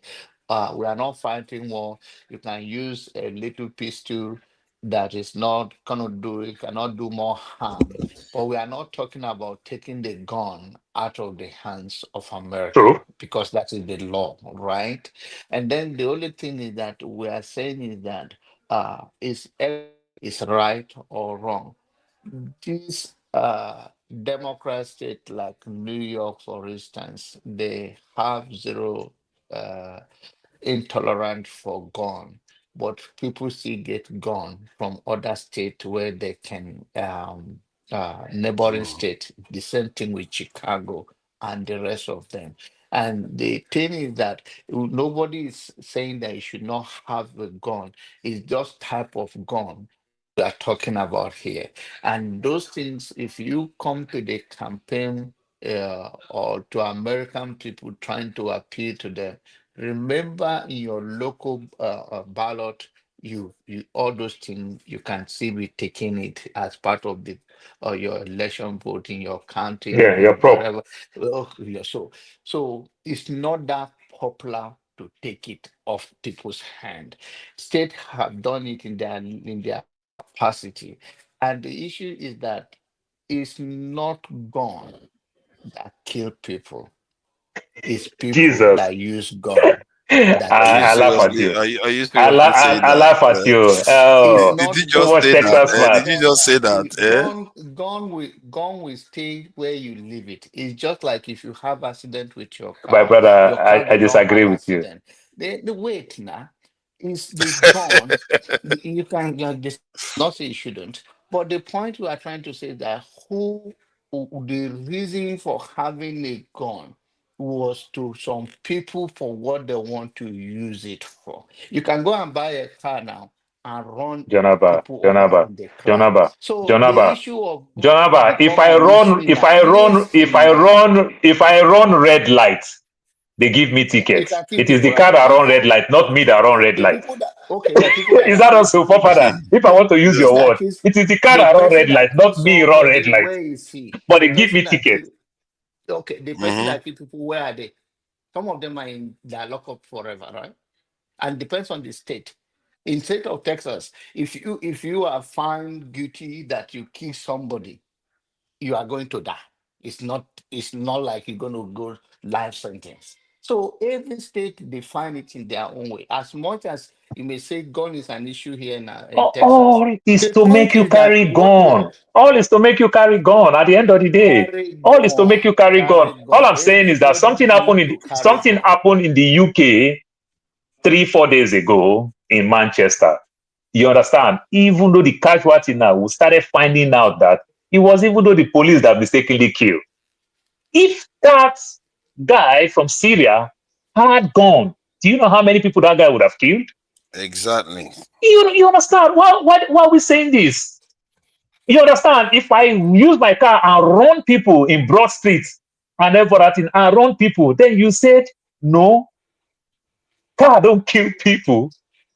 I think what Janaba is saying is true, and what you are saying is true. But let's bridge the gap. What we are saying actually kills people: the availability and the accessibility of gun to the wrong people at the wrong time that's what's killing people. Father, there is no even wrong people. I can snap. Remember now, I'm coming back Yeah, from work that's what now. I mean. The wrong people at the wrong time. The wrong time is where you apply. So, Father, that's why I say there is no wrong people. As I am now, I have the There is cleanest wrong record. people. If you are crazy, you belong in this thing. Yeah, that's definitely wrong people. That is just one micro aspect of it. One micro. What do I mean? As I am now, for example, I have the cleanest record you can think of. You understand? Yes. So I have the cleanest record. I go to work. There's a way they treat me and everything. I just go to store, go buy 10 guns because my record is clean. They can just give me all those weapons. That will not trigger any red flag. All they run, they discover that my record is clean, and they allow me to buy 10 guns in one day. Imagine. Which means up till now, my record is still clean. After I use it, that's why my record will be dirty. But do you know what late Abacha call it? He said, dead dog don't bark. You understand? I've already committed that's why I don't want them to make it easy to give to everybody. Just remember that no matter how they will try to disagree, they'll try to change history. The original concept of this gun, you understand, was started by giving some people to punish the other people. Remember, black and brown can't carry weapon. So it was fun to them. But now that everybody now start carrying this thing now, it become problem to everybody. But there's a specific group that is doing it now. It's young white men, especially in their 20s. They are extremely dangerous now because part of the problem is training. If you give somebody a gun, if you don't give them enough training, and especially on temperament, when we're growing up, we watch Chinese movies. When they want to teach those apprentices kung fu, they teach them character. They give them character to be able to harness the skills that they are being provided. And guns are far deadlier than kung fu, actually. And yet, most of these people have temperament issue. They are incels, and they give them guns. For another, you talk this thing now. For another, you talk this thing. 70% of Americans, kids, you understand, that go sign up for taekwondo. You understand? 70% of kids that sign up for taekwondo in America, you understand, it's recommended that these kids are having anger issue. They send them to go learn taekwondo. Self-defense. From self-defense, they started training them that, do you know, if you do this, you can kill somebody. Do you know if you do this, you can kill somebody? It helps their temperament. You understand? When kids started having anger issue, because me now as a boxer now, they tell you don't fight in the streets. Because if you fight in the street, they know that you're a boxer, you do UFC, you do taekwondo, you can injure people badly. Because the way you understand and everything, it calm you down. You already understand that, well, I know I can beat this person. But how about me just use it as a self-defense? You understand? Yeah. And it keeps your temperament down. In check. A simple thing like that, you can even tell people, for you to get gone, go sign up for taekwondo, boxing for 2 years. I think Jonaba wants just simple thing like that. Want to challenge your point. Yeah.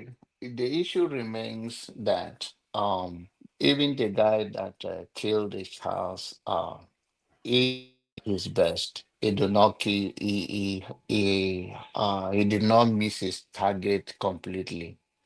He almost missed it. Um, but the point I'm That is trying to say political is that statement too. It's also political no, statement.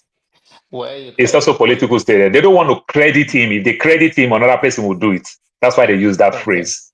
You No, understand? It's just a nobody. political statement. I'm just saying. The point I'm trying to say is that this guy died believing because he believed in the gun in the hand of the people, and the guy that shot him to death believed that what he believed was wrong. So these are two believers in different things. I believe what I believe. You believe what you believe.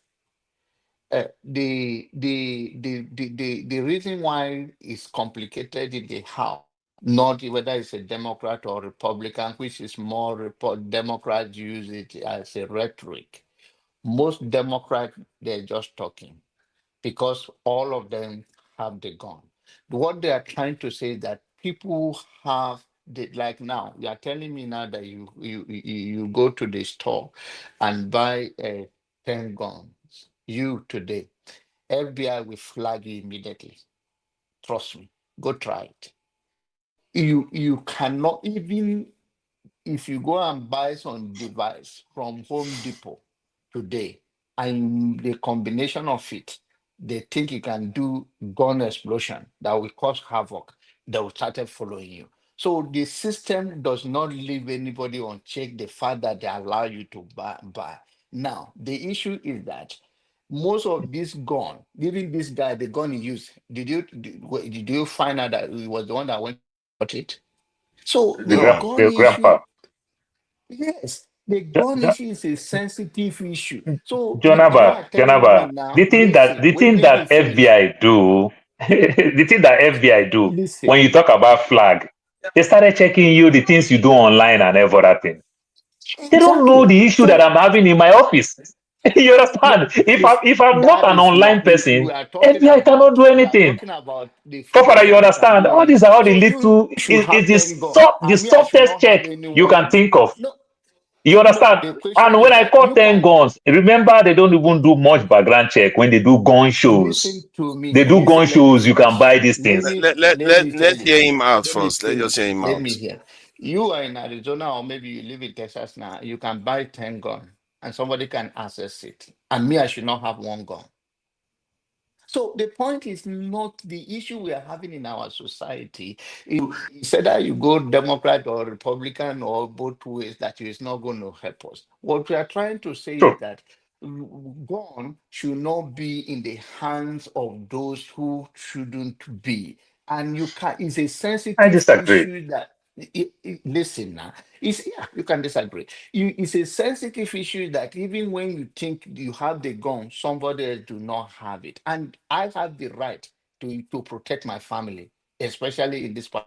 Right. So and you can have what any amount of the gun you can have, and me I should then we are turning So do you ourselves. believe that the guns should be controlled in the sense that they should be controlled even when it's in the home? It should be kept away from certain members of the family. Uh, Yes, Mature people yes, should control yes, but yes, yes. Republicans don't support that. That's the problem. No, they don't come to your Yeah. house to tell you where you keep your gun, right? They don't keep your Yeah, they gun don't house. support that. They don't support that. Father, Yes, that is but less we are talking about that is reasonable less than conversation of a 6%. citizen to protect Say kids each take their other. parents' gun, The kids have access to most their is a parents' gun. mental It health is issue. minute. To be Oftentimes, it is the fair, people. to be fair to the Republican, majority of Republicans and even Democrats support gun control, but the politicians themselves are It's against a it. big business. That is No, it. yeah, because they get lobby by the gun, by the rifle association. They lobby them to be NRA. Yeah, but you sensitive. see, NRA. there's a bit of Now, sickness to this, though, because from what I gather, Canada has almost as much weapons as this in Americans in No, terms of Fofara, citizen, Fofara, but Fofara, they don't only have this type of Fofara, madness. Fofara, only the city of Phoenix, which is the fourth to fifth largest city in America, You understand? The population of that city is more than the population of Switzerland as a country. Switzerland have more guns than America. Imagine but for 20 years, no gunshot in Switzerland.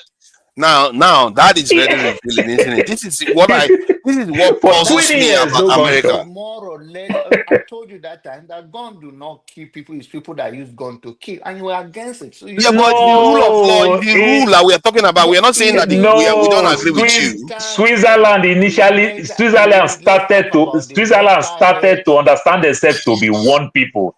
We started our own with race, where certain people don't initially have it, they use it, and they give excuse with mental health. If you talk about mental health, which means the military people are supposed to be crying people every day. These are the people who have all the PTSD, whatever, every day. How come you don't hear all these veterans every other day in our streets? Because we have them in millions. Responsible for it. What do you think is responsible for this? No, if you say mental health and PTSD, you understand the so-called veteran who knows how to use this thing and who have these things and everything in drones.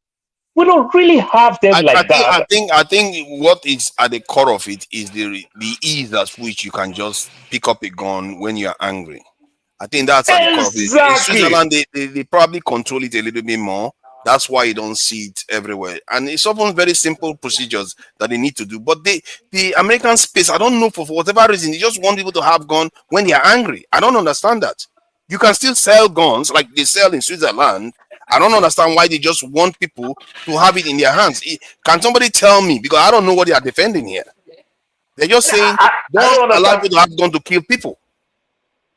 You understand this funny thing just called, I fear for my life. That's an excuse where somebody will win in court. That's why the next man will do it. It becomes reference.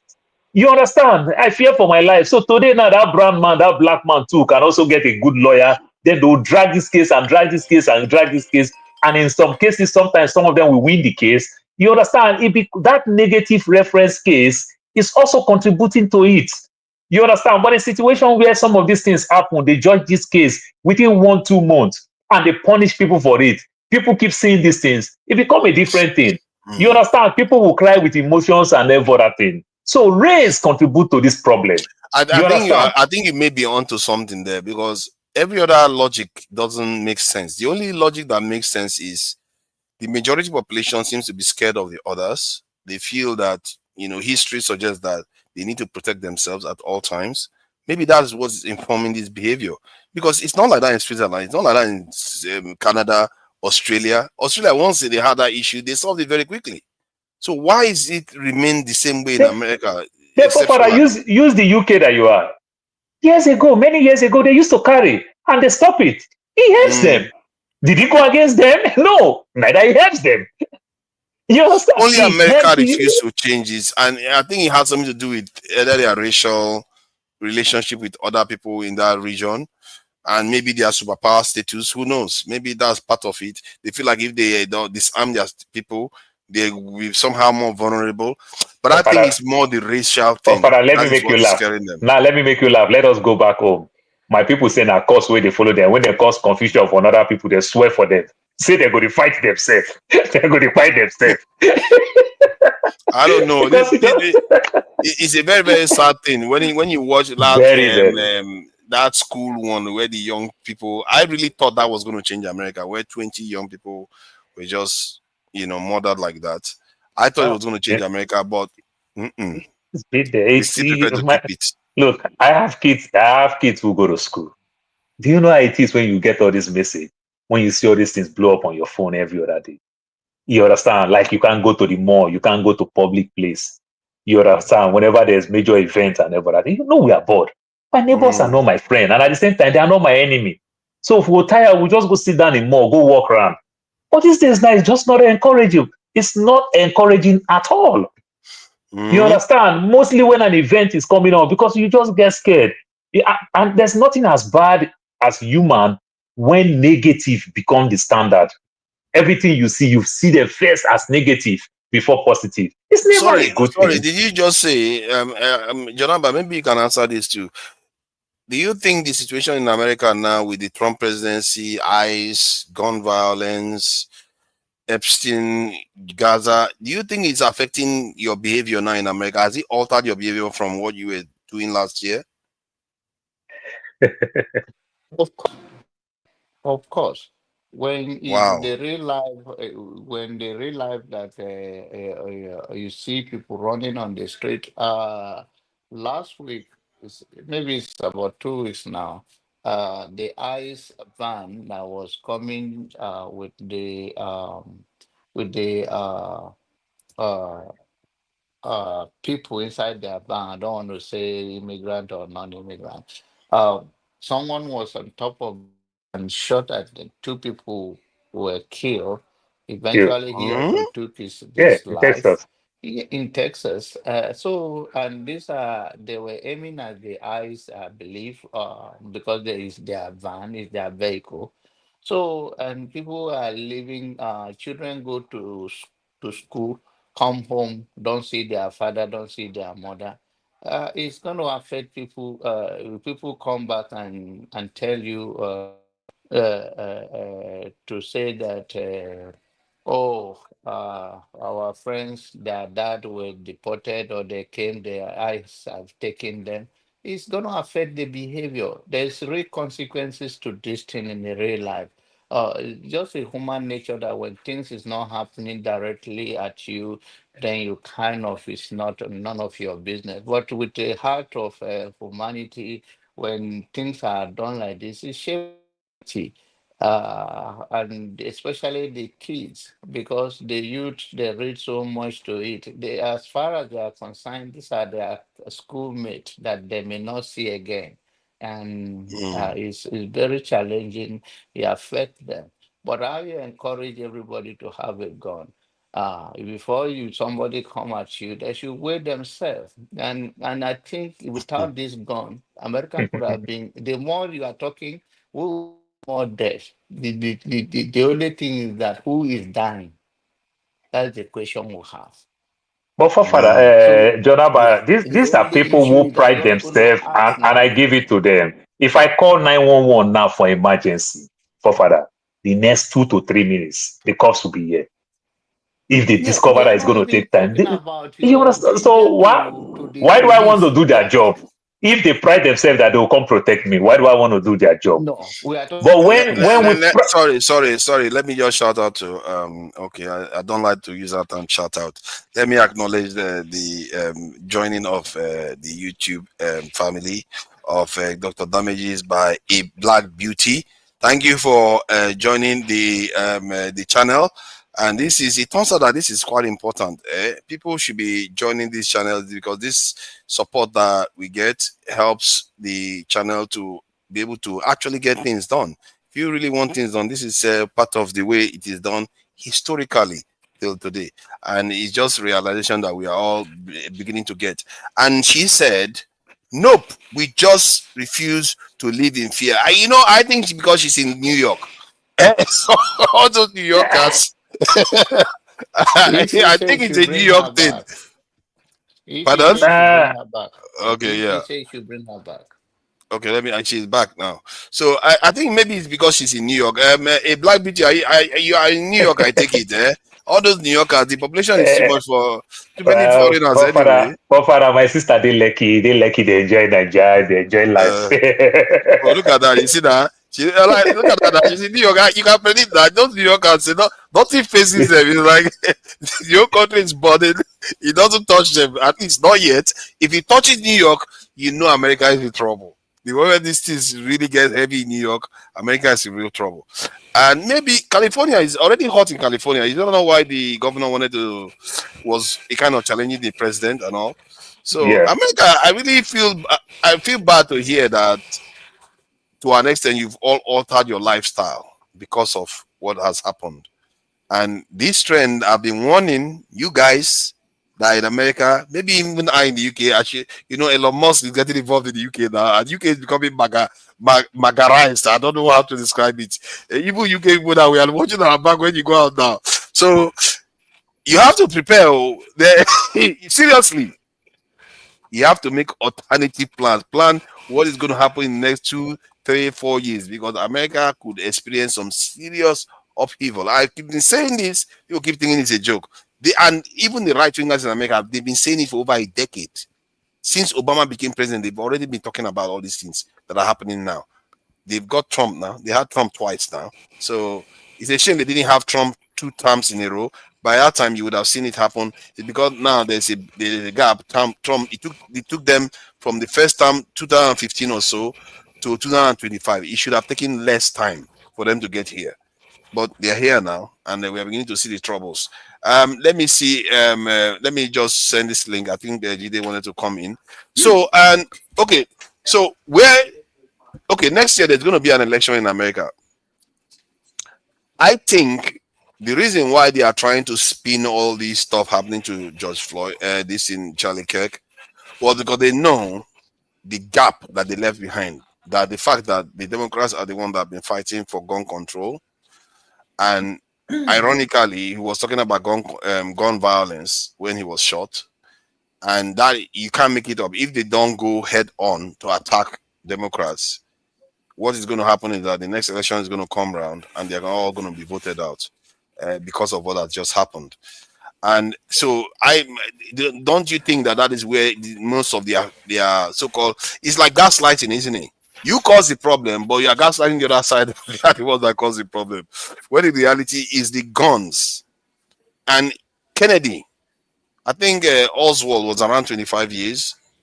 The guy that wanted to assassinate Trump was around 22 or 20 years. In short, 20 to 25 seems to be deadly years for assassins in America. For some reason, I don't know. It's just because that 20 years is no longer a child and it's not fully a man. He's not started like he doesn't have the commitments of a family man. In between. They're deadly, especially when they are disillusioned. They are deadly. You have to watch out for them very closely, and they do damage. And unfortunately, it's all white people that seem to be doing all this now. Not but if it was black people, goodness, you guys will not. If you think you're altering your lifestyle right now, you will alter it even more. It would have been total hell if that was the case. And thank goodness it's not this thing. Okay, I don't know what I should be thanking goodness for that. It's a bad thing all around, but it would have been worse for black people if a black person was involved in this type of killing. That said, where do you see this going based on what you are hearing on the ground? Is Trump getting... I believe Trump is going to be forgiven almost all his sins if that immigration thing sticks. If he does it, and people are not coming through the border. I don't know what the figures are showing now. If people, let's say 0 people come through the border and it's deporting people, don't you think that they will forgive Trump? What Trump promised is not what he's doing. He said he going to deport criminals, but it's not criminals that he's deporting. You understand? You think they care? No. So you might say so. People that they affect, just remember, forefather, this immigrant, good percentage of them lives in the big cities where the numbers count, where it affects businesses and everything. Even him himself, he said it during the farm. You understand? When people started running from farm jobs and everything, he said, oh, okay, we can find a way, we can leave that place and everything, because the price of food started going up again and everything. So you have a way of snowballing to affect him and everything. But what you must understand, the Republicans and everything, these are more of suburb people. These are people who have the industries, they enjoy their peaceful, quiet life. They don't want this immigrant around them. But when all these jobs is going, they don't even understand that it's not even immigrant that is taking their job. But they see it like that. Some of these jobs, exported to China. You understand? The Middle East. You understand? And everything. They don't see it like that. But do you think they care about this these nuances? You are saying, oh, they are deporting innocents and all the rest.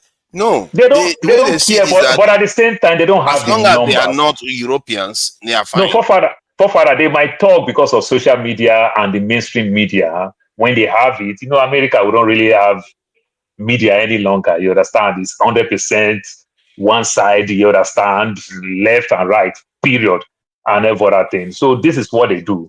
So they know this thing, but they don't have the numbers like you might think. But because of, if you read your news from one side, you might think they have the number. They don't. They don't have the numbers. Sure?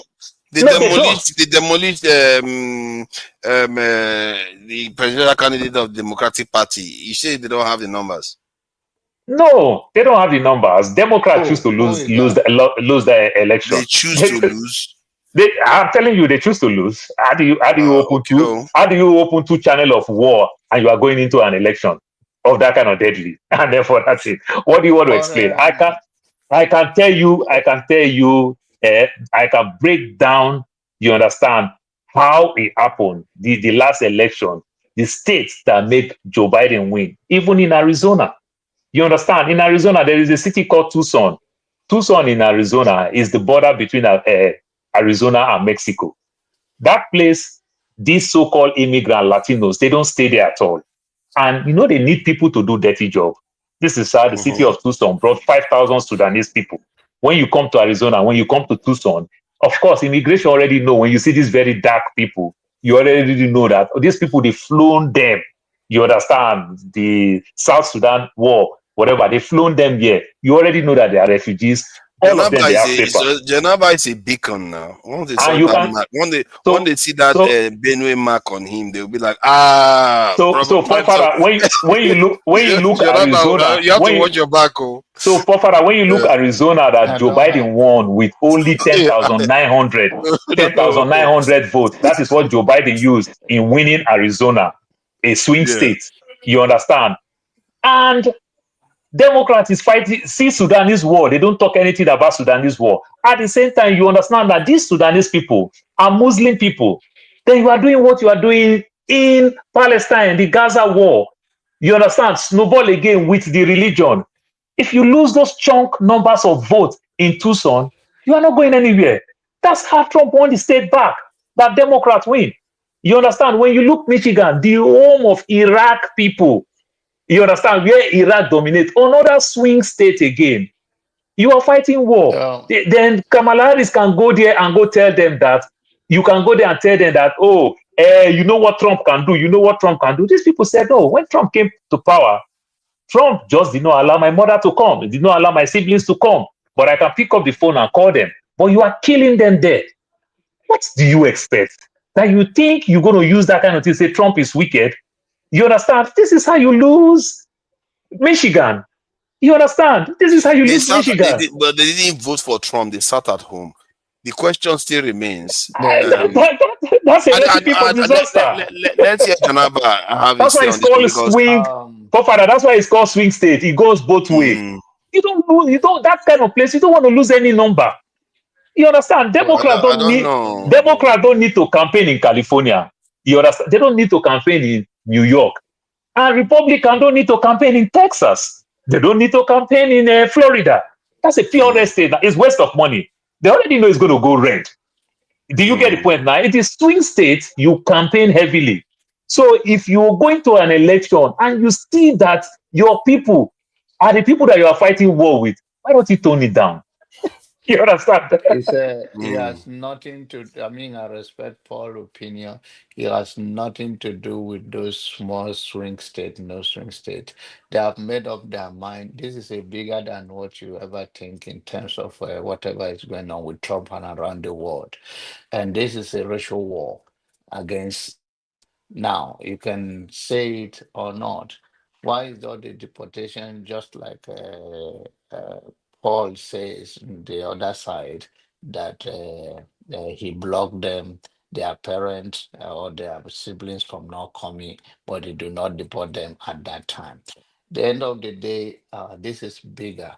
The only thing is that let's look into a bigger picture, like forefather is saying. What is the future in 20 years from now? People like us and our children here. What is this going to change in Africa? I'm looking at the benefit of all this to Africa. If you have, let's say, just 1 million Nigeria deported to Nigeria from America, trust me, Nigeria will not remain the same.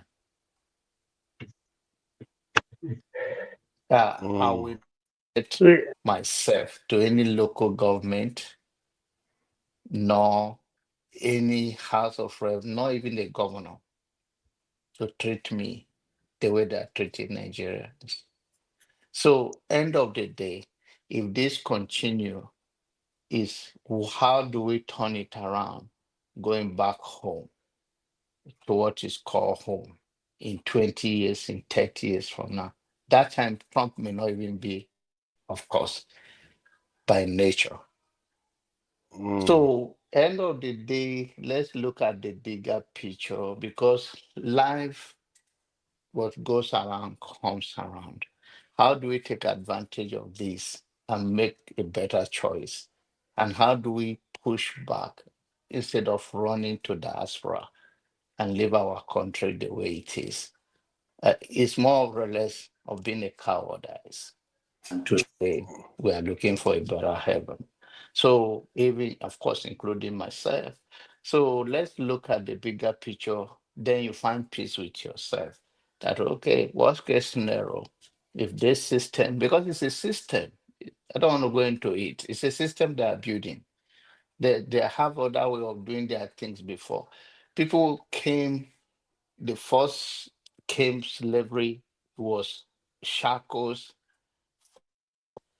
21st century slavery was not that way again. People, their life become miserable in their own place of birth and looking forward to go to another man's country to do what they can ordinarily do in their own land. And they still find a little dignity with their life over there. But those things are changing. Let's look at the bigger picture in that way. And no one should live by fear. Just have to, oh, well, if this happened, what a real man will do. But if you guys think this is just an election of 4 years, this is not a usual time. Not only in America, around the world. So not even in That's true. not even in 21st century. That's why Bernie Sanders and somebody like him who resonate in American history. Recently in Florida, and he called on Trump. Say you are not a man. He's a Jewish guy. Say if you're a man enough, tell Netanyahu to stop the genocide. This is a Jewish guy, a sitting senator, because they know the system. And he told him that if they want to revenge, why can't they go to Germany? So it's a new way of things getting. You forget Germany is part of NATO. What are you talking about? It's part of NATO, Article 5. Injury for one, injury for 32 nations. It's bigger than what we are thinking. And this is how they give us everything we have. Before we know it, we are working on just a 4 years election, 10 years election, or 8 years cycles election. While they are building a system to sell what you cannot, you will buy tomorrow, and the people that preach what they don't do. So let's take this serious. The way we are taking it, and we think we are laughing like it's a joke. It's not a joke. It's going to affect. If we don't have an alternative to say, okay, at least have a backup. It's better you have a backup plan that you don't use than not having one at all. True. It will be quite interesting though to see Jonaba walking, towards ICE agents when they are trying, patrolling the streets, and see the kind of look they give to him. It will really be interesting to watch. Trust me, I see them every day. Trust me, I see them every day, and I see them when I go anywhere, even downtown. I see them. I walk. I even see them. People run around like that. I don't have any of eyes approaching me and all of those things, and I don't.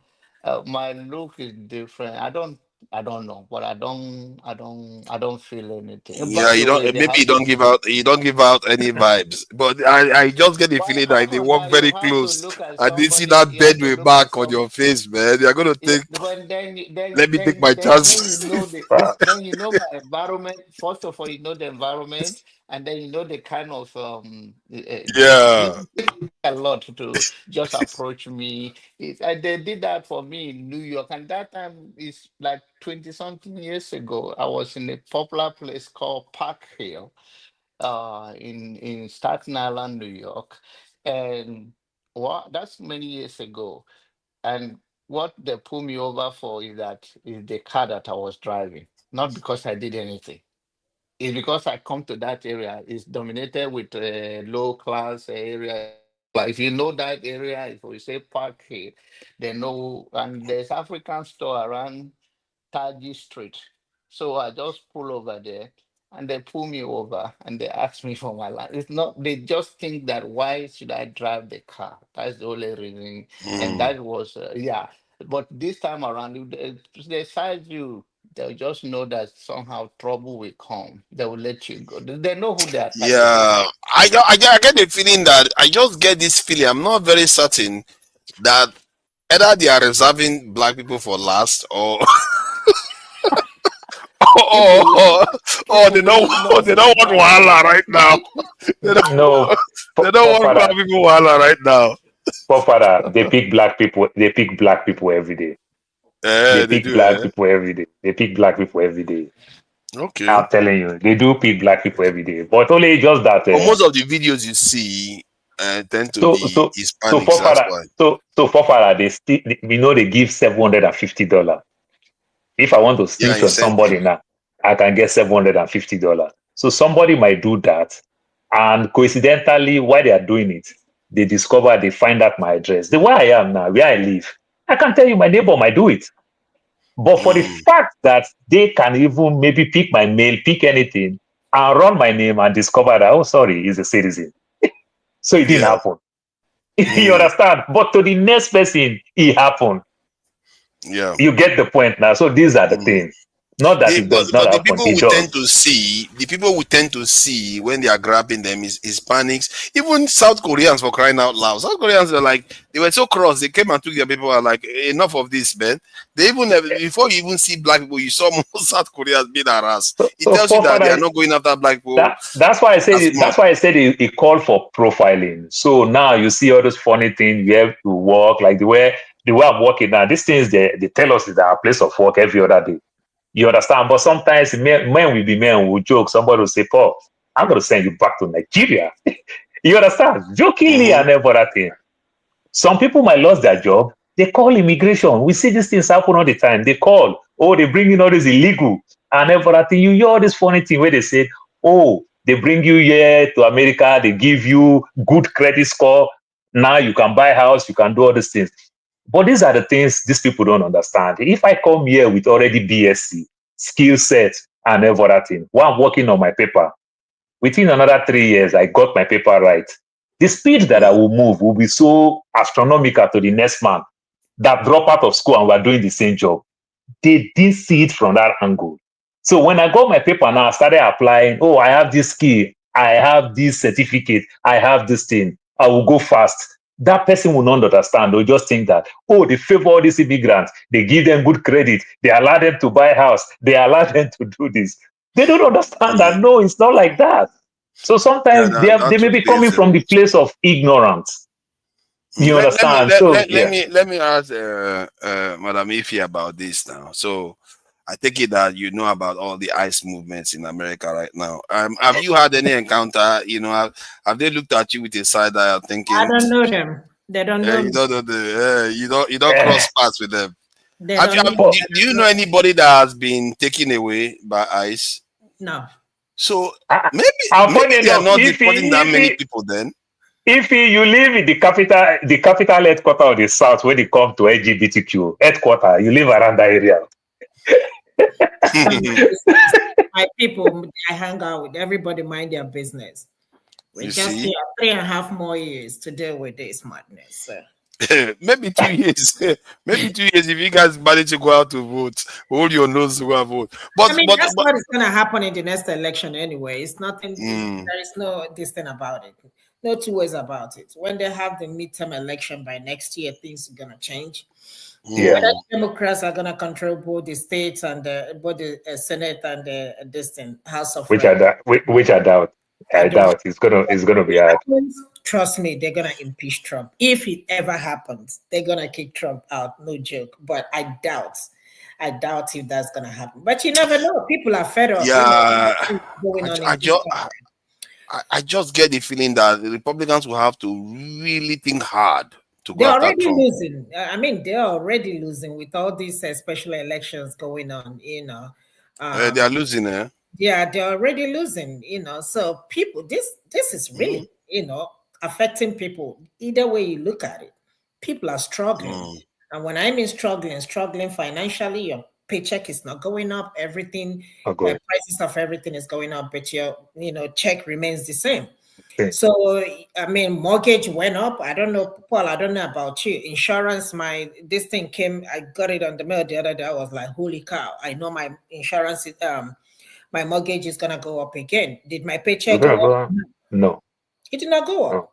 So I'm spending more than literally a lot of money compared to when Biden was in power or when Obama was in power. So people are really, finding this funny. If you go to grocery stores now, before I don't used to calculate. Now I have to calculate. I'll be like, hold on. What's going on here? How did we arrive? I didn't need to calculate. And I look at it. They did not cheat me. It is what it is. So never. I do that. Yeah. One of my colleague, a white lady, she told me that, say, Paul, where do you live? You understand? When I told her, she said, God, I have 2 food banks there. And everything. This is somebody who works, who makes good money. They still go to food bank to go get free food. There is no food no more in the food bank here. White people that they can still get all the canned food. No, there is no more food.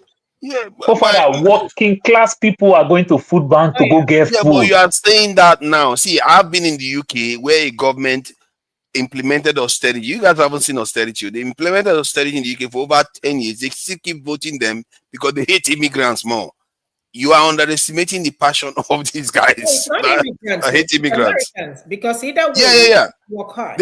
They will still support Trump because Trump is getting rid of immigrants. That's what they will believe. Immigrants, they lie that he's going to bring those jobs back. But when they don't get the job, then the people will be mad. It's not about immigrants. Forefathers, do you know how bad this thing is? People cannot even afford to pay for their medications. People cannot afford to pay for their co-pays. It's happening here too, and yet they still keep voting them. Yeah, when they come, instead of giving them 30 days, they will ask you, please, can you give me 90 days with one refill? I cannot afford to pay for the next appointment. Can you just imagine? It's not 1, 2, 3. I mean, it's just like constantly. Or people will cancel because when it gets to them to, log in to see you, they cannot. They will tell you, they ask them to pay and they don't have it. They log out and you're going to charge them for, missed appointment. And then they're still not going to pay. Wow. So that's how bad it has gotten. So this thing that is happening, people think is a joke. It's not a joke. Everybody's feeling the pain. If you're not feeling the pain and you're in this country, please tell me what you're doing. Because I will come and ask you. But I believe a lot of people is hitting a lot of people hard. Not it is, and it's affecting our health. The area that may hurt Trump, economy is one. Obviously, that one is universal. But I don't know whether it's going to encourage people to go out. But the one that is going to hurt him within its own Republican is Epstein and maybe this Gaza war. Healthcare. Those two. You're not even talking about the thing. Okay, they don't care. They care about healthcare. They care more about immigrants and healthcare. They don't care. Healthcare will not affect him on midterm because the big beautiful bill, they push healthcare to 2027. He knows that if he leaves the healthcare the way it is, he's going to lose flat. Because Republican have all the poorest state in America. His own people, they are the poor state. Paul, I'm still telling you that people cannot afford to pay for the healthcare. I'm telling you that they don't care. You don't know. See, I'm in the UK where you don't care. Don't just Democrats care. The ones that don't want immigrants don't care. UK still have social services. You guys are still good with social services. They don't have that much in America. People. I'm telling you, I've seen people in UK vote for people that are causing them their lives to be more difficult. Access to universal healthcare is more difficult. Jide, and if you, when was the last time you've been to UK? I don't know when. UK, to be Okay, honest. if you visit UK, you will be marveled when you see a lot of American cars that you've never seen in America. All those small cars that they drive in UK, made in America. You don't see them in the streets of America. They spoil us, Papa. They spoil us in America. We live large. I know, yes. So that is killing us. My friend came and was like, "What? Oh my God! You got small cars." I'm like, what do you mean by what? He said, "Man, you people are living large here in America." I said, "What do you mean we're living large? No, we are not. This is just like an average person." She was like, "This house in UK." Oh, I'm like, I haven't been to UK. I just see them on television. And she was like, the bedroom is like a twin. What is it called? The other bedside, not the queen size. The other one. Single bed, double bed, or single full. There is not the twin. There is California. Are you talking about California King? No. Full size. Full, yes, full. Yeah, full size. No, just full. Before king. Full is before king. No, full is before full queen. Is before queen. Yeah. Before queen, sorry. Okay, that's king then. No. There is twin, full, then queen, then king, then California king. Well, that's your own standards. She said yes. Once you put that one in the room, you won't have no space. I said, yeah. So I mean, don't compare, please, forefathers. Don't go there. I'm just saying the pattern. I'm describing the pattern of people being deprived of their social benefits, but still vote the same government because they value I disagree. Their policies on immigration. When I was in Manchester 2 years ago, my friend's wife, she was working only 20 hours, 2 days in a week. They said dogs to make more money. I asked, I said, why 2 days a week? She said, if you work up to 40 hours, our rent's going to trigger to £570. But right now, she's paying £89 for two-bedroom I know what apartment. she's talking about. Government home. If you forget that time of America, we're not going to ball. The person go vote. So in America, you don't get the social benefits. You must get similar stuff. No, what kind of nonsense? That's why you shouldn't be talking about America, because you're here, okay? We survive by overtime and working 2 jobs, period. That is the only way we can maintain the lifestyle that we are living. Am I lying, Paul? I don't know about Paul. As if she's a nurse, you will see if he's doing Uber. When she tell you that she's an Uber, you that is coming from UK will say, why in the lie? When they worry about our person will be nurse saying they do Uber. It's more than possible. Yeah. Do you know how much bills we pay? Don't go there. And now this job hopping that people are jumping from job to job to job. Oh, Ringo. Everybody now glued to your job. Even we are even looking for alternative because you don't even know when you get that pink sleeve. Exactly. You understand? So plan B, not because of you need extra money now. Yeah. You are saving because you know your job now is not secured. Exactly. Somebody told me something. He said something that when he said it, the way I felt, kind of, let me say this. He said, I told him, what is your plan now? What are you looking to do in the coming years? He said, I'm planning to go back to Nigeria. Ghana he's from. He said he's planning to go back to Ghana within the next 5 years. Because he went to Ghana, he came back, and he's planning to go back. And the feeling I got when he said it made me feel like it's like the right thing to do, actually. Because the plans to stay here, the opportunities here are reducing more and more, especially with the advent of automation. They're going to be firing a lot of people. So the places where they actually need people is not actually going to be on the continent. So you can see that people that are planning for that, I keep telling them, Americans should be planning on what they are going to do in the coming years. Because Ghana is a good hub. Ghana is a good hub. There's an American hospital in Ghana that has set our American card. You understand? That is my health insurance. Do you know the funny part of it? The other day I went to go do I'm complaining about my knee and everything. They send me to go do X-ray plus MRI and everything. When they told me, I was dozing because I was coming from work. I was dozing. When they gave, it looked like from my dream.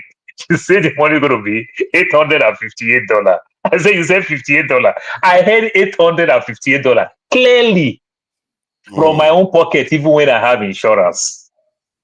Do you think if I don't even have that job to have insurance, my brother, I'll start taking Tylenol up and down. That pain, you go tire the pain. You understand? Now, I'm not talking the outcome of it when I will see my doctor, what they will prescribe for me to go buy you, just to run all these tests first. Yeah. It's tough. And, let me tell you something, forefathers, like I was talking with my friend the other day, sometimes we are stuck in a job because we don't have no choice. If you leave the job because of the benefits, that's the only thing that are keeping some of us be like, okay, if I leave the job to go somewhere else, they don't have as good benefit as this job. So you're forced to work there.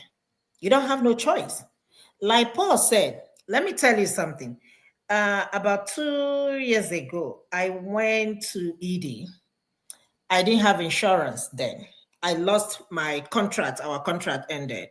So in between that, I got the job, but it's not going to start till January. But I was forced to go to ED in December. Do you know the bill they got for me? 4,000 plus, right? Yeah, 4,000 plus. So I called the hospital and I said, okay, let's make a deal. Okay, so that I can pay for it. God bear me witness. I'm telling you a true life story. They said, okay, they're going to give me a slash, 2,000 something, but I have to pay it at once. I said, no, I cannot pay it at once. Give me a payment plan. They refused.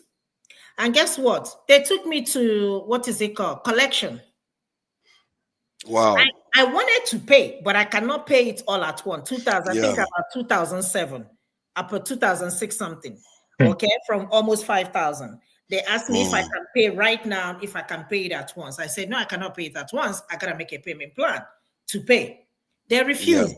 They said that's the only way they can give me a slash if I'm gonna pay the whole amount today. I got upset. I said, you know what? Take me to collection, which they did. Collection, call me tired. In my head, collection and mental health. They go call you. If you go F-fire, they go call you. If you go F-1, they'll call you. Collection. When I mean tired, what I did, I blocked them. So when they call me, they go straight to voicemail. They call me, go straight to voicemail.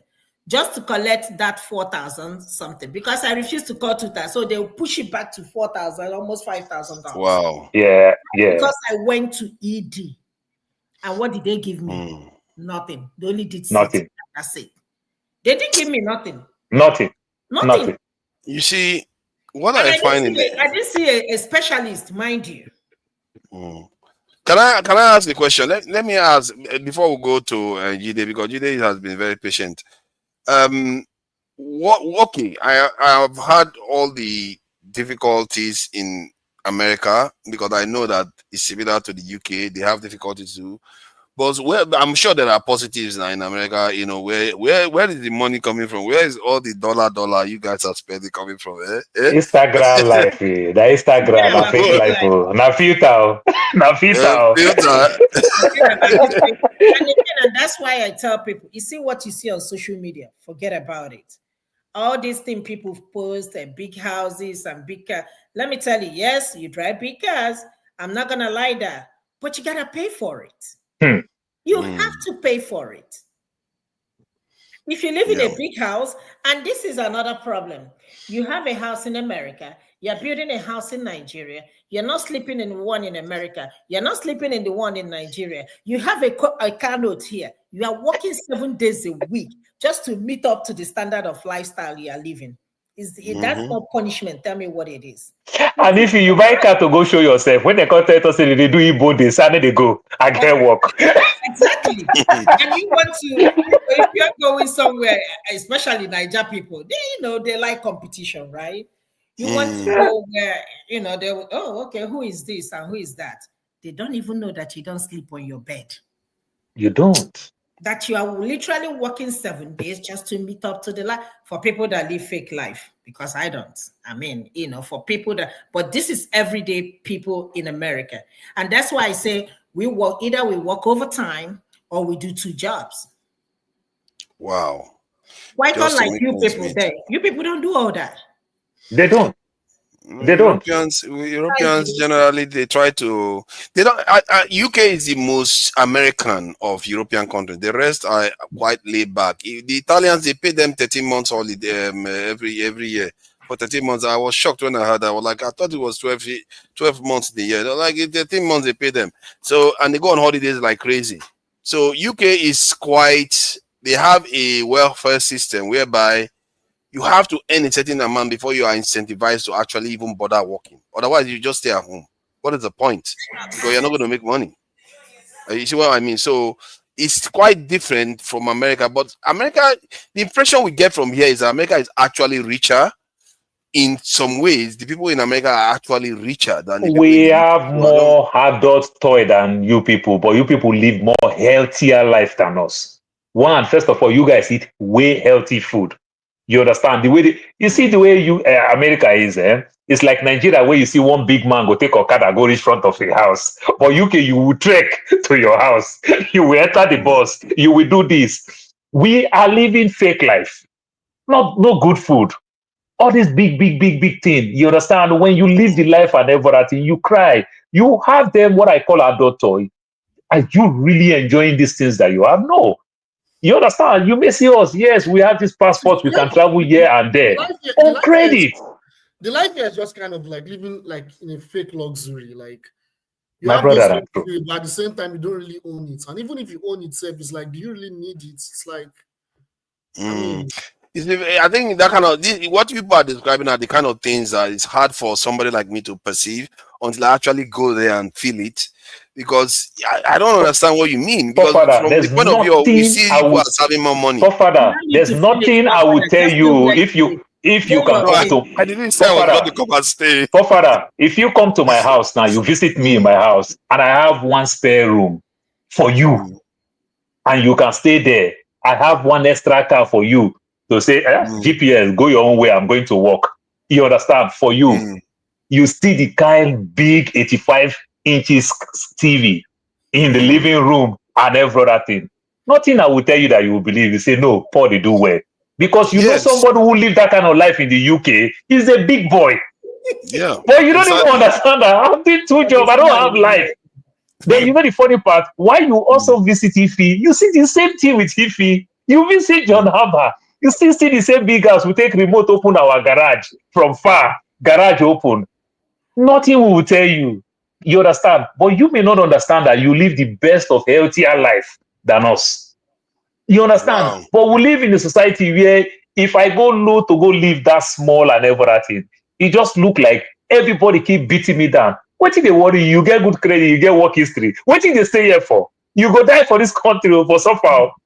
You understand? The same thing that I see when I see people in the UK drive those small cars. Say, now UK be this. Then it UK, Europe is a small continent actually. I don't know any European country that build things as big as America. All of them, they tend to build things small. It's only Australia, Canada, and America that does it. The small continent. It's a small continent. So Jide, welcome. Thank you for joining us. I'm sure you are one of those people that will walk past ICE, and they will not think this is FBA. This is real FBA, not like John Abba, where they'll be thinking maybe we should try our luck. Honestly, I don't need to walk in front of them. Like I don't feel any need to even want to be around them. I mean, where I live, like they're not even near where I live. But what I know for sure is that like I mind my business so much. I'm very private. I don't just go to any place just because of. But yeah, they do what they are doing. I mean, as far as I know that I'm not doing anything above the law, and I'm not crossing my path. I mean, I don't see any reason why. Houthis is not your city. That one looks this in Hispanic. They probably take him. When they get a chance, they will take him. They wouldn't even give him the chance to explain who he is. They will drop him off. They will drop him off in Guatemala. We take our chances. El Salvador. or something. You know, at this rate. So yeah, please go ahead. What do you make of what is going on in America these days? And you know, if I'm to extend the question, do you see Trump losing the party losing the vote to Democrats next year, based on what is happening now? Honestly, yeah, like I feel like you see, Donald Trump made a lot of promises before he got elected into office, right? And before he started working from January of this year. And majority of those promises have not been implemented. That alone for me is enough to make sure that enough for me is compelling. Which one was his most important promise? That's a very big question. But I think improving the economy was one of the biggest promises he made. Improving the economy from the one Joe Biden left. And things have not really improved. Some people will make a case that things are even getting worse economically. That's one major priority, you know. And I think, but if it was the economy though, Biden economy was also good now. So why would it be the economy? Because Biden economy was really good too.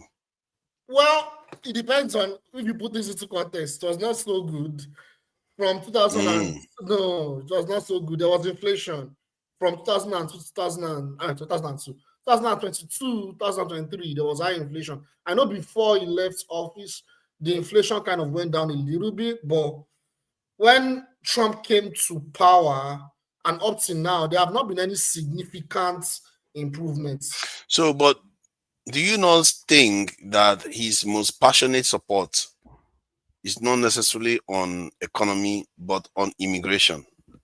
Well, it depends on the bloc that we are talking about. There were many reasons why Trump was voted in. Some people voted in Donald Trump because of their their sentiment on social issues. Some people voted in Donald Trump because they felt, if he comes to power, he will stop the major wars going on that were effected and started by the Democrats. And I said it on this show so many times that it's not going to happen. And I'm saying it again, right?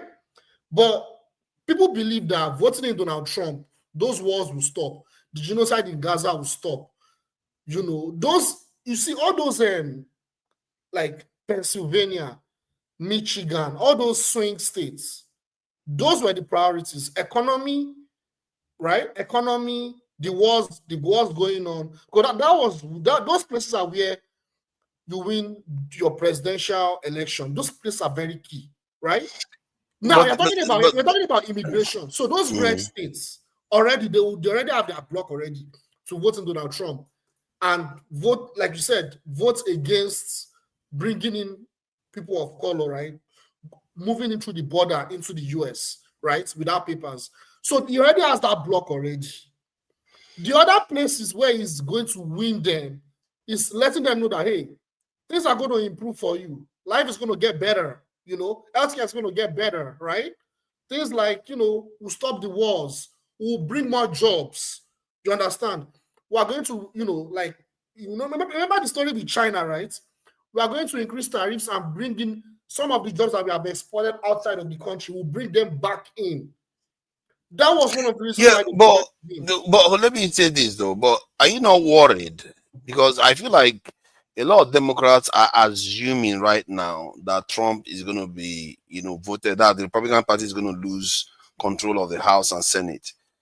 But are you not worried that if the immigration process that is going on right now goes stronger, and I don't know what the figures are right now, but I know that the border crossing basically almost collapsed to nothing. If that remains the case, it's not only Republicans that side. You see, don't make the mistake. It's not only non-Republicans and independents that side with Trump. Even Democrats that are white, they side with Trump. Make no mistake. They will feel so strongly. I feel like people are underestimating how strongly people feel about that in America. So what if you look at it this way? That okay, he's successful with the immigration policy, and now that immigration policy is now a blowback. It has a negative impact on the economy. They don't care. That's right. See, I think here in the UK, the first time I had a UK politician say that, that's when my eyes opened. A UK politician, I think Jacob Rees-Mogg, that was his name. He said once, when people assume the economy is all that matters to people, then you're missing the point. There are some things are more valuable to them: their culture, their way of life, and all that. And it has been proven to be true in the UK. They left the European Union because they were worried that Europe is telling them what to do. And these are Americans that are worried that the demographic changes that is happening is going to make them lose position and their culture and everything. You may be underestimating slightly. I'm not sure. Maybe I'm not in America, but you may be underestimating slightly the passion that is behind the drive to get those immigrants out. And Trump, for the first time, is the person that is doing it. But do you think just kicking out immigrants and reducing the number of immigrants coming into the country would necessarily change the demography? Because there are many factors to this thing about the demography. Look at the birth rates when it comes to white people, right? We need to consider that as well. So they don't care. All they see is he has reduced it. If that guy, I don't know how many he has been able to deport, but let's say by next year he deports 1 million. I'm telling you, they'll be like, thank goodness, 1 more million we don't have to worry about. If we remove this guy, these crazy Democrats will bring them back. This is what they are going to be thinking. There's something I want to say. Jide, I'm not interfering just because I'm going to soon go anyway. Father, who will do do you know how the economic here run purely on people, and those companies is owned by these white people? Who do their hotel? Farm, who do it? Construction, who do it? Major, minor thing, even in the hospitals, who does it? So end of the day, if we send everybody, they cannot even maintain the economy because the price they will charge for it. It's like everybody has been used. They have used other people to get their job done. So who is going to serve them? End of the day. They believe, I think Charlie Kirk said it, he believes that within the next 10 years, robots will come and take over. But between that time, they will train their own people. They think about these things. I don't know that you are I don't feel like people are underestimating them. Where they were before. It's some of those things is not going to happen again. That is the thing. There are things that cannot happen again in America. No matter. They believe robots will take over. They don't need these people. No. I'm talking about those pushback. When they get to a level, trust me, if it gets to that, it's rather they have a civil war in America. You can't go to that back of ancient time where you can detect you're going to use Black American. Right now, you can't even tell Black American all those things. It's because we are foreigners, we are even talking about it. You hear they deported African Americans. Thank you for joining us, Ify. I really appreciate you coming in. Nice to see you. It's been a long time. It looked more once in Atlanta more. Uncle John, long time. Good evening. Long time.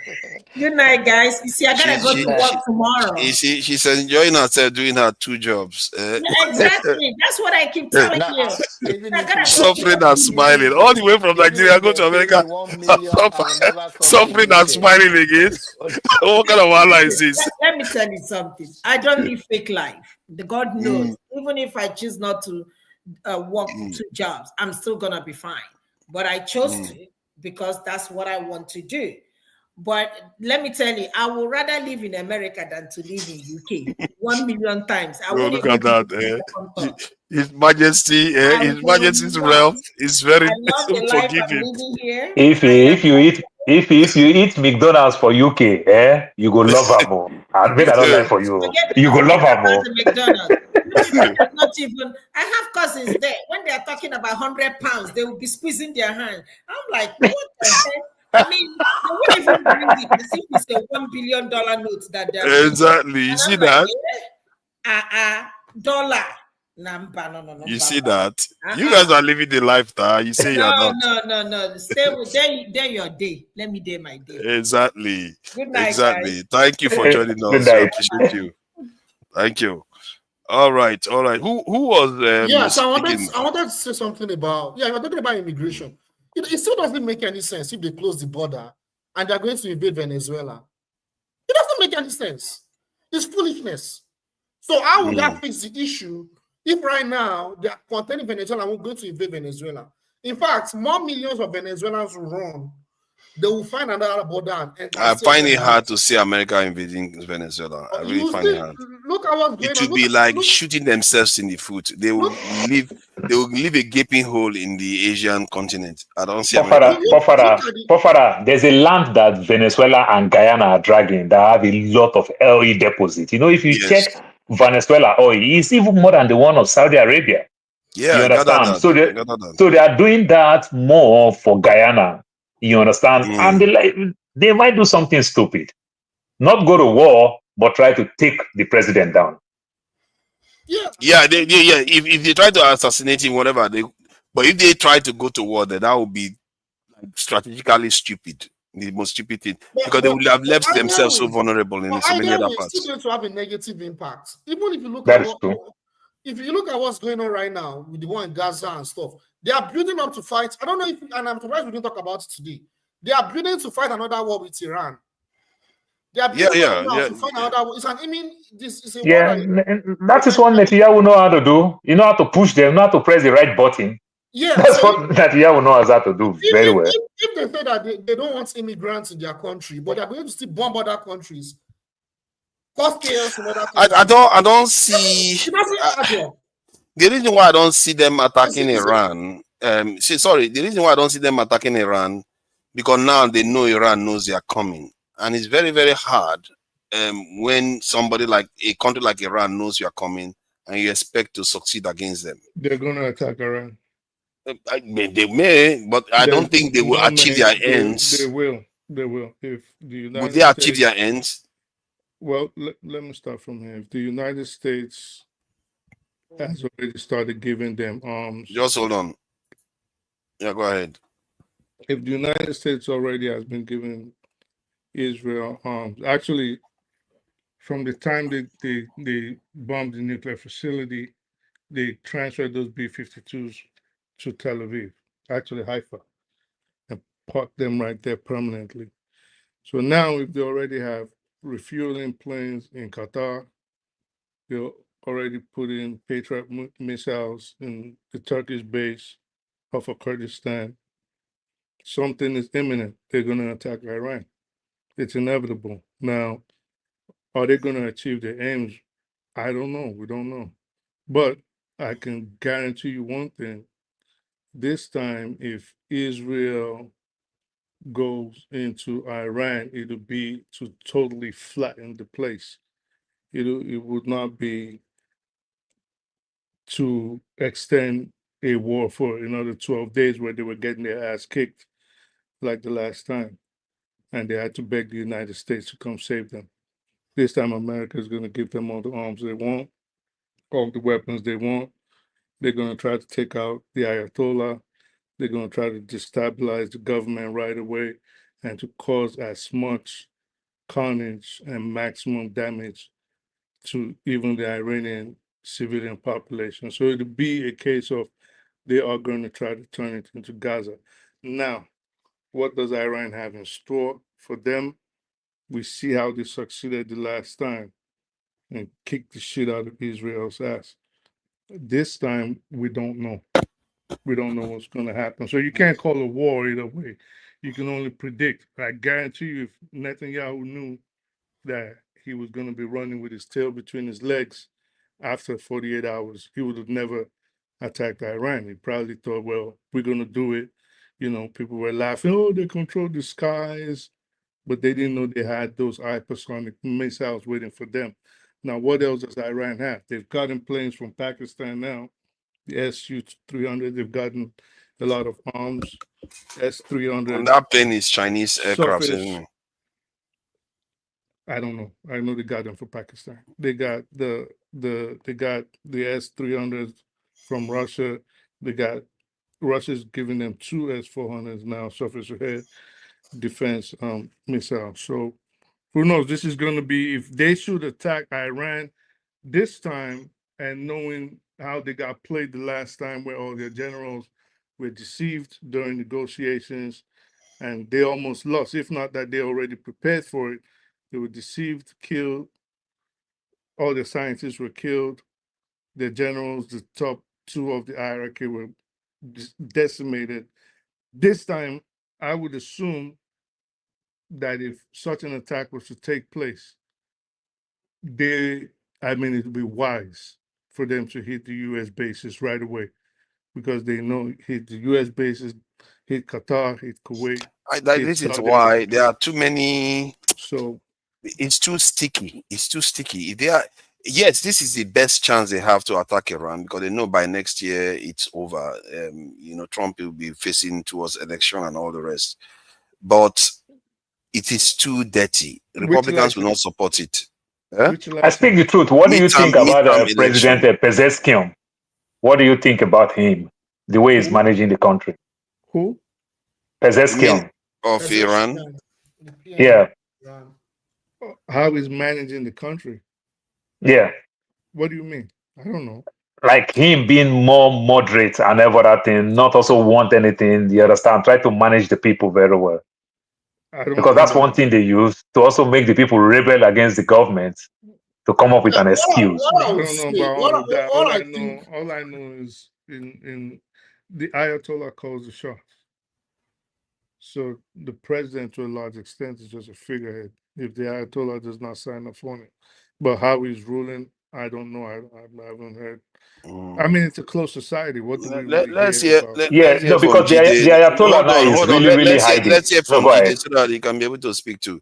Yeah, Jide, please go ahead. Yeah, so I think Pezeshkian is kind of liberal. He's coming from the liberal wing in the Iranian political architecture, and he's kind of more of a moderate compared to Raisi, that was killed or that passed away last year or something. So it seems to be a moderate. It was more open to the Europeans, to negotiating with the Europeans and with the US on that nuclear deal. He reconsidered it, even though there are many hardliners within the Iran Supreme Security Council and within the Ayatollah hierarchy. There are more hardliners there. He was the kind of person that would be like, let's calm down, let's take things easy. But I think the last straw was during the 12-day war, when, in fact, because of his soft lining approach of let's keep negotiating, that was what led Israel to attack first, unaware, unprepared, because the leader himself, he kept saying that let's take it easy, let's take it slow, let's endure. His priority was more economic prosperity for Iran. That when there's economic prosperity and we are good with the West, our people back home would appreciate our leadership, because Iran was very split before the 12-day war. There were so many factions that were pro-Ayatollah, pro the Islamic resistance, and you have some factions that are liberal. Those are people that were also kind of manipulated after, in about 4 years ago, 3 years ago, when there was a protest because of one lady that passed away. I think she was allegedly hijab. She wasn't wearing a head cover. Yes, so those faction of people, they allure towards Pezeshkian. But what has now happened after the 12-day war is that they now see the enemy for who the enemy is clearly. Because the Islamic resistance that are running the country, they've been saying it for years, but they've been like maybe it's propaganda, because they are also corrupt as well. They have their own corruption dealings. But now with the Israel attack during the 12-day war, they can also say that, okay, now we actually have enemy for real that's attacking us, and our government have done the best. So it has now united all the factions together in support of Pezeshkian and the Islamic resistance. Yeah, but Jide, Pezeshkian is running the country as if he's a hippie. I think he's not the one or the foreign minister that went to the UN was like, Iran is never looking to develop a nuclear weapon. We will never look to the. By saying those things, he thinks he's preventing an attack. He's inviting it, and that is the mistake he's making. Because was it not even Elon Musk that was telling people of the UK just recently, barely 2 weeks now, he was telling them that if you are trying to avoid an attack, if you act to try to avoid an attack, you are going to invite it. If you tell people you don't want to fight, they will say, oh, he can't fight. Let me come and fight. That's how they are interpreting it. And I think the Iranians, I think there was an interview. I don't know whether I mentioned it to you. There was an interview, whether maybe it was CNN, one of them was interviewing them.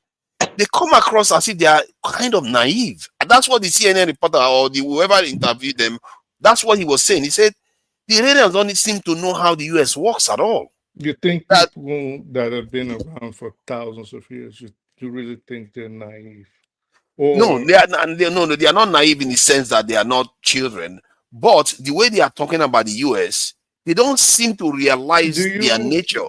Do you actually realize that there are ways you talk when it comes to diplomatic circles, and there are positions you actually take that differ from the statements you make to the world? No, it's possibly true. However, this is not my opinion. I'm reporting what this reporter said. He was saying, and you that, said it. You've made that. Can you let me just say it, please? Can you just let me say it? He was saying that the republic, that the Iranians, they are not allowed within, I think, 2 blocks of their embassy in America. So, and the way they talk, they don't even understand the lobbying system. They don't seem to get it at all. Again, that the guy was being philosophical with him. You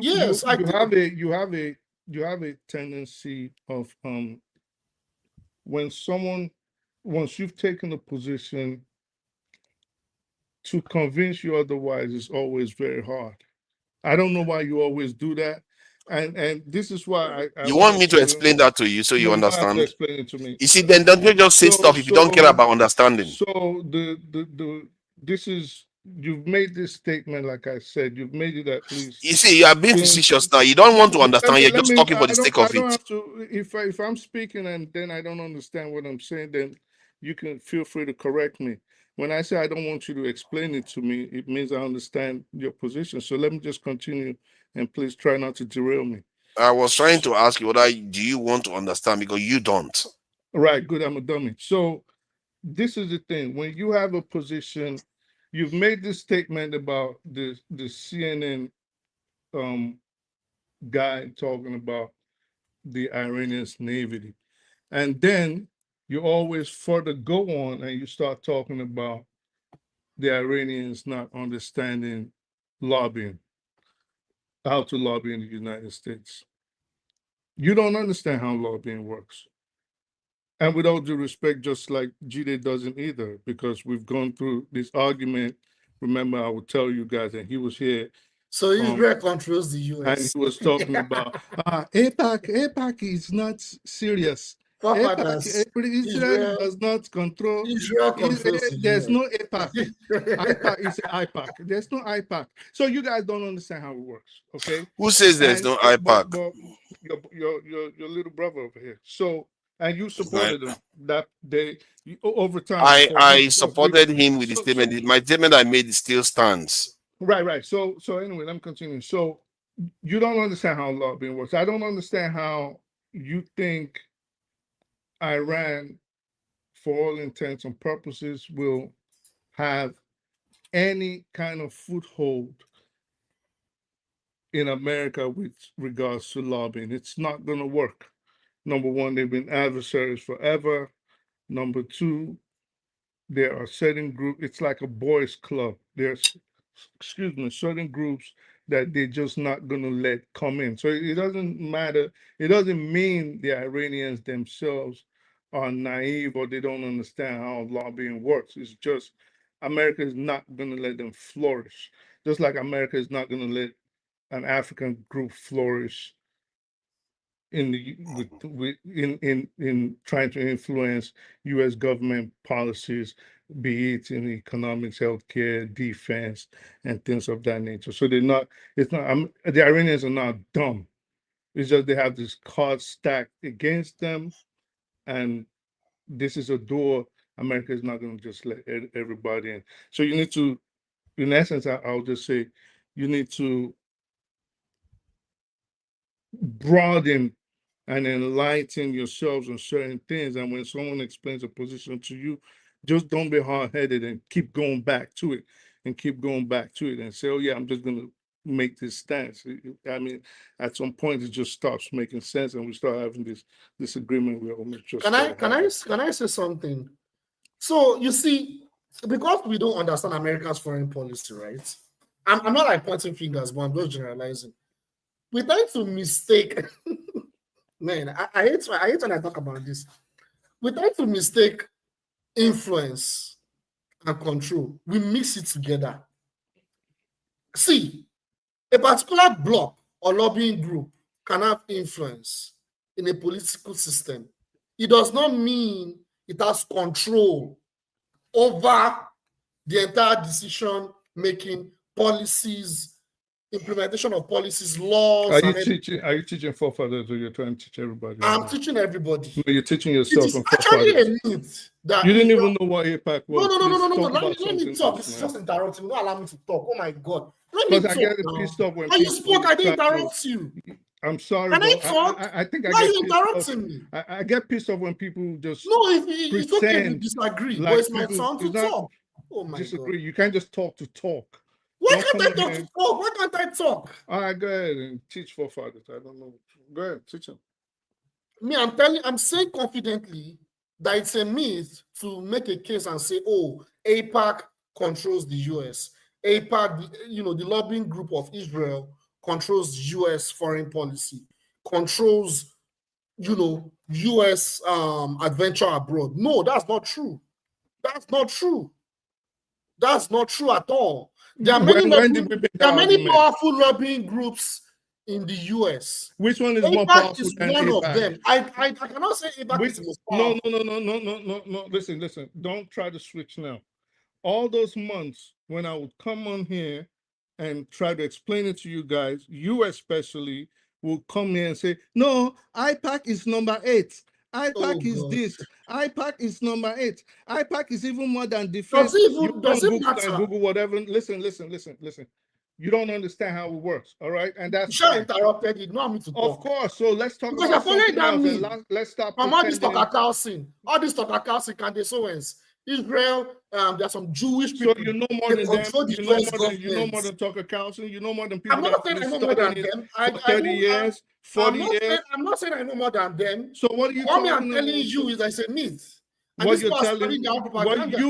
you're telling us that it's a myth that APAC or the Israeli lobby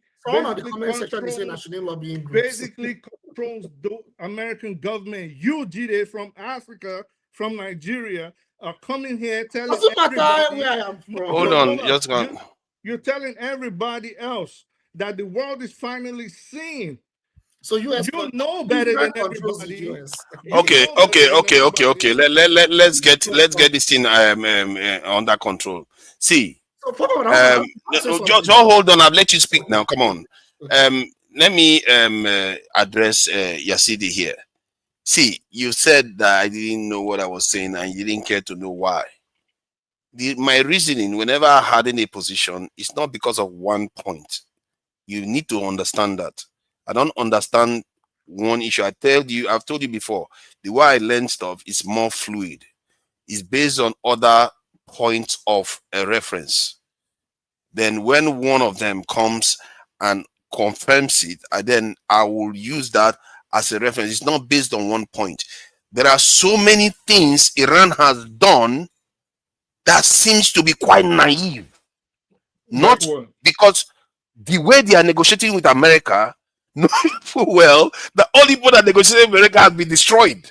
To be fair to Iran now, Libya has been destroyed. Saddam Hussein has been destroyed. North Korea has not. But yet, somehow they think their approach is going to work this time. What is wrong about their approach? What is wrong about their approach? It was a rhetorical question. What is wrong about a person coming to a negotiation table in good faith?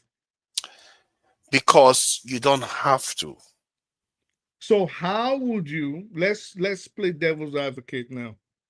You are the advisor to the president or the Ayatollah or the military council of Iran, how would you tell them to approach the United States? With the knowledge, in terms of negotiations.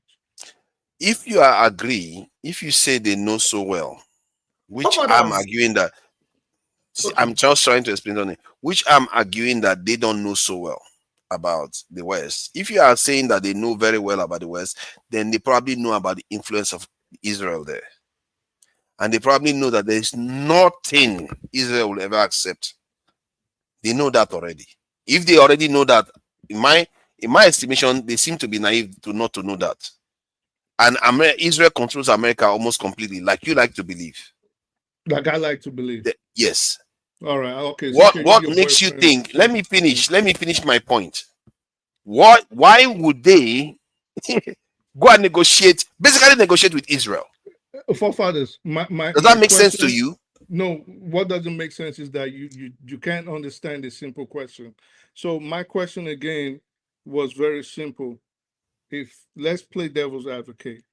If you were the sole advisor that you know that whatever I say, the Ayatollah or the council or the Republic, the IRGC is going to listen to me, and they say, listen, we have done every kind of simulation. We have done every kind of scenario that could eventually happen in the case of a catastrophe, or in this case, we're going to talk to forefathers. Now, forefathers, how would you advise them to negotiate? Everything else you said was in no relation to my question. So that's what wasn't making sense. So tell us and the audience, in your infinite wisdom, how you would have told them to negotiate. You know how I would tell them to negotiate? I will ask them to negotiate, knowing full well I'm going full on with my nuclear program. That's how I'll ask them. I'll ask them, do whatever you need to do. I'm going ahead with my nuclear program. But that's what they are doing, Papa. That's what they are doing. But they are not. But no, but that's not what they are doing. That's oh my God. You are not okay, Jide, hold on. You are making points that don't add up. Their leader, their religious leader has ordered them pass a fatwa that they should not go for nuclear weapons at all. And you are here saying that they are going. They are not doing it. They are not going to go. You are thinking that they are doing it secretly. No, if they were doing it secretly, they would have gotten there by now. You still haven't said how you're going to negotiate. Everything else. No, I just told you just now. I just told you they are going to keep talking to them while I go and develop my technology. Something can you hold up? What I'm saying is right. What I'm not saying they're building nuclear weapons. What I'm telling you is that they are. So to put this in context, can you try now? Let Jide have it. Say Jide hasn't been able to talk to you. I asked you a question. Let Jide talk. No, he loves to talk, and I know you always try to. Let him talk. You have already spoken now. I didn't speak. I asked you a question. You haven't answered the question. I already answered the question. If you don't like the answer, so be it. I already answered the question. This is what's going on. Let him speak first. I will answer. This is what's going on. Please don't interrupt me. Let me talk. Please now. Okay.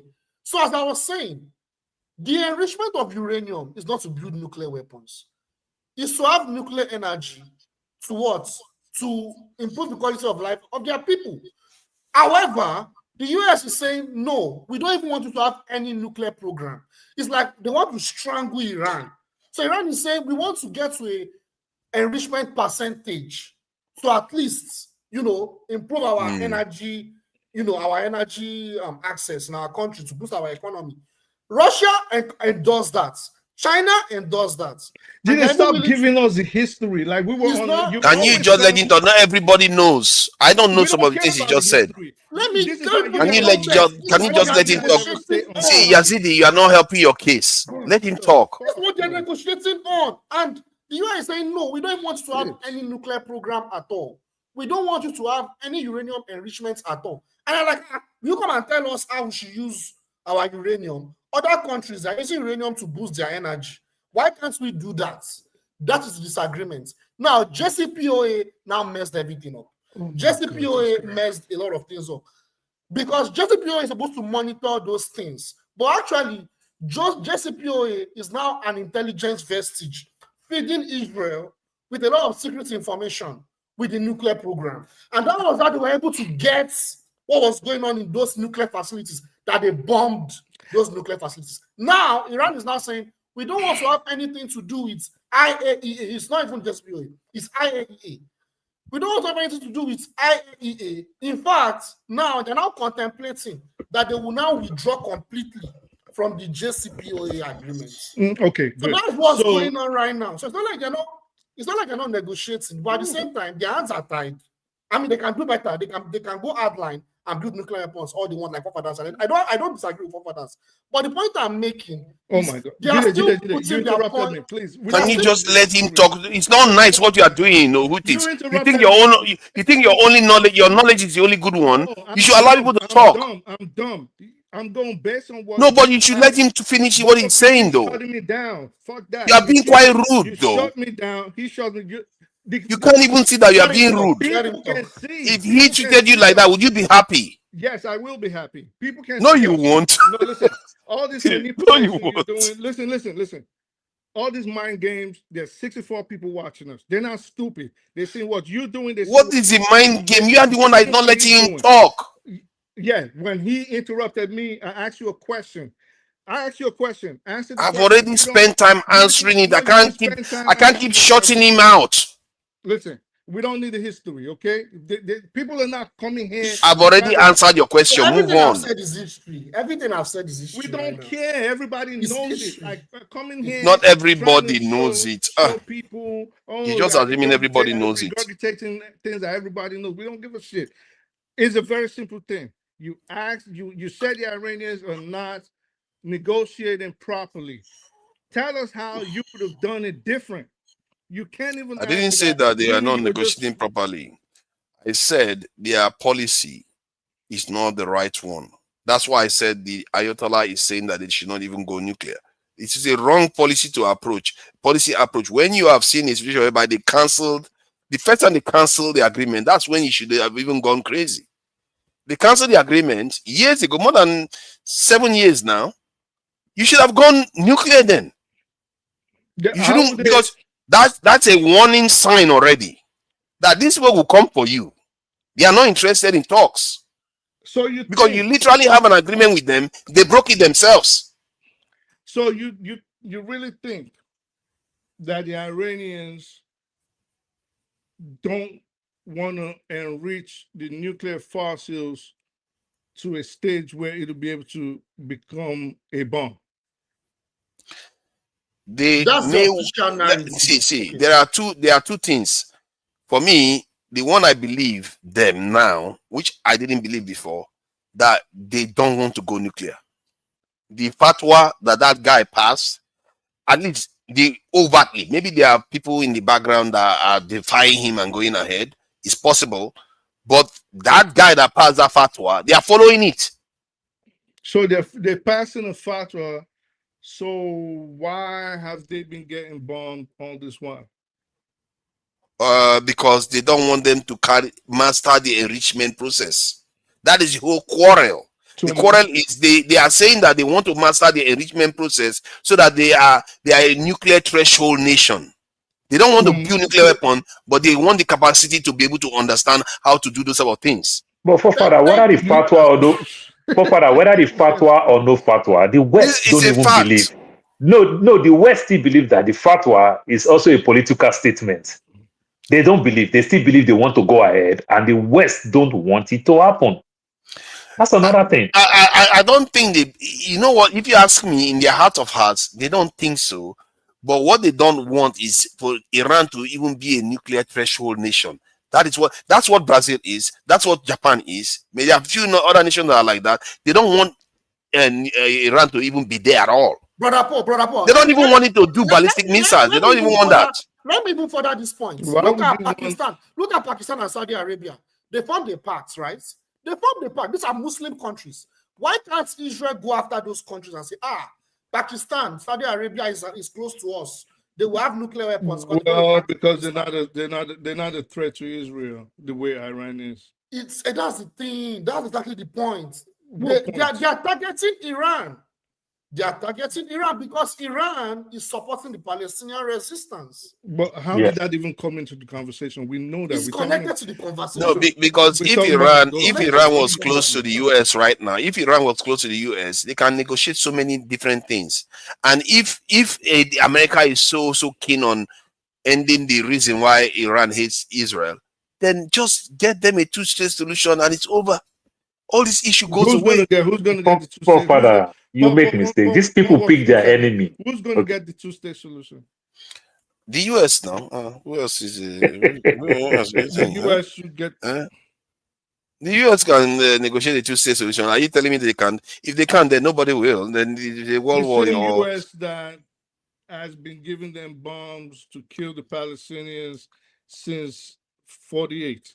The same US that gave them weapons in 67 to go against all the Arab countries. No, I agree with you on all that. I'm saying in the context of if they truly wanted to work with Iran, there are so many ways to nullify this whole issue. So you that agree Iran now, will no longer be a threat to the West at all. So you agree now that it is not, in fact, Iran's lack of negotiation skills that is a problem, but the fact that the West does not want to negotiate with Iran in good faith, because that's what you're saying. That one it has been established, but what you are missing is that because that reality is true, Iran shouldn't have followed that post the way they are following it now. They should have gone the other way. Like I said, even when they broke off the first time.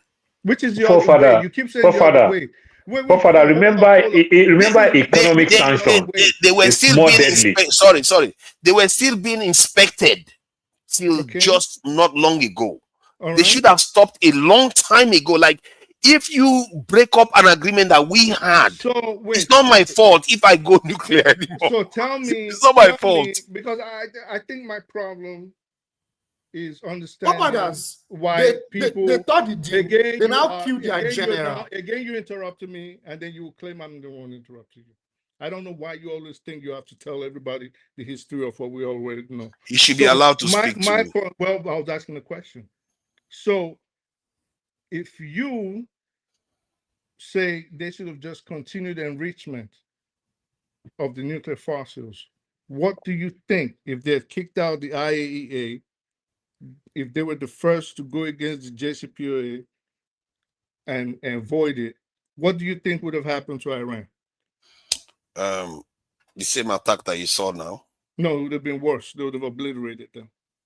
Oh, you think it would have been worse? Oh yeah, definitely. And they would have done it. And they would have done it with the acquiescence of people like yourself, because you talk like yes. With all that funny life you were giving. Oh, look at them! Israel has taken over Iran's airspace. Oh, look, they've killed all their generals. Ha ha ha ha ha. This is what you would have been doing. But I don't. You are quite incoherent. You know, I don't know where you got my position from. I'm slow. That is quite incoherent. That's not how I reason. See, my own reasoning, just to be clear, Libya negotiated, tried to be nice, boom, down. Saddam tried to allow inspectors, down. North Korea said, screw you, fine. Iran should have done the same, should have remained the same. Find a way to be strong on your own. If you give ground, history suggests that they will come for you nonetheless. You talk a lot.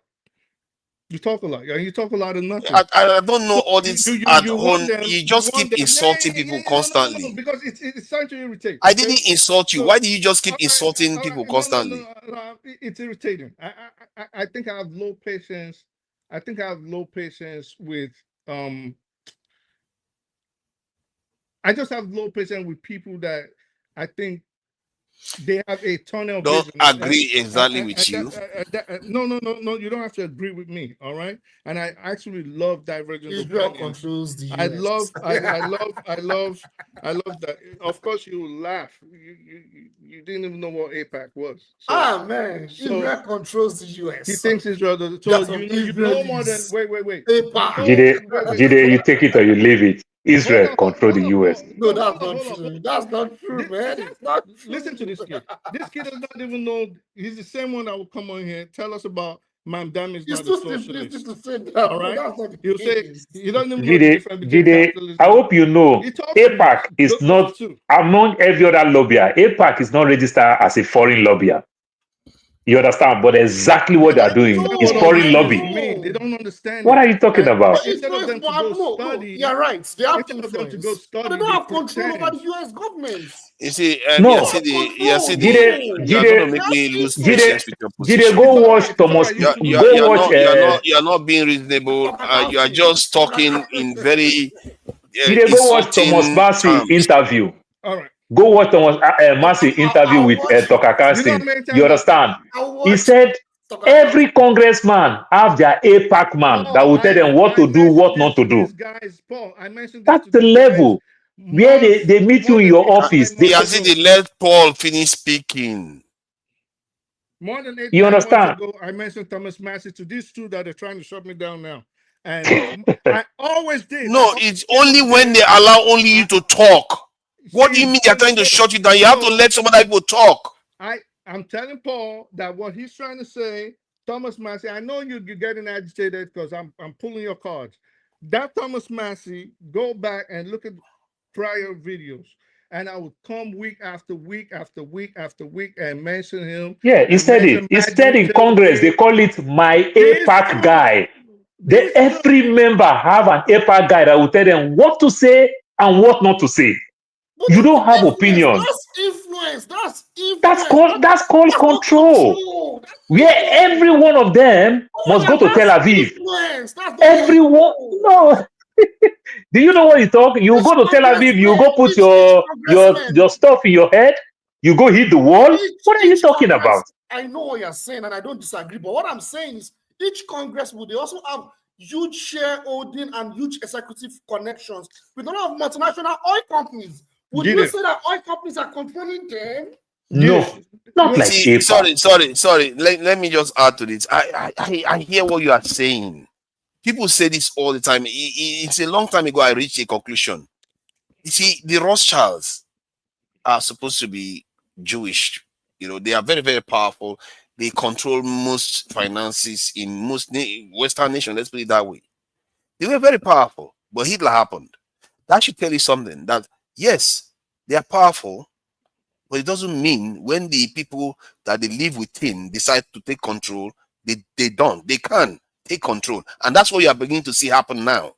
So it's a duality. It's not like it's absolute. Oh, Israel is just controlling them. Jews are controlling the West. That's not how it works. Sometimes they have influence in certain areas, but other times they reign their power back in again. Tell me anything that is bipartisan in America apart from Israel. Apart from Israel, tell me anything that is bipartisan because in America. Design pharmaceutical industry policies is almost bipartisan. The pharmaceutical one, Brother Paul, Christian Zionists, would you say they are controlling the U.S. because they also have huge impacts in lobbying the Republicans and also Congress? No, they don't. That is the control now. Where is the APAC money coming from? What are you talking about? So where is the APAC money coming from? No, that's the point. That's the point. These groups. Don't worry, they will find out. No, I said, where is the APAC money coming from? Jide, don't worry. Let time teach them. They will find out in the coming years who is truly in charge. Jide, with all due respect, you need to learn this country more. I know you guys don't like me to say this. You guys just talk. All right? When you have a Congress that has handlers, and this is what I've been trying to tell you guys for almost 10 months. You have a Congress, no other group, all right? No other group. Yeah. No other lobbying group. Every office. You have to call your APAC guy. You have to call your handler. This is not, Jide is there cackling. Nobody is saying that it's false. Hold up. I know when it's me. You are saying stuff nobody is denying. I don't know. You're quick. It's okay. Let me just learn. So, what do you call that? When you have a foreign body, I don't think you guys understand what this means. We have a foreign body controlling all our Congress members. Remember. Every time they have to take a decision, they have to call their handler. First. A foreign lobbyist has to register under FARA. You have to register. And APAC is not one of them. A foreign agent. APAC went, before it became APAC, it went from AZM, Anti-Zionist Movement, became the Anti-Defamation League. These are some of the things. So are you saying that when, are you saying, let me ask, are you saying that when they want to pass no, law, forefather, another one again. You will go to Tel Aviv again. They will bug an American Congress hotel. They will bug your room. And you cannot punish the people for that. Come on now. I've seen cases if where it they is bug not everything. control. They bug everything. Yeah, even if it's control. See, my point is that the control is not permanent and it's not in all areas. The question is, when they want to pass gun legislation, are you telling me that they have to consult Israel before they vote on that gun legislation too? If it's not gonna, it's a silly question, but I'll indulge you. So basically, yeah, it's an extremely silly question. Oh my God, extremely, man. like, Is there nothing you don't throw insult at? Silly. The only way I can agree. Let me finish, Jide, please. I didn't ask you. Oh my God. So, if it does not impact Israel, if that gun legislation in any way is going to affect the Jewish nation or the interests of Israel, you best believe your handler is going to call in on it. Of course. But now you've acknowledged that it's not everything they consult Israel on. Nobody said it's everything, anything that impacts Israel. Of course. That's not even good. true. So in other words, some minority Congress people that still disagree with. Do you know? No, it's true, of course. But he's talking about majority. He's talking about majority. Because you like to argue and talk and pretend you know what you're talking about. Who is Thomas Massey? Why do I have to talk about Thomas Massey? Of course, I won't talk about him. But why? He doesn't have to know him. Why do I have to? I know him. But He doesn't. He knows APAC exists. I know him, but why do you think Paul is laughing? He has to know know. the But of influence. course, he's gonna come here, pretend, interrupt people. Okay, I can admit I did not watch the interview with Dr. Carlson. I'm not talking about the interview. I don't Not the interview. I haven't seen the interview. I don't want the interview. Yeah. I'll watch it. But as you Go watch his primaries. I've seen that interview with that guy when he said they have APAC handlers. That is not new. I haven't even watched it. I've watched it. I've seen it. I've seen it. These are things that have been going on. Very controls Okay, the US. so APAC lobby. I listen to all this.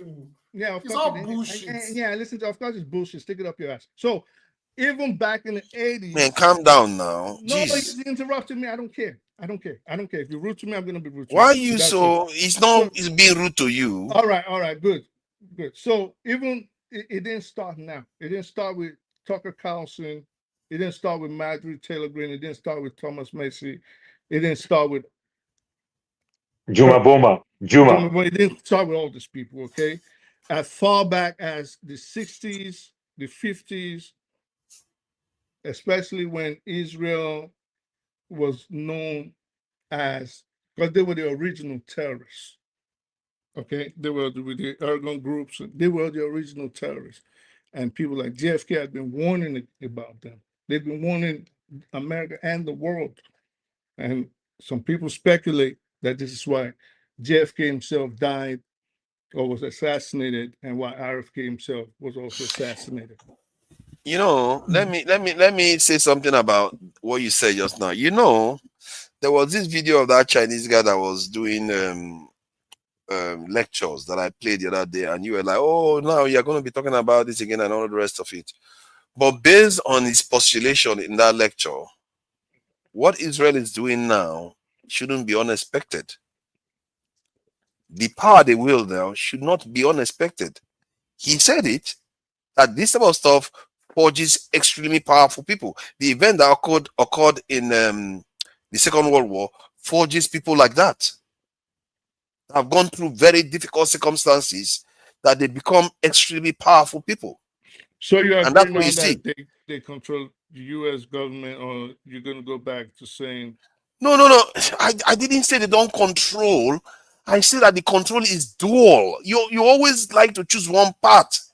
You What do you you mean forget the dual? part that, see, okay, what I mean by dual, imagine history. History is telling you what it looks like. The Rothschild control almost all financing in Western economies, and yet Hitler happened. Why? Forget Hitler. Stick to the topic No, at hand. Let's because talk about you should be.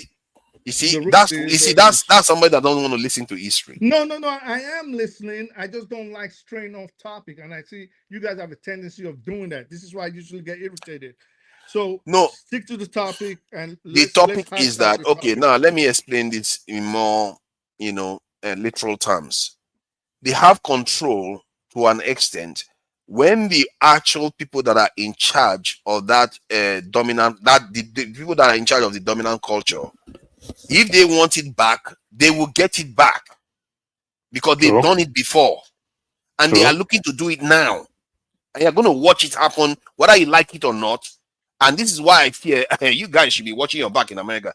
They will do it. These people are not in any to some extent, I agree with you. That is what Charlie Kirk, when they tried to use him, they were scared of, because the youth does not support this Israel thing. You understand? And these are good percentage of MAGAs, and but still will not support this Israel thing and everything. Because they are seeing that it is turning. The other people, the white people are turning now. It's also different when it comes to politicians. Politicians may see these things, but they still do what they know how to do. You understand? Of course, it takes they will time. still behave the same way. It takes time, yes. And that's what they are afraid of. They are afraid of, because Charlie Kirk was, okay, we don't know what happened to Charlie Kirk. Let's not try to implicate anybody. But they are afraid I'm not saying that. I'm not going there. If Charlie Kirk turned against them, it's going to be very, very problematic, because Candace Owens is already on the outside. They are afraid that if Charlie Kirk goes with them, the Carson goes there, that and part Meghan, of the Republican Party will just even dominate. Meghan, who is a Zionist, yes, again. and their power is gone if that had happened. And already the momentum is in that direction already. Anyway, this is why they are asking. This is why they insist on the Epstein files. Because they feel like that's where they're going to have evidence that they're going to use. That will never come out anyway. That one will never come out. Don't waste your time about that. Israel does not control the United States government, even with what everybody else has shown you, at least with regard, at least when I say everybody else, I mean influential people in the know, congressmen, Marjorie Taylor Greene, Thomas Macy, all these people, analysts are telling you this, intelligence officers are telling you this, senators, representatives, people like Paul, on him, myself, we're telling you all this. Neo-nationalists are telling you this. Do you know? And I said, I was putting it in the chat last week, and I mentioned it last week or 2 weeks ago. Netanyahu forced the United States to sell TikTok. Yeah. You know that? Yeah. All right. To Zionist. So, and why do you think they did that? To buy it. To control the narrative. TikTok is only where the news is coming out. Why do you think they did that? So they can control it in the technical term. So you think they sold it to Larry Ellison? They sold, that's Oracle, by the way. They sold it to all these Jewish conglomerates. And you think it's not because maybe Zionist is more accurate than Jewish. And I speak the truth, they gave Trump $100 million in his campaign. One whooping $100 million. Miriam Adelson. They probably gave him more than that. $100 million. They probably gave him more than that. I think $100 million will not buy Trump this bad. Miriam Adelson was the single largest donor, and she gave him the one that the husband died at the whole casino in China. I think the mistake we make, I'm sorry to say this, and in a way I don't like to say this about things publicly, really, to be fair. I've never said it. The way Israel controls America is not only based on money. There are serious clandestine efforts that they make to do it. It's a war to them to do that. And I think there was one secret agent that was, I think UK one, they were asking him that, how do you, what have you found in your career? Which country has troubled you the most? This is a UK secret agent. He said, it's the Israelis. He said, every time they always come with this thing, snooping devices. He said, but it can't Is be that not every what time. He I'm said saying? every single time that they had you anything, he had a spy device in it. He's never seen anything like that before. Is that not what I'm saying? These are people that are allies who say this about how And the Israelis behave. It's like a every war for them. senator and a congressman must go to Tel Aviv. And then you go there, they bug you, and everything, no punishment, no nothing. It is not control. What it is? They had an agreement, okay? Just last week. Israel, Hamas. You don't rule the world. I don't know why somebody's saying that. Israel, Hamas, United States, Qatar, United Arab Emirates, and Saudi Arabia came together. This is going to be the agreement. This is what we're going to do. Trump presented it. They agreed. The Middle East presented to Trump. Sources have revealed now that the only reason we heard a one-sided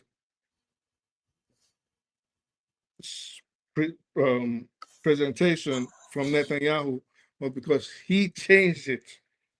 He got there, he said, basically told Trump, like, what's this nonsense? Change it. He told the world one thing. He's on video. I can look for it and show He it. went to his people and speak Hebrew and say another thing. He spoke Hebrew and told the world, told his people, listen, I'm not agreeing. Isn't that what they accused Arafat of doing all the time? But that's what he always does.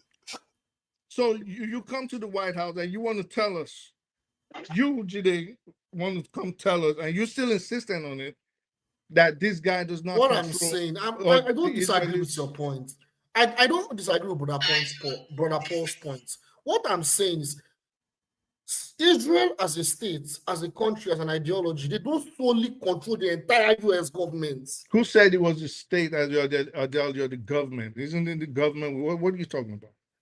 What I'm talking about is Israel as an entity does not control the entire US government. Who said Israel as an entity controlled the US government? When did anybody make that statement? What are you talking about?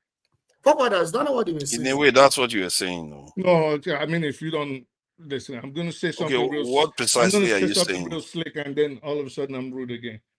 So if we say Israel, if we say America controls the world, do we mean Tata living on 186 in Jefferson also controls the world? Is that what the hell we're talking about? Or do we mean the people in charge of the United States government? It could be both. Oh, it could be both. Okay, that's why it's good to be specific about these things. What are you even talking about, bro? I'm just saying you should be more specific. Maybe that's why it's confused. You think if they say England controls the world, you think they're talking about you? You think you count? Yeah, I don't know. It depends on the context. You think you control the world when they say England controls? What do you guys do? See why I get irritated easily? No, I think it depends on the context. Some people will look at me as somebody in England. They will attribute it to me. This is how it works. Why do you think people go and attack innocent Jewish people? What are you talking about? You just watched somebody in the. I don't know. You didn't in the UK. Somebody went and attacked Jewish people in the UK. Are they the ones controlling America? Are they the ones bombing Israel? No, they are not. This is my context I'm talking about. So if someone. Are you really serious now, or are you just trolling? So if you are saying that if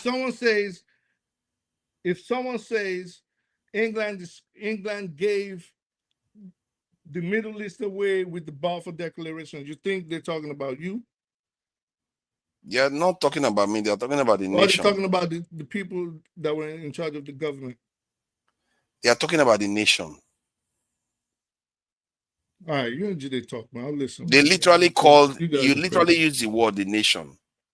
And they also mean, see, you have to understand when people say something, there's a reason why when some people are against a country, they attack the innocent people. Why do you think they do that? Is it because those people are the government officials? No. I don't know why you understand things in such a narrow way. Let me tell you something.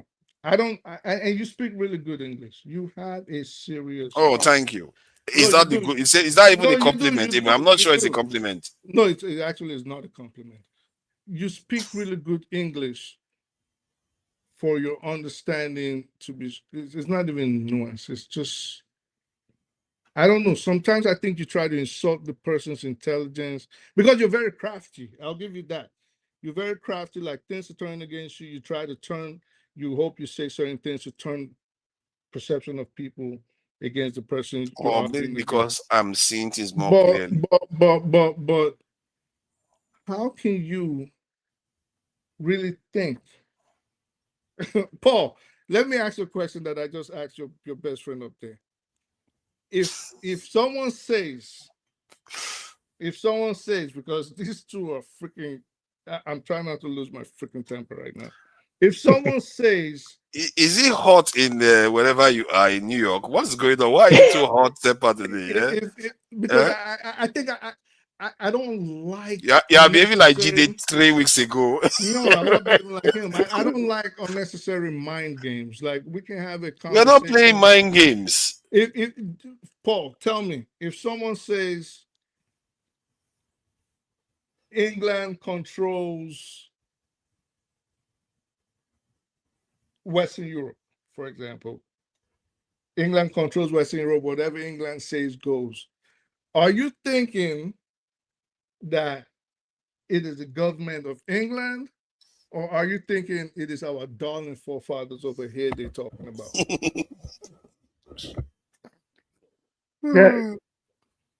Yes, there's one thing with the people and there's another thing with the government. You understand? But now, what thing may be government policy and what politicians tend to do?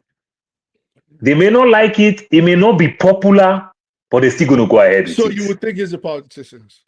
Yes, politicians. Thank you. Forefathers. I rest my freaking case. Okay, so even when they know it's not popular.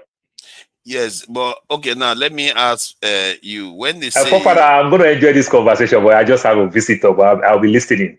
okay, Yeah. thank you for joining us, Paul. I appreciate that.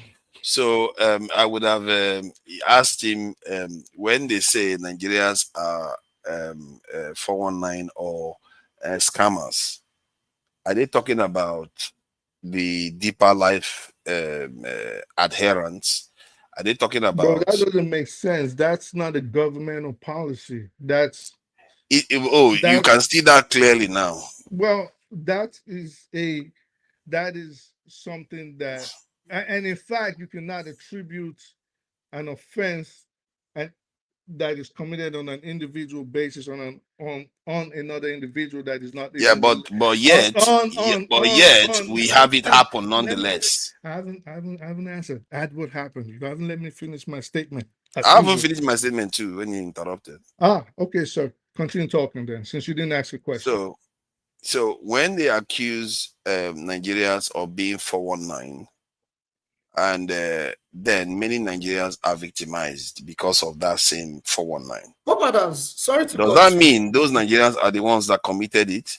Sorry to again, if you let me land, that is not a governmental policy, which is what we were arguing over. Or we're trying to seek clarification over. Is it okay? You cannot attribute a crime that was committed by one individual on another individual that is unrelated to that situation. You can't do that. That would basically be profiling. But it happens, and though. That would be discrimination. You know it happens, though. Yeah, by low-minded people. But that is my point. That is the point I'm making. You cannot... See, America invaded Iraq, and most Democrats were against it, and yet many of them have to travel to Europe pretending that they were Canadians during that period, because they were all being targeted as Americans. What has that got to do with what's... I don't understand. You see, that part is cracking your brain. When the truth is staring you in the face, it cracks your mind up. Right. I'm a little slow. Okay, so what are you talking about? We're talking about. Let's let Jide come in so that it looks like we are not just excluding him. Because we need to connect these dots, man. How is it impacting Nigeria? Last week, recently, one of the U.S. senators, or I think it was one of the U.S. congressmen, talked about Nigeria, how there are persecution of Christians in Nigeria. After our vice president went to United Nations to condemn the genocide in Gaza. And And they want to start increasing the volume or against Nigeria now. Yes, they don't start increasing the volume against Nigeria. This same group that we're talking about, they are beginning to start using one group against another group. Now they are saying that maybe it is Muslim, the Muslim terrorists in Nigeria that are killing Christians, committing genocide on the Christians. So now the plan now is maybe at some point, I think the guy, I can't remember his name now. I'm not sure about this, but the point is passing across. They need to now start scrutinizing Nigeria, and if possible, impose sanctions on Nigeria that may even lead to even potential military intervention. That may be the end goal overall. But I hope they try to militarily intervene in Nigeria. And I'm Let surprised them try Nigeria for size. I'm surprised the only thing that's it's a very serious issue. Nah, it's not serious. The only thing that's happening is very simple. They're trying to do everything to divert attention from what's going on in Gaza. They just got Netanyahu got almost 100 of US's top influencers. The video is online. We met them on different days. Flew some to Israel. He met the last day he came. I think he met like 20. Was it not 100,000 they gave them each? Yeah, so they're paying them all this ginormous amounts of money to change the narrative of what is going on, especially with the youths. Change the narrative with the youths because they see the tide has turned and public opinion is against Israel. So they started talking about Christians being killed in Pakistan, Christians being killed in Nigeria, But the good thing about it was when Bill Maher said it, Nigerians, both Christians, Muslims, and whatever religion, turned against them. They saw the trick right away. They saw it. Bill Maher said that. Yes, Bill Maher said it.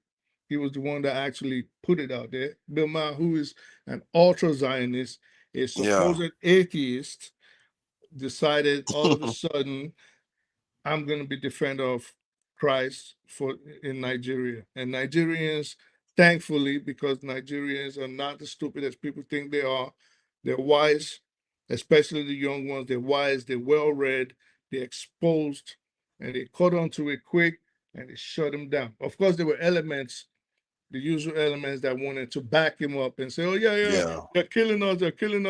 But most people were like, I'm a Christian, mind the business, we don't need you know business. It's completely, it's one of those things that if they try to insinuate it about Nigeria, it's not going to fly because more Muslims have died from Boko Haram and the Muslim attacks anyway.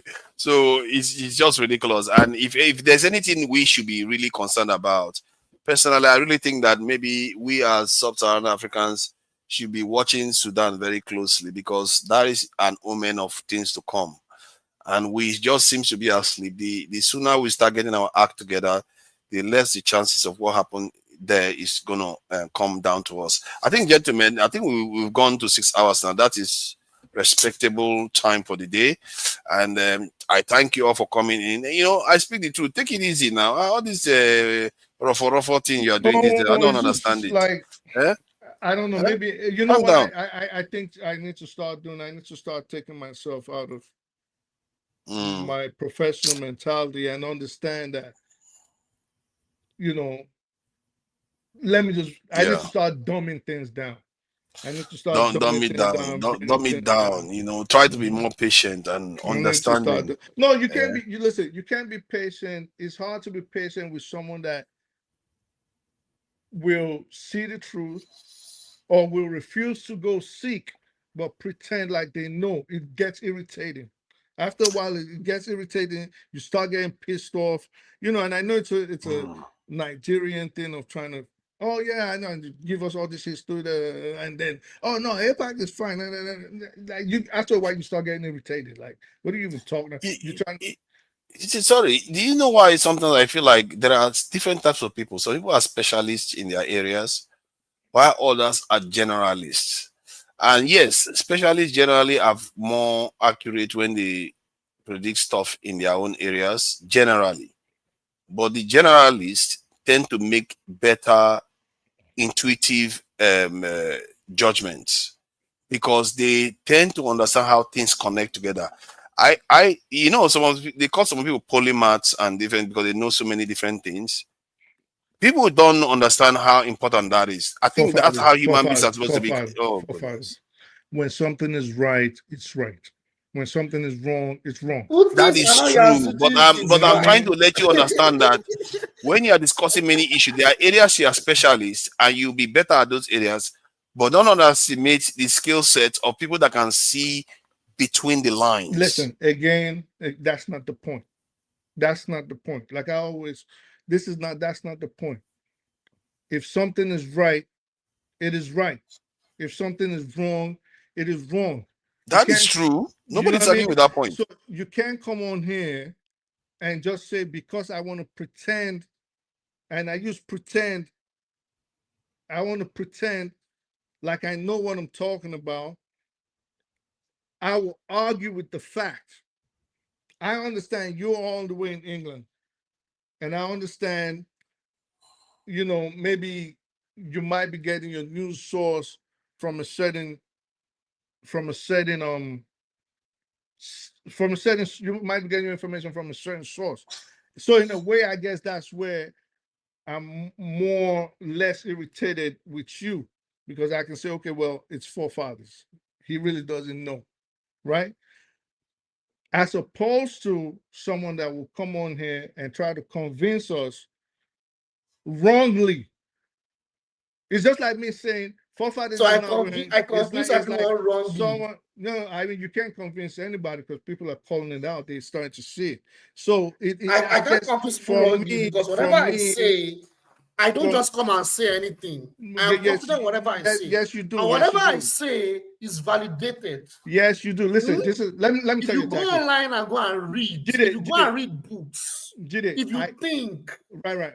I just didn't teach, and I you don't just disagree blindly. And I just didn't. You won't come on here. I'm going to be disapproving people's point of view. All right. Okay, hold on. I've had students like you, and this is what they do. Yeah. Even when I work with government, and this is what they do. Even in school, they regard. This is why you. Let me tell you. Let's talk like boys. This is why you always usually off topic, and I'm glad people are listening to us. Let me tell you what you always do, and forefathers used to do the same thing. This is why you usually off topic. You regurgitate. You go crime something, and then when we're talking about a certain subject. When we talk about this, all this time that I've been talking, let me finish. Don't try. I know you're trying to shut me down. So my God! All right, so this is what you do: you go crime things, right? Then why is my name Houthis and not Yazidis? It's because of you. It's because of you. Why is my name Yazidis and not Muslims? It's because of you. This guy has my time to Hold on. Let me share some light. Let me share some light. I think you are making a mistake the way you are approaching these things, because you are acting, and I see Nigerians do this a lot. When you are discussing a point with them, then they will ask you one specific about that area. Just because you don't know that thing, they will say you don't know anything about it. Subject okay, so let me discussed. Let me learn. And I don't think that is accurate. All right, but when did that happen? What happened? Based on what you are saying about that, it reminds me of what people do within the Nigerian context. When you say Houthis are not Yazidis, maybe there's a conversation we are having with him. You know why? You know why I did that? You were there. Let me finish. Why I did that, and I didn't say anything. Why I did that? It was the usual thing. Stop trying to bamboozle people. All of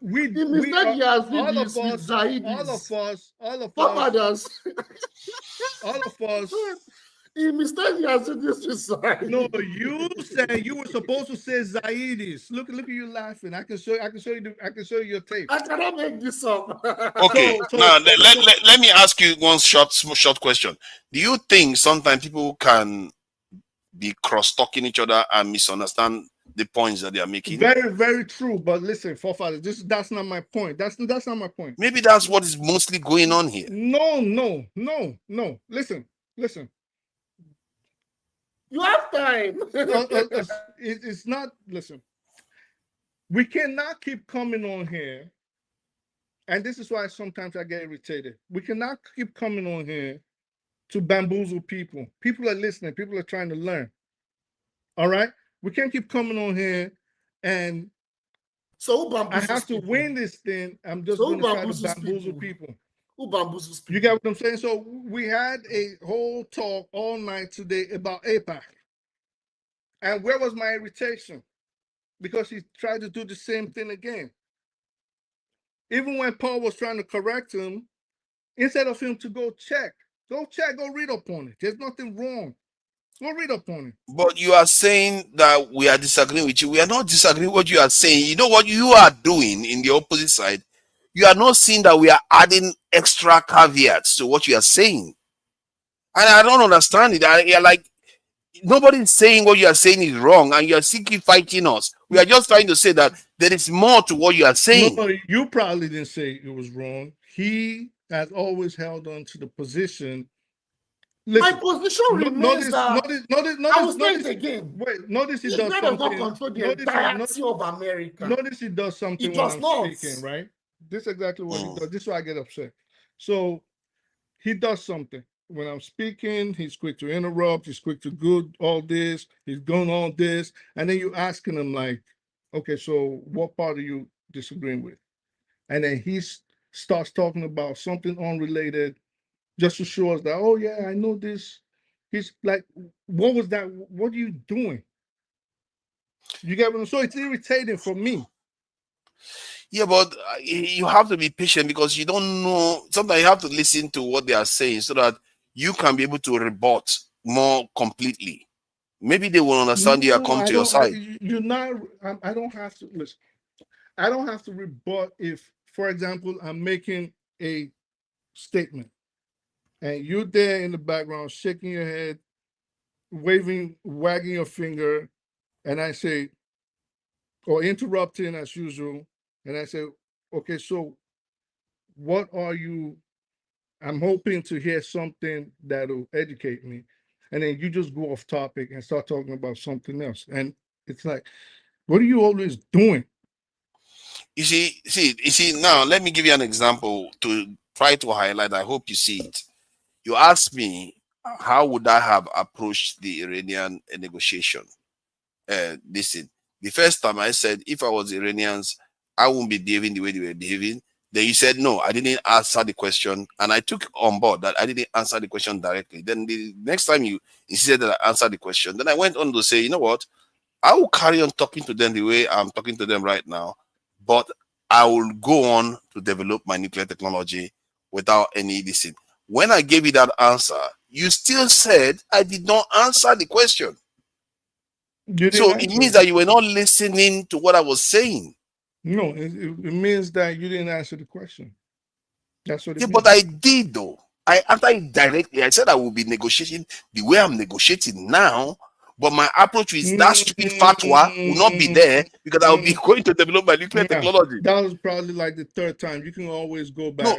You can always go back. See, that was when I answered it. And when you insisted I didn't answer it, I kept telling you I've already answered it. The first few times, listen, I'm not a water bottle, okay? I have a brain. The first few times you did something, you went off on a tangent. And I had to say, get back on topic. And I took it on board and I said, get back on topic. And you did it again. And then no, I didn't do it again. It was when you get into, you see, remember, whenever people get into their feelings, they don't tend to hear people, even when the person answered them. You kept saying I didn't answer you. I kept saying I have answered you now. You can, I mean, we're not going to agree on it. You can easily go back. I'm going to rewatch it as usual. You can go back and rewatch it. So I know that was why I kept saying, get back on topic. And at some point I got irritated. And I said, you completely refused to listen to Jide at all. Like you were not even paying attention to Jide, whatever Jide was saying. It's like whatever he said, it might as well just be water flowing on Doc's back. You were not listening to hear what he was saying. No, because listen. Why? I mean, you can always go back to watch this video. We're talking, we have a topic, all right? We're arguing. Then you say, oh, let me talk. You start talking. Then you start telling us, you go off, and then you start telling us where everybody, like, we didn't come here to hear the history. We're trying to either prefer solutions or we're arguing about a topic. Stop taking people off topic. I don't know. Maybe that's how you guys discuss.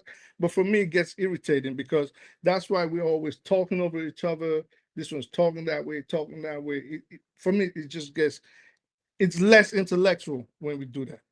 When people cannot stick to topic. You know what I mean? So I think the best format for you when you truly want to converse is one-on-one. Maybe one day you and Jide you and Jide will have a thorough conversation. Maybe you finally get along. It's not impossible. There's no reason why not. You understand each other a little bit more. But I really appreciate you all for joining us today.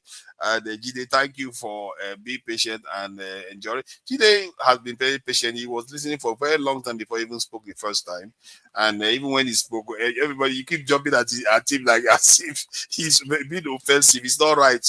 Let's treat Jide as everyone else, not because he's not the moderator. We just keep trying to do it. And I do value the fact that he does homework, comes here and tries to share them. Not everybody likes it. Like some people, he's lecturing us and all the rest. So what? There are people that don't know anything about it or that may want to hear what he's saying. Yo, man, So let's just stick to topic. Oh, look at that. He wants to start eating already. All right, then. Thank you. And also, let me say thank you to the people in the chat.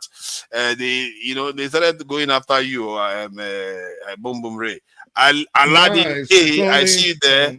I Beauty 10, I see you there. Light, thank you for joining us. Blessed, I thank you for joining us too. Who else is there? A Black Beauty.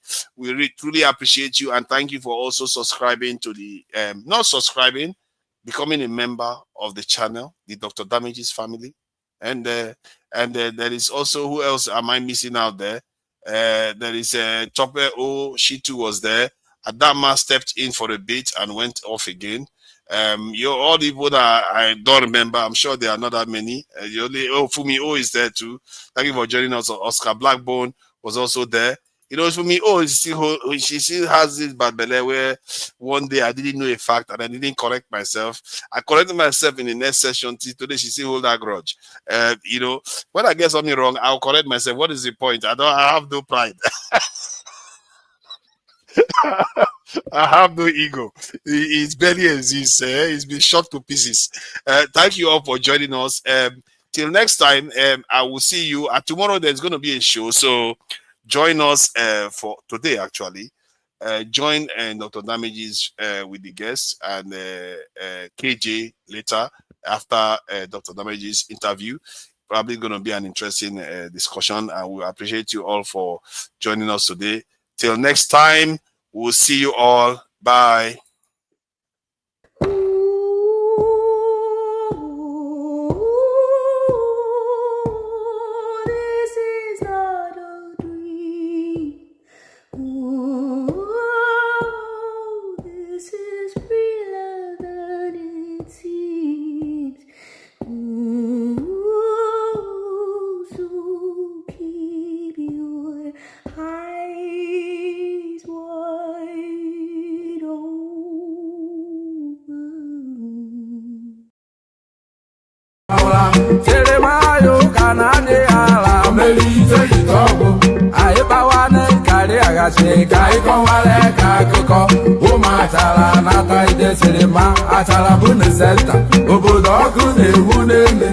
Mobility siki no lebo putelu. Siki 1, siki 2, siki 3, siki 4, siki 5, siki 6. Oh, ibute pepe neye. Oya wemia, ngwachi wemia, ngwame wemia. Oya yegodimia, oya me wemia, oya me wemia. Ogoliba,